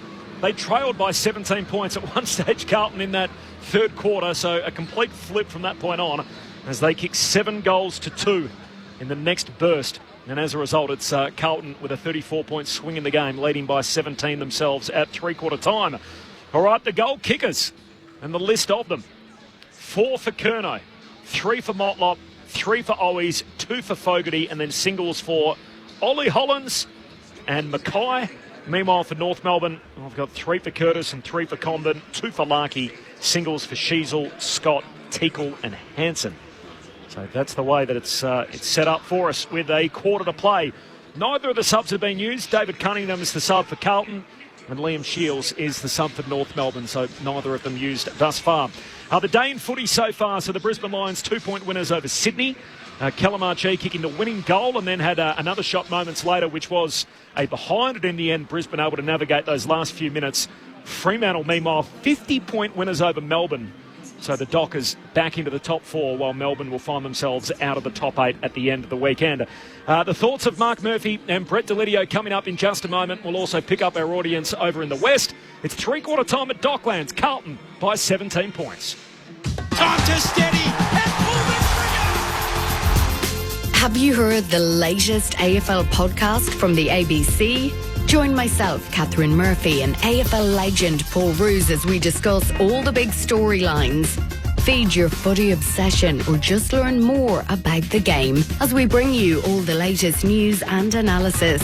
Find the ABC AFL Daily Podcast on the ABC Listen app. This is ABC Sports coverage of the 2024 AFL season. Every match on the ABC Listen app. Look for the AFL button. Handball to Wardlaw, the walls close in, he's caught. Ball comes out, power though for North. Hand pass away to Simpkin. Handball to McKercher. Short kick inside 50 and Curtis marks. Paul Curtis. Left-footed drop punt is pretty pure. It's straight through. And the Roos are not done yet. Cherry pumps it down. Davies Uniac races away from the stoppage. Trying to burn off Walsh. Kicks off his left peg from 55 to the top of the goal square. No mark. Zurha at the drop. Collects. Hand pass. Misses Curtis. Larkey got it. Larkey goals. Larkey with 2. Oh, McKercher got it right last night in defence. Tried to tiptoe around Curnow. Slips over and he was in no man's land. Caught on the deck, on his knees with the Sharon, and Curnow rewarded. Curnow gifted his 4th. And the goal-kicking champion puts Carlton 10 clear. Tom DeConey gets the clearance. Hats the kick end over end towards half forward. Knocked on by Fogarty. Jim Connor racing after it. Spills to Mackay on the left. Got it! And the Blues have got it at the moment. You can feel it. The 2024 AFL Premiership season. On your radio. ABC Sport Digital. And on the ABC Listen app. Big response from the Blues when they were asked to. They fell 17 points down early in that third quarter and then pulled off a 7-goal quarter. 7 goals to 2 thereafter. The Blues by 17 points at 3-quarter time. The story of the day so far, if you're just joining us, great to have you with us across the country on ABC Sport. Corbin Middlemass, Matt Clinch, Brett Delidio, Mark Murphy and Ben Cameron.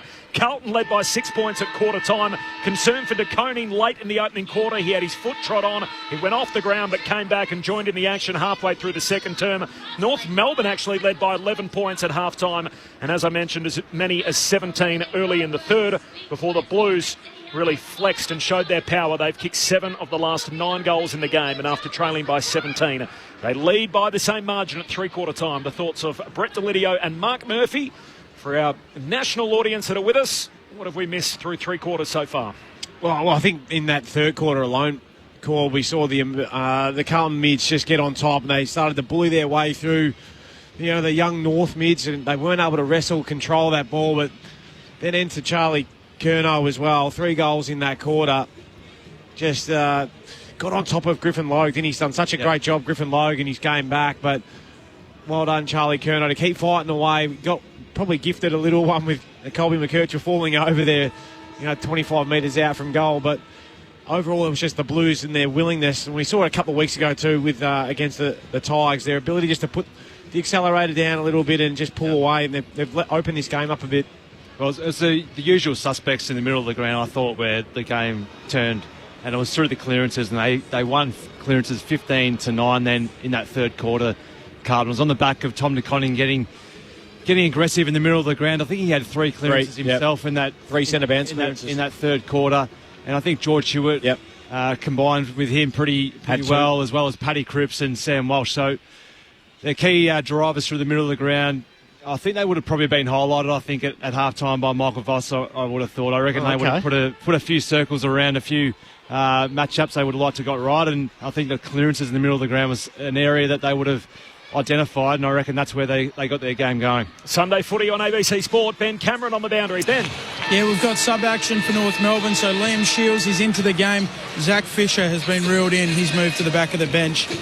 Carlton yet to activate their sub with David Cunningham. I think all best. Thanks, Ben. Carlton by 17 points. Final term coming up. North have been so brave throughout the day. They've led for large periods. They got another quarter in them to try and now pull this one back, a match which they led themselves by 17 early in the third. Final term underway. Simpkin hand pass out to Sheasel. High bomb to half forward. Sard flies through. No mark. Free kick. It's going North's way. And Curtis is going to get it. So the first inside 50 of the final term will go to North Melbourne. As Curtis, he's going to have to come back over his mark here. He just puts it straight on the chest of Comben in the pocket, who's played up front today. He's kicked 3 goals, but it's coming back to Curtis. Silly rule sometimes. Yeah, a bit finicky. The man on the mark can't move, so what's it matter? I'm with you. Brisbane by 2 over Sydney. Fremantle full-time, 50-point winners over Melbourne. Hits up Zerha. Same channel of the ground, left half forward, puts it straight out in front. Zerha on a nice lead takes the mark. Tight angle, 5 in from the boundary line, left half forward. He hasn't really had a big day today, Cam. Has he? He's probably been the odd one out in terms of the inside 50s. Larky's got on the board, Comben's got on the board, Curtis as well, but here's his chance. Is that Toad from Mario Kart? One of his tattoos high up on his left bicep. He's dropped. Punt here misses everything to the near side of behind. It's not the tone setter North were looking for to begin this final term. Carlton by 17, Ben Cameron on the boundary. David Cunningham is kind of like the player on the cricket field who's bowling the ball and swinging their arms around trying to get the captain's attention. He's standing just next to Michael Voss, refusing to sit at the back of the bench, sort of eyeing him, saying, when can I get on?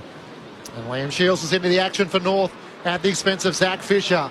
The Kangas trying to contest for it on the wing as the Blues clear up towards the middle of the ground, and the ball is locked under Jesse Motlop. Blake Akers, and the last to rise. Here's that sub, Liam Shields. Thrown in the air. De Koning up against Sherry. De Koning takes it out of the ruck. Sherry dumps him in a tackle. How's the umpire going to view this in the back? And Carlton big man will get the free kick, centre wing on the outer side. The Blues by 17 points. Second on the ladder on the line this afternoon. And his battles with his legs early in the match, Tom De Koning, but he's been able to see out the match so far, up towards Charlie Curnow. But flying high, Griffin Logue in his first match back since round 17 last season against the Blues, recovering after his ACL injuries, 3 VFL games. Hasn't he added some stability to the North Melbourne defence? They have had a couple of nervous moments as Core goes short and Davies Uniacke takes the mark. He's looked really sharp, Clinchy. Yeah, it's amazing first game back to come up against Charlie Curnow. I know he's kicked the 4, but I thought he's competed really well. Davies Uniacke long to the wing. Sam Durden reaches for it. No mark. Blues win it back though. Wiedering, hand pass to Kennedy. Handball to Ollie Hollands. Still on the wing. Kicks down to half forward. Oh, big leap from Archer. Gee, got some elevation. Got a shove. And he's getting a free. Thought he was going to have to return the footy for a shove against them. In fact, it's North's free kick. Too much hang time in that kick. Trying to go down the line to Hansen. And Hollands works across and punches it out of bounds. Yeah, he's tough, Jackson Archer, but I reckon he's getting him some great spots, isn't he, Liv? He's dropped a few, though, today, hasn't he? Like, once he starts to clunk those ones. The positioning's been good. He's got to finish off his work. Yeah, agree. Shallow throw in. Sherry tries to knock it down to the front. Simpkins hand pass to Sheasel. Still running hard. Got a shove in the back and will get the free kick with no advantage claim. So Harry Sheasel will take it. Possession number 27 coming out for him. Patrick Cripps at 26 as he goes short inboard. Tucker takes the mark. Back to Sheasel. So another one. coming up here for the young North Melbourne star. As he looks up towards half forward, Comben is the longest target, Larkey as well. Comben wrestling with Durden, and Wiedering makes the fist in there. Spills down to Cripps, front of the pack. Hand pass to Chera. Slices a kick into the middle of the crowd, and Elijah Hollands takes the mark. Looks out the broadcast wing. Charlo Curnow is on a long lead and it beautifully clears forward. Logue was happy to let Curnow go up the ground and take the mark. They're out goal side. Carlton fans very excited about that. Hand pass to Walsh. Just kicks awkwardly off the step, and in the end, Ollie Hollands falls to dive and take a sprawling mark. Hand pass off his knees back to Walsh. He's going to just lay it up to the top of the goal square. Oh, Motlop thought about taking a hanger, leapt into the back of his opponent. Didn't even blow the whistle. Motlop races out after it. The ball's out of bounds, left forward pocket for the Blues. Not sure you can do that, Corb. You put both hands on the shoulders and try and elevate yourself. Must have lost the P in the whistle. That's why it's Razor Ray too. He's got that zone deep forward for Carlton. Boundary throw in here. Comes North's way. Davies Uniacke, hand pass to Shields. Just jams it on the boot. Turns out a right Larkey. I thought he took the mark. Was he clipped high? Threw his head back. Very, very late whistle. It comes from out of the zone. And it is the out of zone umpire, I think 2 away, that's picked that. That's right. It is right. And a free kick goes Larkey's way, which is the right call in the middle of Docklands. A long kick out to Archer, marks on the city wing for North. Got slapped in the face. 4 umpires. Tucker at left half forward. Inside 50. Comben the target. Durden spoils it down. Saad gets a hand pass away. Kennedy. In fact, it's Chera who's brought to a complete halt. Charlie Comben lays the tackle. Do you think Comben will play more as a forward or defender for the rest of his career? Should play more as a forward from what I've seen today. I think he's been really good. Alistair Clarkson making reference that they probably need another key forward to support Nick Larkey. They may have him. As Sherry tries to take it to the ruck, he ran into a dead end and Curtis lays the tackle, preventing a chance for Carroll to break clear. A lot of players around this stoppage. Inside the attacking 50 for the Kangas. Sherry backhands it, looking for Zerha. Lost his footing. Hand passes it as he falls to his backside. Sard for the Blues. Hand pass away to Cottrell. Kicks out of defence. Archer's waiting for it. Can't take the mark in front of Curnow. Onto it Akers. Good clean pickup. Hand pass to Cripps and the Blues are away. The Carlton champ goes racing away. Great kick to the wing. Finds Curnow. He marks on the Logo City side. Hand pass for anyone that'll run with him. Gives it to Akers. Short kick to Owies. He marks between wing and half forward. Carlton by 17. 6 gone final term. Owies kicks inside the attacking 50. They all leap forward out the back. Chincotta gets boot to ball. Misses. Out to the left, behind. Carlton by 18. So that is an equal game high. North led this match by 18 in the second quarter, and now it's Carlton on top by the same margin. 6.5 gone final term. Blues by 18 points. Sunday footy on ABC Sport. Scott straight down the middle to Core, not 15, so kicks up towards Sherry on the wing, can't take the mark. Ollie Hollands crumbed it perfectly, but Comben lays the tackle, brings him down with Hansen, using his big frame to just stumble over him Shane Mumford style. Ollie Hollands gets to his feet with the support of Sam Walsh. Front of the 2 benches where players are desperately waiting to come back on. Carlton by 18 points. De Koning wins down the tap. Simpkin tries to knock it away. Walsh for the Blues. Hand pass straight to Wardlaw. Hand pass to Sheasel. Round the broadcast wing. Links up with Tucker. Hand pass just out of reach for Stevens. Little fumble. Keeps it alive as he cuts around Sard. Kick smothered though in the end by Hewitt. Spins towards the boundary line and Sard knocks it across. There's your man, Murph. George Hewitt. Yeah, he's a competitor, isn't he? Just North Melbourne, just a few just basic skill errors. They had Carlton cold from the stoppage. They had numbers free and just couldn't quite get a grip on the ball and just chose to come back and ball when they should have just gone straight. Boundary throw in. Sherry tries to grab it out of the ruck, spills it. Ollie Hollands to Elijah. Tackled, taken to ground by Sheasel. 0437 774 774. We got the age-old question for you, Murph, off the SMS. Do we, see a Carlton fan, need Pitternet in the team? 2 rucks. Especially when TDK was hurt earlier in the game. Ball comes out towards Simpkin. High half forward, kicks North to full forward. Leaping up Larkey, no mark. Curtis wanting to keep it alive, clever. Hand pass back inboard, Zerha clean. Got it out to Shields, serves up a goal. And North is still in this.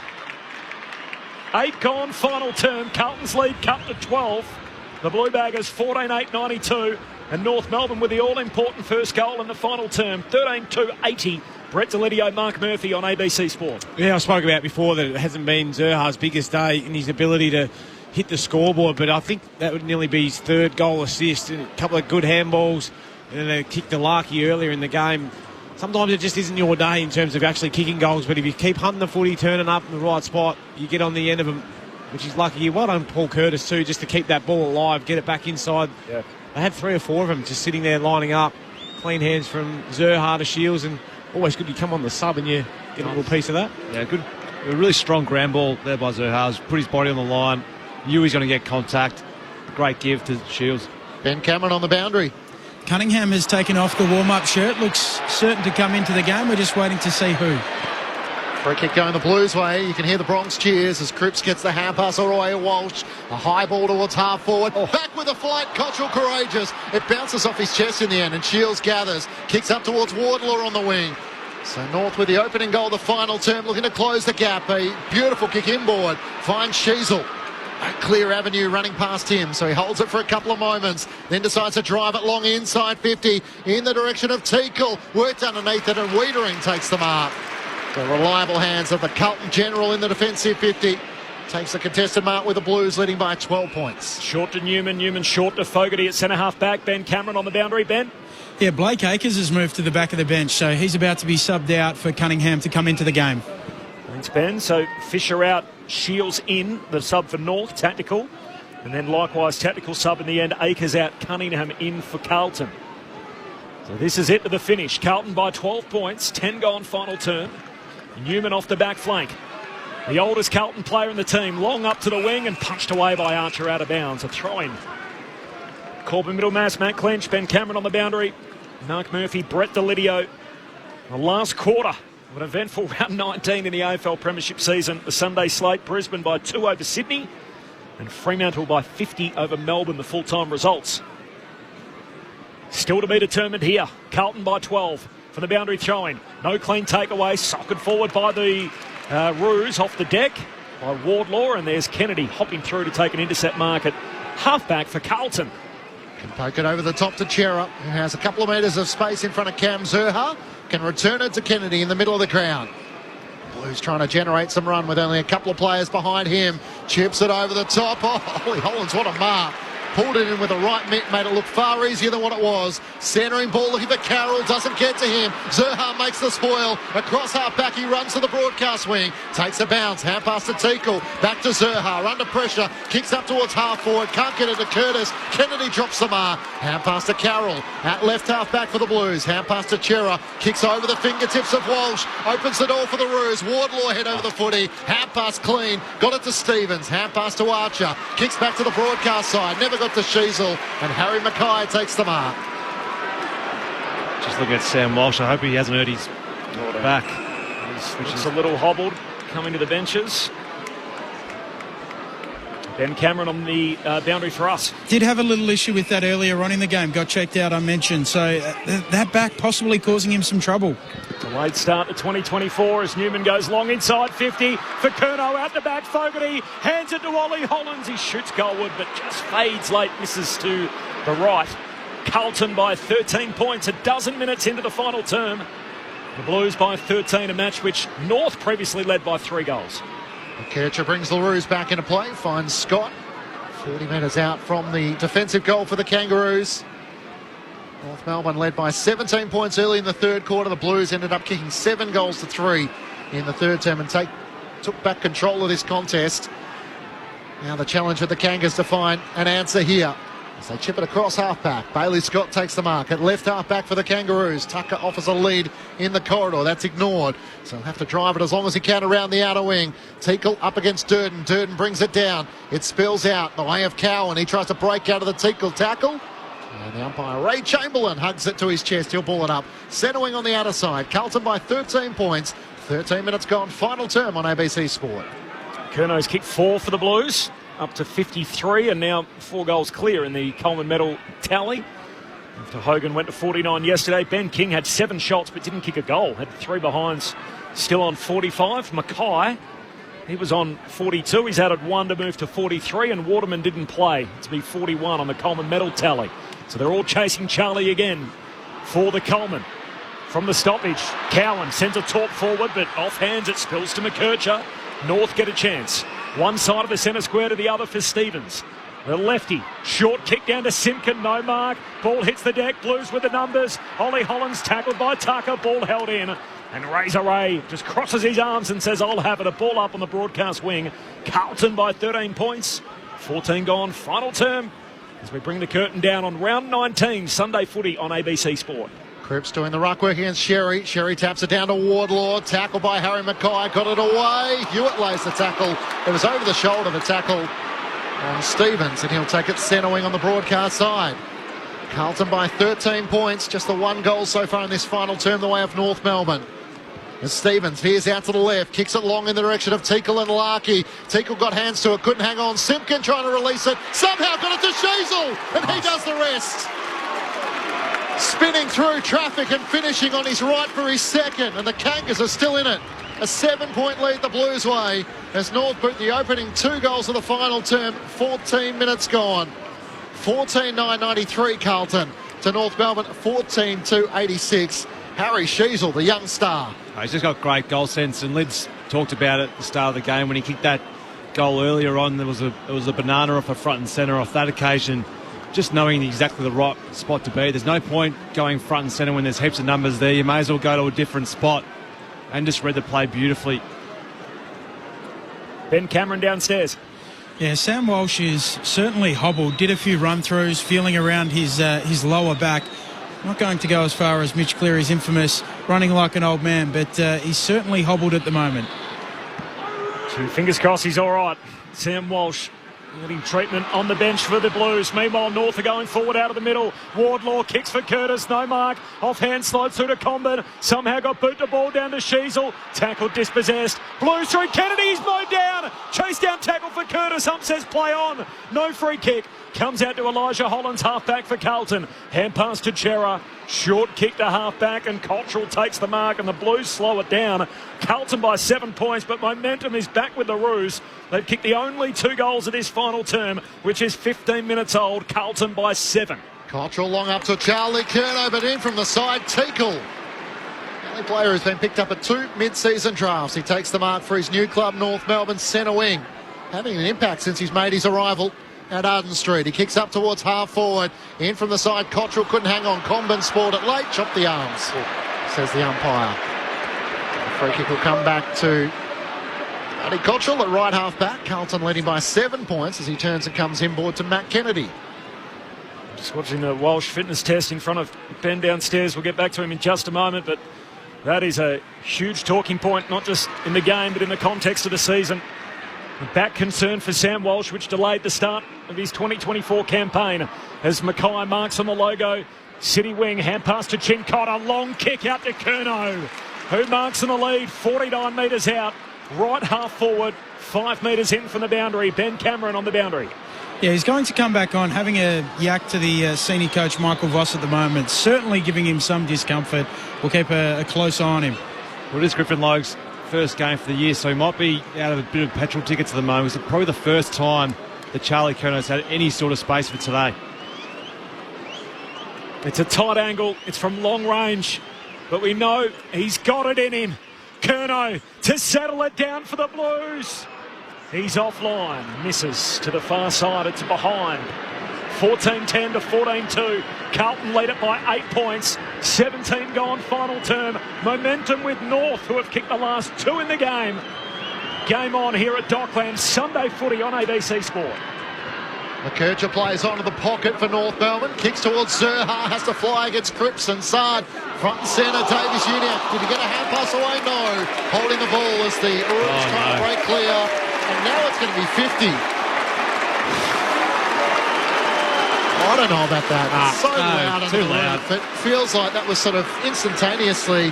North got a hand pass away, and in the end, Sard is going to go from left half forward to the goal square. The umpire didn't need to insert himself into the game there. So it's against Darcy Tucker. Not sure he heard the whistle. It was a 50-50 call. Sard, the unlikely goal scorer for his first of the season and 11th of his career. And to give the Blues just a little bit more breathing space. Top of the goal square. Adam Sard taking his full 30 seconds as he'll put it into the second tier No, he won't. Pop it over the top, and the Wolf comes. Carlton with their first goal of the final term after North Melbourne had kicked the opening 2 goals. And the Blues with a 14-point margin at the 19-minute mark of the final term. Brings up the 100, 15-10-100 to North Melbourne, 14-86. From a contest point of view, it's a little bit of a shame. Mark Murphy and Brett Delidio. Yeah, it is, because I just don't think that umpire's got any feel for the game there. I don't think there was anything intended. He just didn't hear the whistle. And it's pretty loud out here when there's a lot of Carlton fans yelling for the holding the ball, but I think for the North Melbourne players now in the middle of the ground, they just need to just move that frustration from their mind and just focus on the job at hand. They've been terrific in the last 5 or 6 minutes, getting the game back on their terms. So real tests to get after the football here, get back to contested footy, get the clearances ahead and give your key targets an opportunity ahead of the football. Back to 14 points Carlton's way. There's another free in the middle. Again, it's going Carlton's way. As Davies-Uniacke was racing away with it once more. It's a ruck infringement and it's an advantage going to De Koning. He kicks long to the hot spot. Curnow leaps for it. Mackay in the pack. Boy, there's another whistle. It's another free for the Blues. Geez, the last 3 disposals in this game are all going to be the result of a free kick to Carlton. Yeah, I'm not sure that one was there. I think the Tom De Koning one was there. The arm slipped above and got him high, but yeah, it's almost ruined the game a little bit here. Unfortunately, leads that North Melbourne have worked so hard to get back into this contest in this last quarter. So there was a free kick and a 50. Sard goals. There's one kick back in the middle. Free kick for De Koning. Inside 50. There's 2 kicks. Here's the third as Mackay gets a free and he goes, and that's just about the game. Mackay with his second. And with plenty of intervention, the Blues have it out by 20. A game high.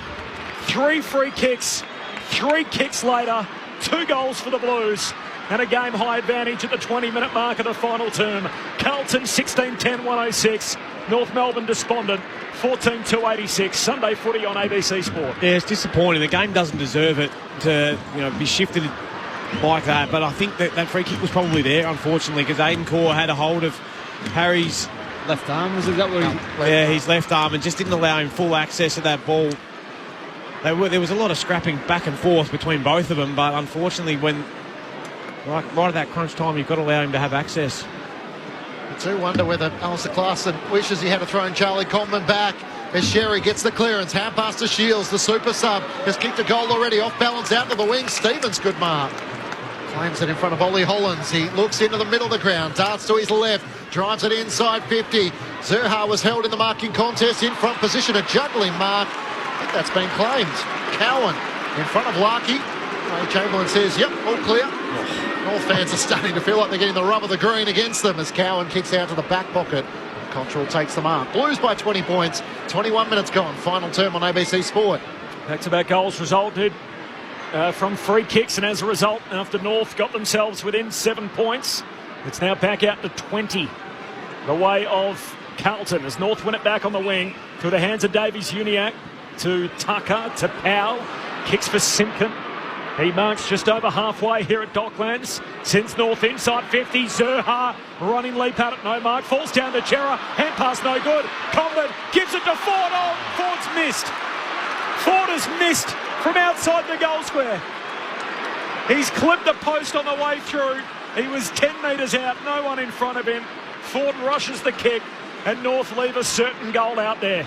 Carlton by 19 points. 22 gone final term. He was spitting distance from the goal line, Eddie Ford. Yeah, left a real few mistakes here, aren't they? North, obviously just a bit of ill discipline with a few free kicks and then just not finishing the hard work. Nick Newman out of defence for the Blues, up to half-back. Logue in front. Elijah Hollands sees him across the boundary line. And a throw in. Did you answer the query off the SMS? No, I didn't. Pitternet and De Koning? I think they're better suited to the one ruck. It's just unfortunate, obviously, if you have an injury to your ruckman to start off the game. But I think that you said the importance of how good Tom De Koning is when he's fit and firing. He's been terrific in the second half. It's certainly been an eventful injury match for the Blues as they've been on high alert. De Koning early. Harry Mackay had a HIA assessment. Sam Walsh has a chip inside 50. for the Kangas and able to get after it forward, and Sard for the Blues out of defence. Hand pass to Carroll at half-back, drives it long in the direction of Charlie Curnow. Once more he tangles with Griffin Lowe. Lowe brings it down, careful not to give away the free kick. Got it down to Scott for the Roos. Hand pass to Sheasel, to Powell through the middle of the ground. Little fumble by Tucker. He has to sock it off the deck. Gets it to half-forward, but Chirrut was waiting for it. The loose across half-back, kicks out to Cottrell, who marks centre wing. He continues to shift it down to half-forward. Ollie Hollands marks. Curnow presenting. Curnow's going to get it. The kick heads in his direction and he marks it right half-forward. He's got it about 40 metres out on a tight angle. He's about 5 or 6 metres in from the boundary. We'll have a look from right half-forward. Yeah, well, he's an aerobic beast, Charlie Curnow, and the longer this game has gone on, the more separation he's been able to get from Griffin Logan. You can understand that being Griffin's first game for the season, but just found some space and found Luke McDonald's back shoulder and just worked his way into that pocket of space for Ollie Hollands to use him. Charlie Curnow, wayward last week with 3 goals, 7. He's got 4 already tonight. His drop punt here is across the face too. Misses. They're behind, so Carlton by 20 points. That is a game high. Charlie Curnow, by the way, is up to 4 goals, 2. His 2 behinds came in this quarter, his last 2 looks. Carlton by 20, time on final term, Sunday footy on ABC Sport. Scott dodging and weaving, trying to find an avenue out of defence for the Roos, up towards Comben, can't hang on. Kennedy, despite the size mismatch, did well and brings the ball over the boundary line for a throw-in. Carlton by 20 points, crowd posted at 40,014 fans. Sunday afternoon footy under the roof of Docklands, the final match of round 19. Harry Mackay into the ruck against Sherry. Sherry palms it down, but straight to Walsh. Then Sherry lays the tackle. Walsh didn't get a hand pass away, holding the ball. As that back is put to work, and Tristan Sherry wins the free kick. Right half back for the Kangaroos. Has to be bold here and take a few risks. He kicks it in the middle of the ground. Larkey up against Cowan. A gentle nudge worked him out of the way. The North Melbourne key forward. He now looks up inside 50. Comben the target. He'll fly against 2. Durden cleared it to the back. Newman dropped the chest mark. Hand pass back to Chera. Onto a Zerha. Kicks across his body. Kicks across the face of goal and misses everything. 25 metres across the face of goal. Out of bounds on the full. Carlton free kick in the right back pocket. The Blues by 20 points. They could have made them pay a few times here in this last quarter. The Roos that just haven't quite made the most of their opportunities, and that's what separates us from sitting second last to probably pushing towards a finals 8 sort of spot. If you can actually just have that composure and just finish off that hard work. They're not too far off it, but it's still a million miles off. Blues by 20. The free from Cottrell up to the wing, but mark taken by Core. High bomb inside 50. Curtis with the rise. There's a free kick here. It's going Carlton's way, an illegal Shepherd, and Curnow back behind the ball is getting the free. Yeah, just Curtis just jumping early. And I saw that at the other end, though. It wasn't paid, wasn't it? That's the frustrating part for fans, I reckon. Curnow against the boundary line. Long kick, no mark. Spills down towards Cunningham. Still at half-back for Carlton to Cottrell. Handball away to Walsh.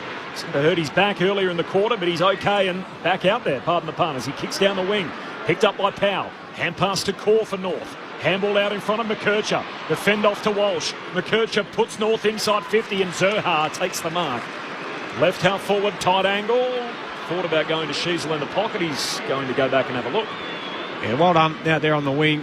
Just put it out in space for Colby McKercher to run on. He's already out of sider from here, Zerha. Time now an issue for North too as the drop punt from Zerha sails goalward right to the line. No score.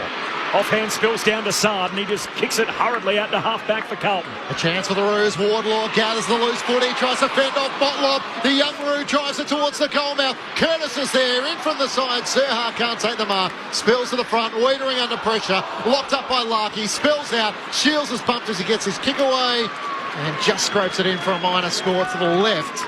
Carlton by 19 points. I don't know if Ben Cameron's still on the boundary because Tom the Koning has had some sort of day, but I think he's headed down to the rooms as well. So Ben might meet him as the Blues sing the song, but a 19-point lead at the 27-minute mark of the final turn. Mitch Mackay having that Scat 6 test, so it went off for a period of time as the kick out here is a shocker. From fullback, Newman trying to dab it into the back pocket, too much on it, and luckily Curnow touched it before it went out on the full, and as a result it's a throw-in in front of North Melbourne's race in the forward pocket.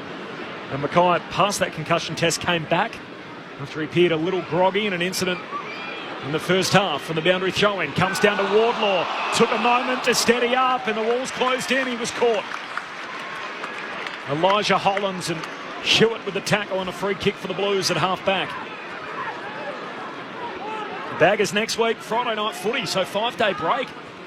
Played Port Adelaide.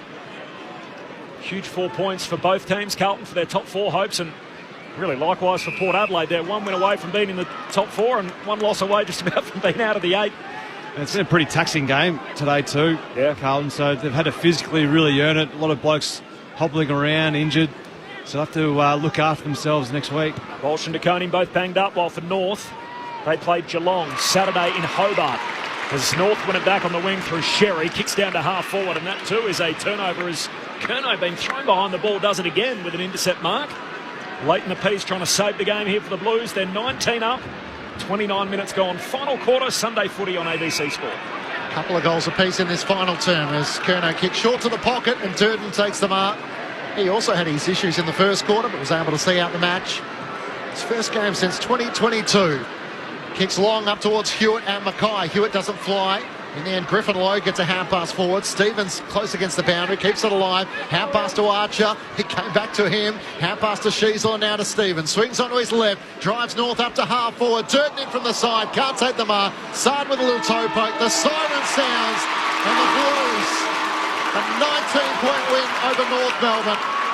They see off the plucky Kangas and they're 2 points clear in the top 2. They're back on the winners list. Carlton by 19 points. We are the Navy Blues. We are the old dark Navy Blues. We're the team that never lets you down. We're the only team old Carlton knows. With all the champions they like to send up, we'll keep our end up, and they will know that they've been playing against the famous old dark Blues. The Blues led by 6 points at quarter time. North Melbourne led by 11 at half time, and then Carlton with 7 goals to 3 in the third quarter opened up a 17-point lead at three-quarter time. The Kangas kicked the first 2 of the final term to draw back within 7 points. Then 3 controversial free kicks, 1 a 50-metre penalty resulting in Adam Sard kicking a goal, and then Harry Mackay booted his second. The Blues finished with the last 2 goals of the match to run out 19-point winners, 16-11, 107 to North Melbourne, 14-4, 88. The Blues in second spot, 2 games behind the Swans. We are the Navy Blues. We are the old dark Navy Blues. We're the team that never lets you down.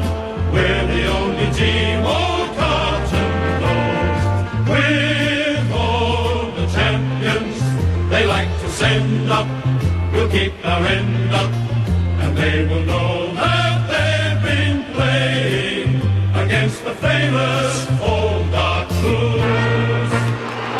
7 individual goal kickers for the Blues, led by Charlie Curnow with 4. He booted 3 in the third quarter. 3 to Jesse Motlop and 3 to Matt Owies, 2 to Harry Mackay individuals, and 2 to Lockie Fogarty individuals to Holland and Sard.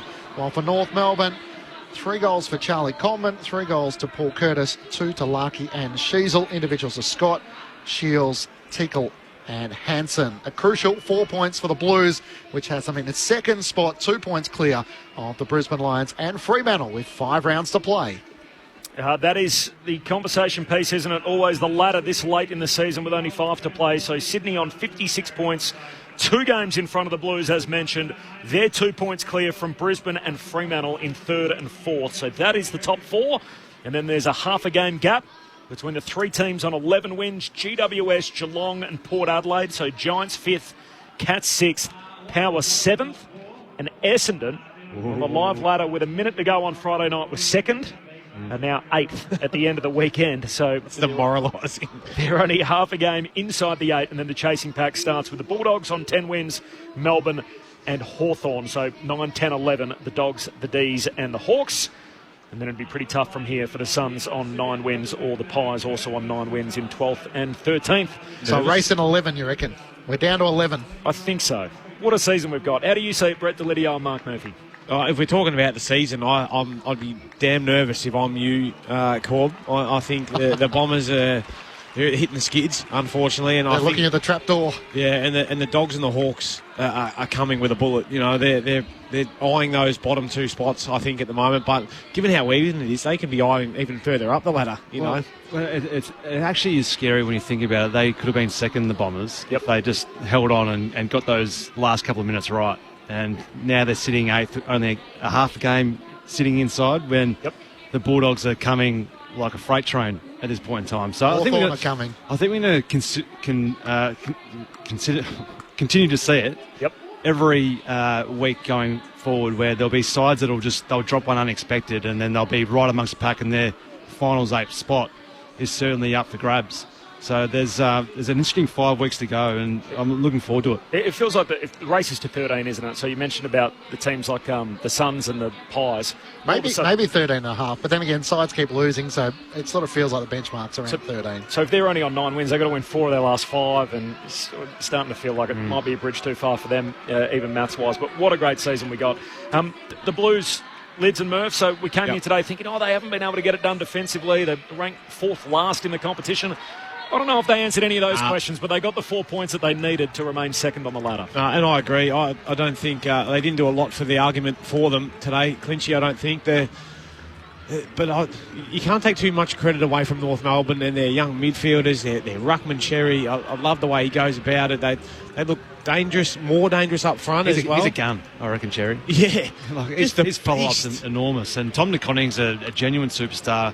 And I know he's probably a little bit sore today, but to have 11 clearances for a ruckman, and his follow-up's just unbelievable. His work at tackling and pressuring is first rate. So they've certainly found a very good one there. You can see why they wanted for so long for him to be the number 1 ruckman with Todd Goldstein there, and in the end Goldstein went to the Bombers to get his opportunity. But you can see the future for North Melbourne. The question is sort of around Carlton. You don't win premierships in July, but they get the 4 points. They're in second on the ladder. I mean, it feels like that's as good a ground as any just to be holding your spot when so many are tumbling around you. But it's hard to get past the controversy that took place in that final term. The free kicks, which probably Carlton were going to be too strong in the end, but it just unfortunately denied what could have been a thrilling ending. Yeah, I think, if you're looking at their team as a whole, I feel like they're a key back short at the moment. Durden came in today, but the lots left to Wiedering, the 3 tools. I feel like they probably got a hold of the Carlton backs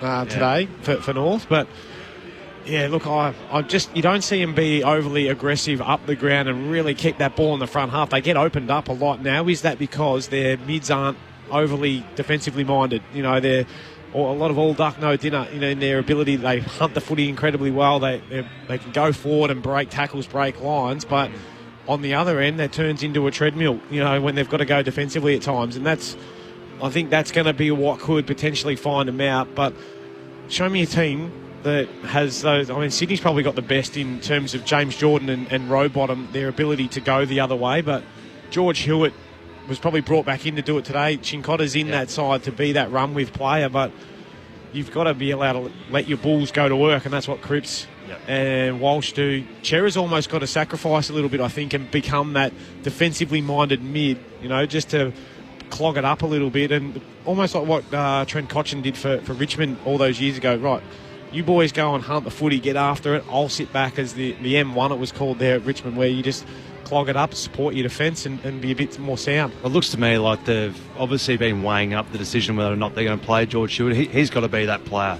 That's got to be that defensive mid for them, because they've got Chera there sitting in the wings, but he's playing off a half-back flank at the moment. So they obviously don't think that he's the man probably for that role at this point in time if they're playing Hewitt fresh off the reserves coming in and doing that. So I think they get found out a little bit, Carlton, when sides pierce them through the corridor and can get them out the back quick.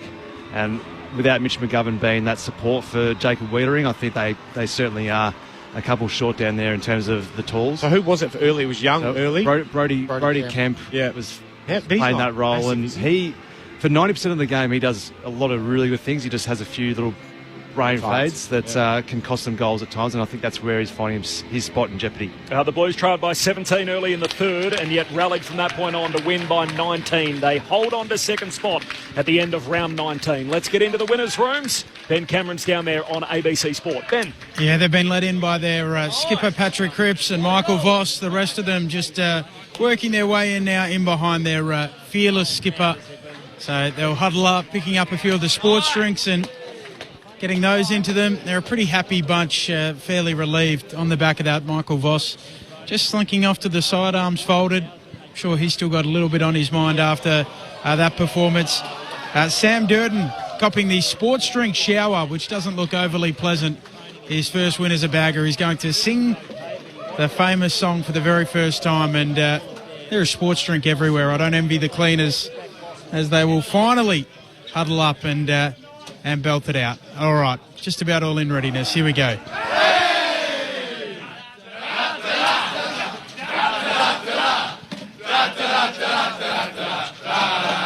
We are the Navy Blues.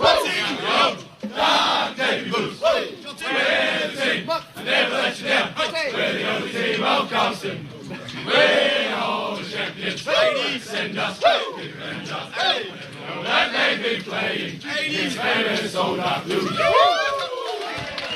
So the Baggers pretty happy with all of that. Jacob Wiedering going to join us in a moment. Looking forward to chatting with him. Thanks, Ben. 19-point victory for the Blues. They were 17 down early in the third and they came rattling home from that point on. So as a result, ended up winning by 19.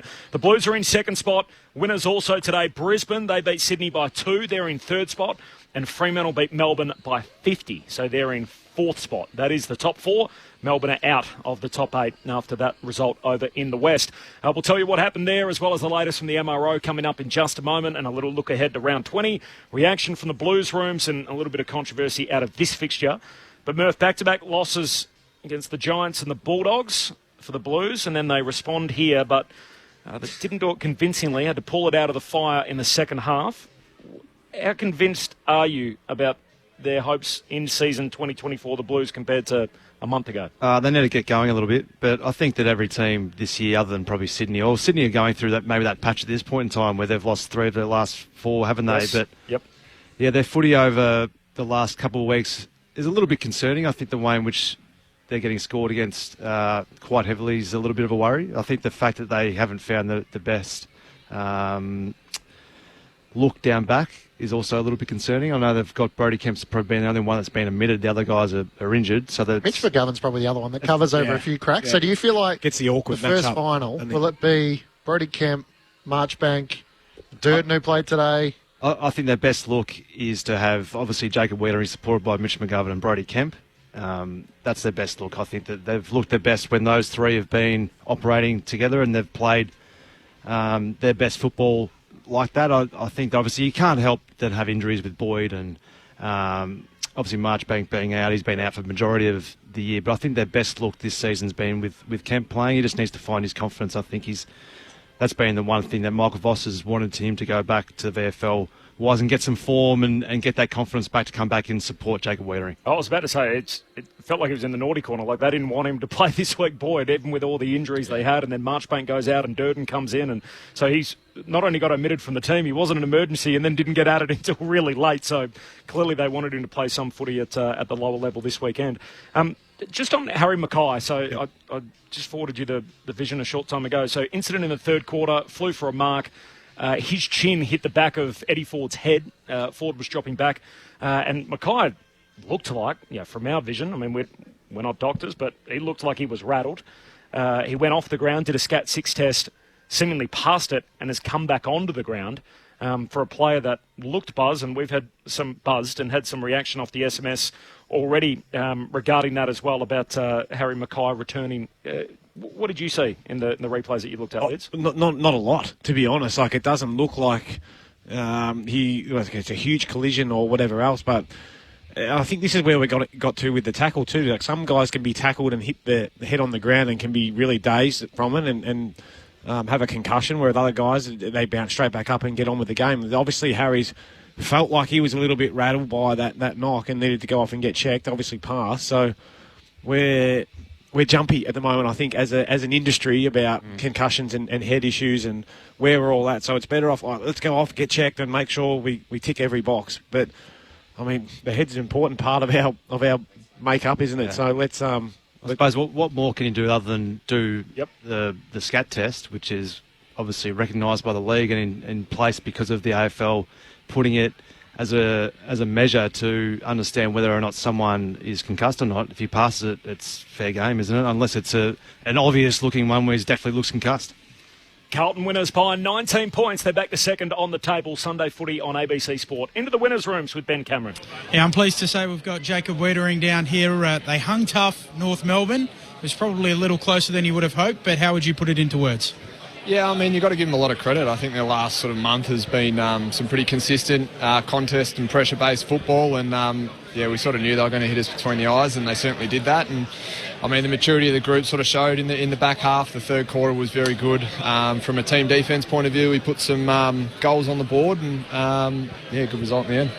Now, that's a fair old mattress you've got on your right quad there that you're lugging around. How is that leg and dealing with the issues you've had there with the corkies? Firstly, Murph, no questions about the corky, mate. They'll come, Wes.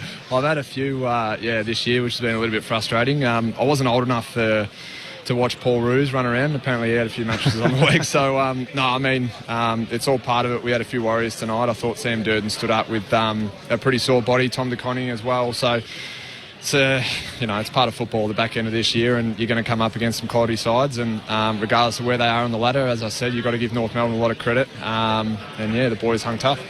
We did hear from Michael Voss last week. He sort of hinted at some of the attention you're getting behind the ball. What does that look like? What does that involve? It's somewhat new. It happens occasionally. I mean, it's part of the game. It's nice when you're flying for your marks and taking a couple early, but at times you're going to get attention. And for me, I've got to be able to come out of myself and lead well and at the same time make one of my teammates better. So for me, I thought Sardi's response in the back half of last week was really good for me. And Dirds' support, I'll give him some more credit. I mean, 2 years out of the game, multiple soft tissue injuries, and then for him to come in and do a role for us tonight was awesome for me. So very pleased for him. He was walking wounded at times as well. I'll send you upstairs to a bloke you know, Mark Murphy, Brett Delidio, Matt Clinch and Corbin Middlemass. Weeders, what was the message at half time? Because obviously just looking at the game and looking at the stats, they were beating you by 10 in clearances, and it just looked like they were probably scoring a little bit too easily than what you would have liked. What was the main message from Michael Voss at half-time? Yeah, I mean, there's a couple of things there. We played into their hands a little bit with transition. We made it a fast game, and that's probably not the way we want to play. They got some really good ball users and some good runners off half-back, so we need to get it, back into the contest. And you know what the big bull Crip can do. Walshy, Ches, George, and Tom DeConning are again wounded, but we need to get going in the middle, and Vossi certainly challenged them, and they certainly gave a response. So behind the ball, I thought were pretty good as well in the back half. 33% going inside 50 for them, and obviously if the boys kick straight, it's pretty handy as well. What's your best look for you in D50 in terms of the personnel down there? How's Mitch McGovern tracking with his injury? I know Caleb was a laid out through sickness, and Brodie played this morning at VFL level. How do you feel that your best look is going?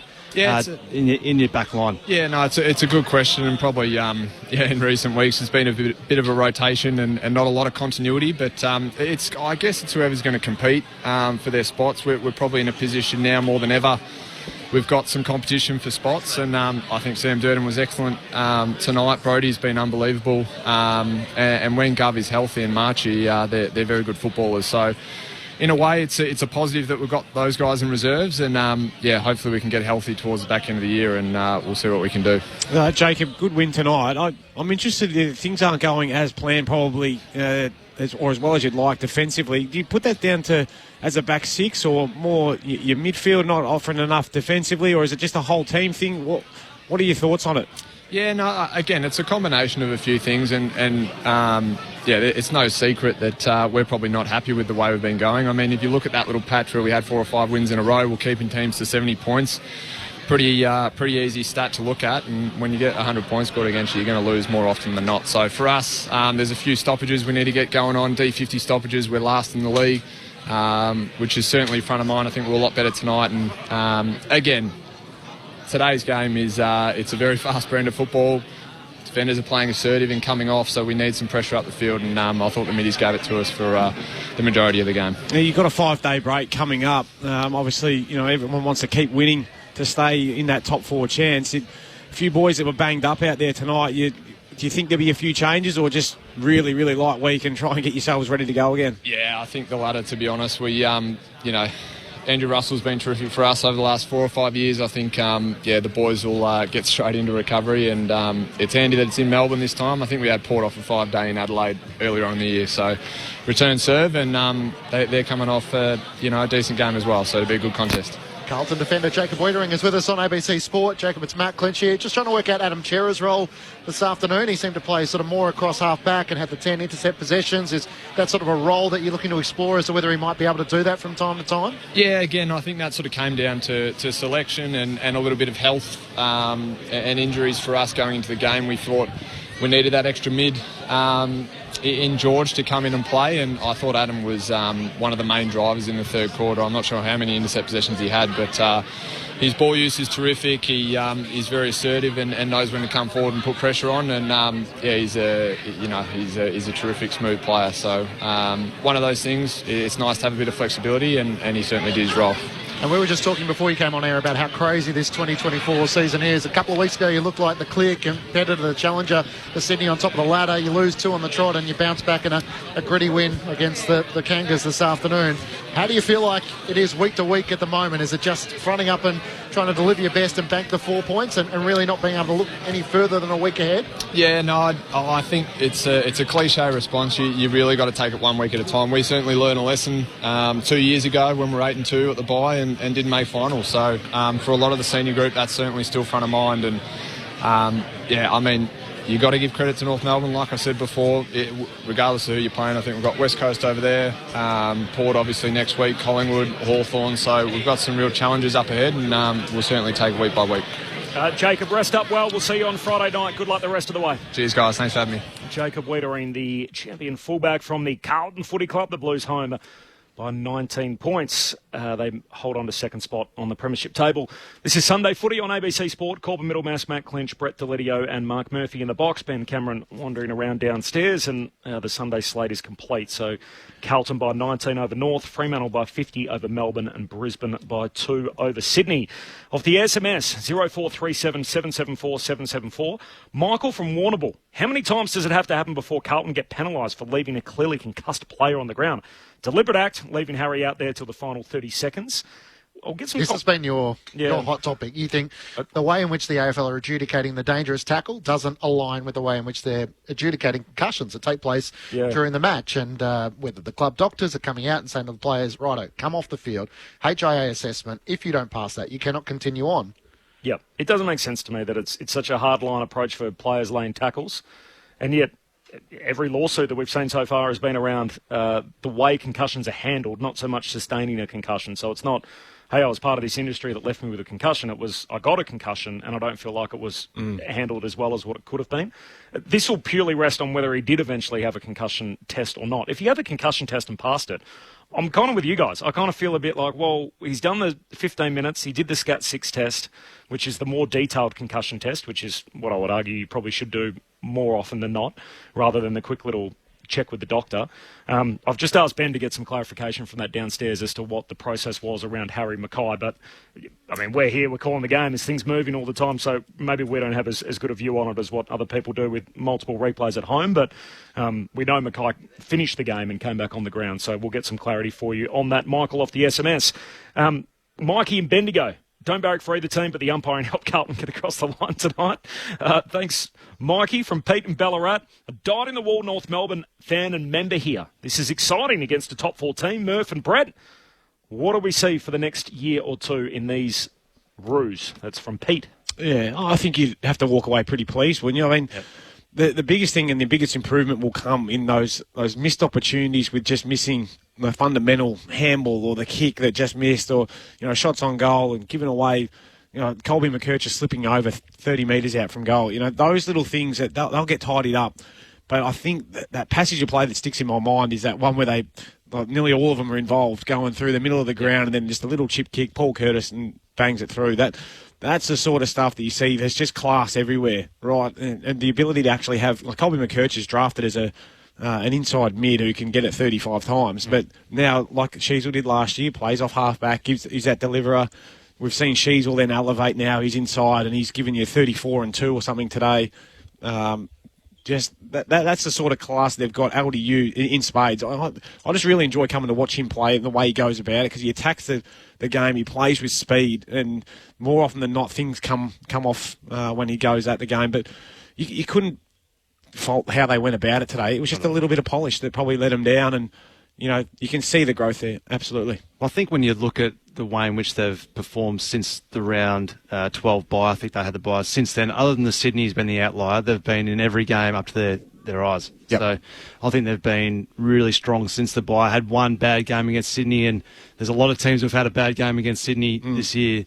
So I think they're progressing in a really strong manner. They've got a lot of class through the middle of the ground. I think their smalls are really good. They probably need to get a few extra key targets. One probably, I reckon, a key defender, another key defender, and probably another key forward. Maybe they might have found him. I think Like's a superstar. I think if he's playing in a side which is finishing off that hard work, he'll win Coleman's. As this group grows together, who could be the most damaging player? Is it Luke Davies-Uniacke or Harry Sheasel potentially be?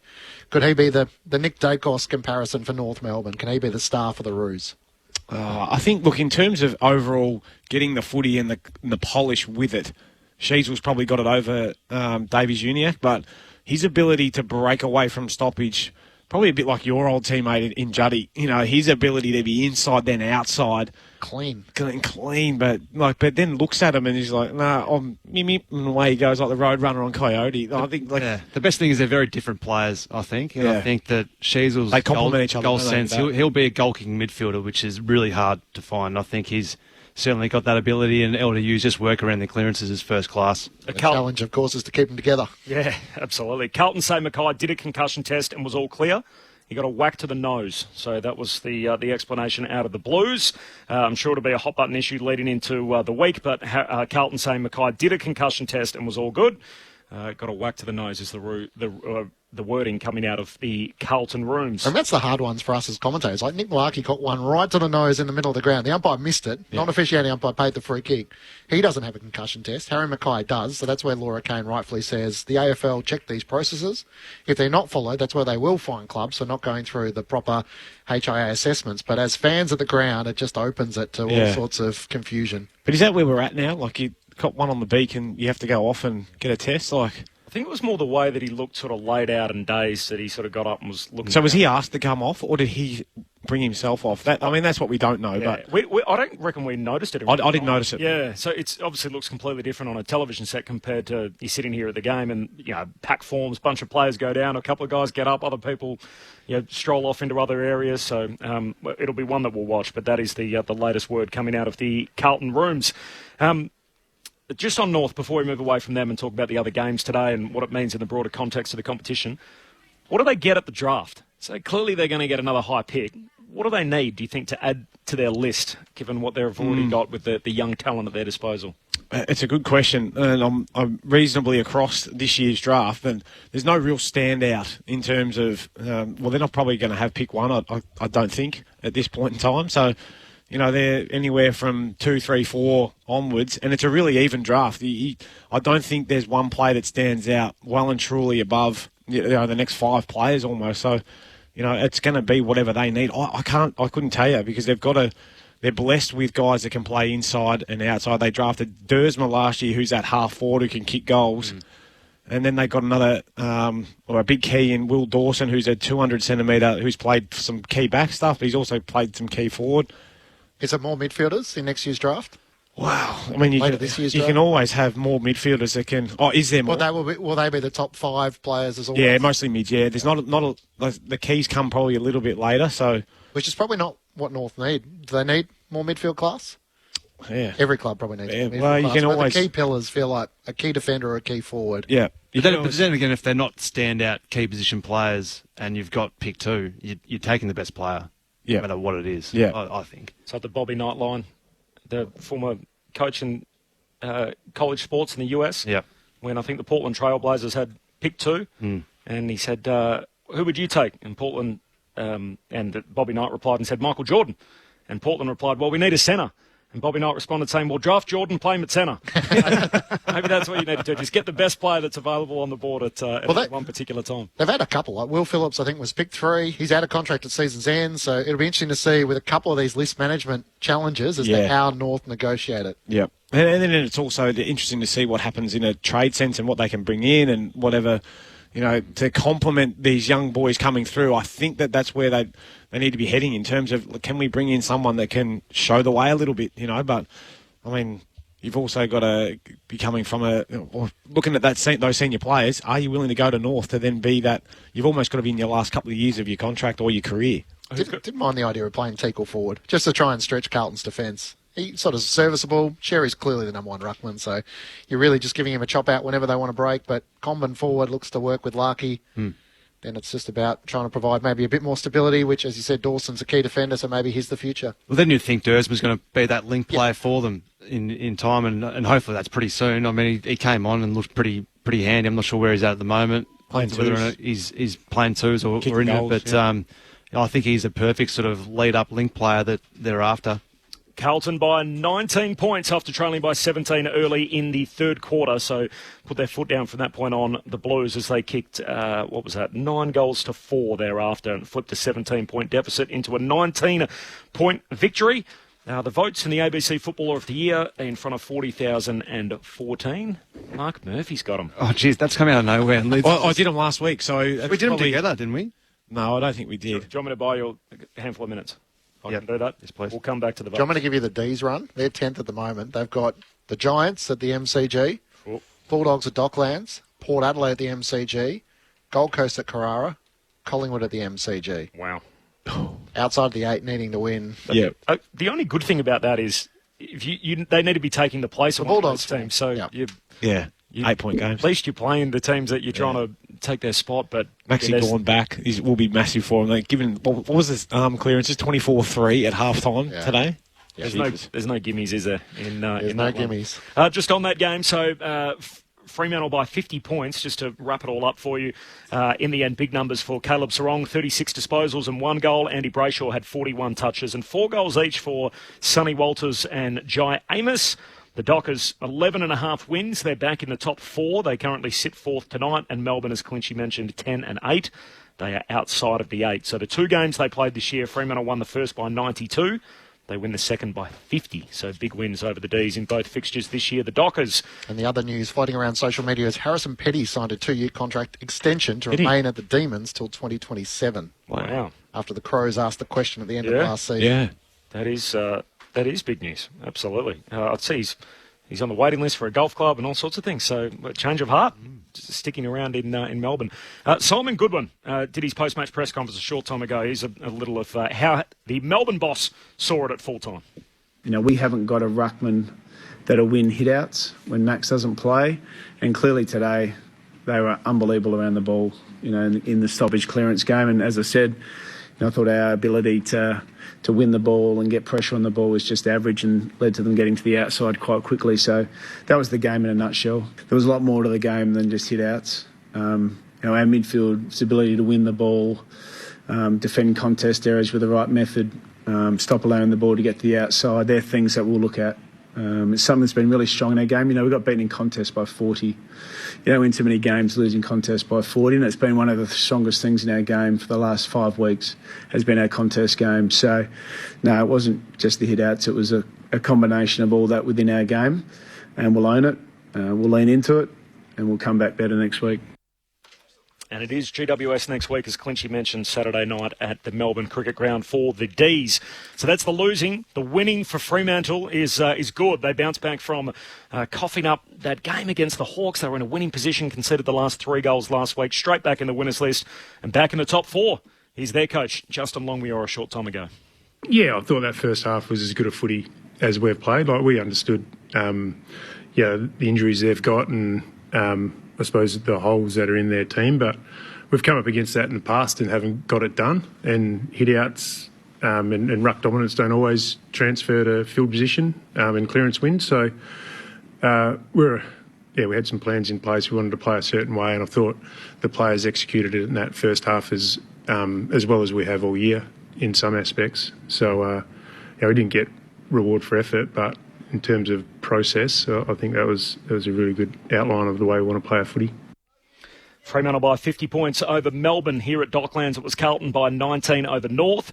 And really the lead match of the day, it was certainly that, with the Brisbane Lions, who have now won 7 in a row, coming from 15 points down at three-quarter time to beat the Sydney Swans.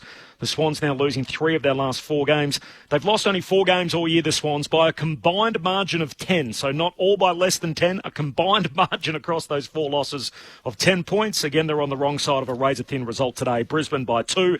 Calamarchi kicked the go-ahead goal with a couple of minutes left. He then had another shot to try and ice it, missed, and a few nervy moments and a few fingernails less for the Brisbane Lions faithful, but in the end they get home by 2, Brisbane, to sit third on the premiership table. The postscript for the Sydney Swans is going to be the injury front. So a calf for Dane Rampy, an ankle for Tom Papley, and Hayward played through what looked like some kind of an ankle concern. This is a team that is already missing McInerney, already missing Rowbottom, who came out of the fixture this week. A knee for McInerney and Rowbottom with a facial fracture, which really sort of went under the radar somewhat. John Longmire was asked for a little more clarity and a way to try and explain it all after the Swans' 2-point loss to Brisbane. I'm just really proud of our players. I mean, to be able to have a contest like that when you lose next on 3 players in your team pretty early in the game, I thought was an outstanding effort by our players. Absolutely outstanding. And sometimes, you pull up short against a team that's won 6 in a row, and I think it lost 3 quarters for over the last month. I just thought our blokes were outstanding. Hopefully that's recognised, because I think they did a great effort when they lost, so many players in pretty hot conditions, were able to play the way we did. Just on Dane and Paps, have you got an idea of how they are? No, they're obviously serious enough. I mean, Ramps was a calf and Paps was an ankle, which was disappointing. 2 pretty important players. I'm not sure what Will's story is yet either, so have to wait and see. We had Mills, McInerney, Rowbottom out of our team today, and then you lost Papley and Rampy. It's not too bad an effort, hopefully. On a team that played in the grand final last year on their home deck, so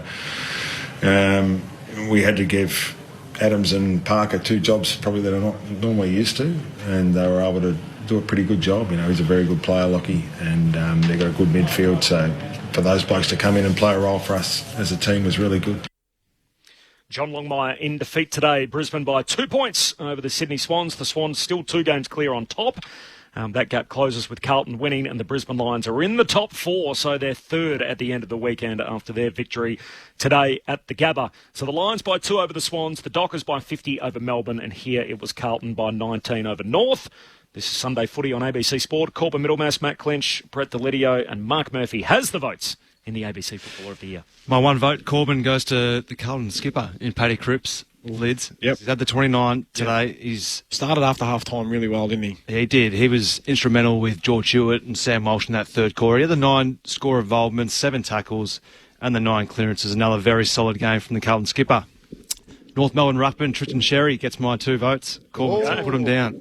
So he's had a pretty big day, big Tristan. He's had 43 hit-outs, had the 5 score involvements, but the 11 clearances, I just thought his follow-up work was extraordinary today. I thought he gave his midfielders first opportunity at the contest. I thought Tom DeConning, when he came on after that injury interruption, was fantastic, but I thought a lot of the damage had been done then, but I thought he compared really hard, Tristan, and they've certainly found one there, North Melbourne. I thought the best man on the game was Harry Sheasel.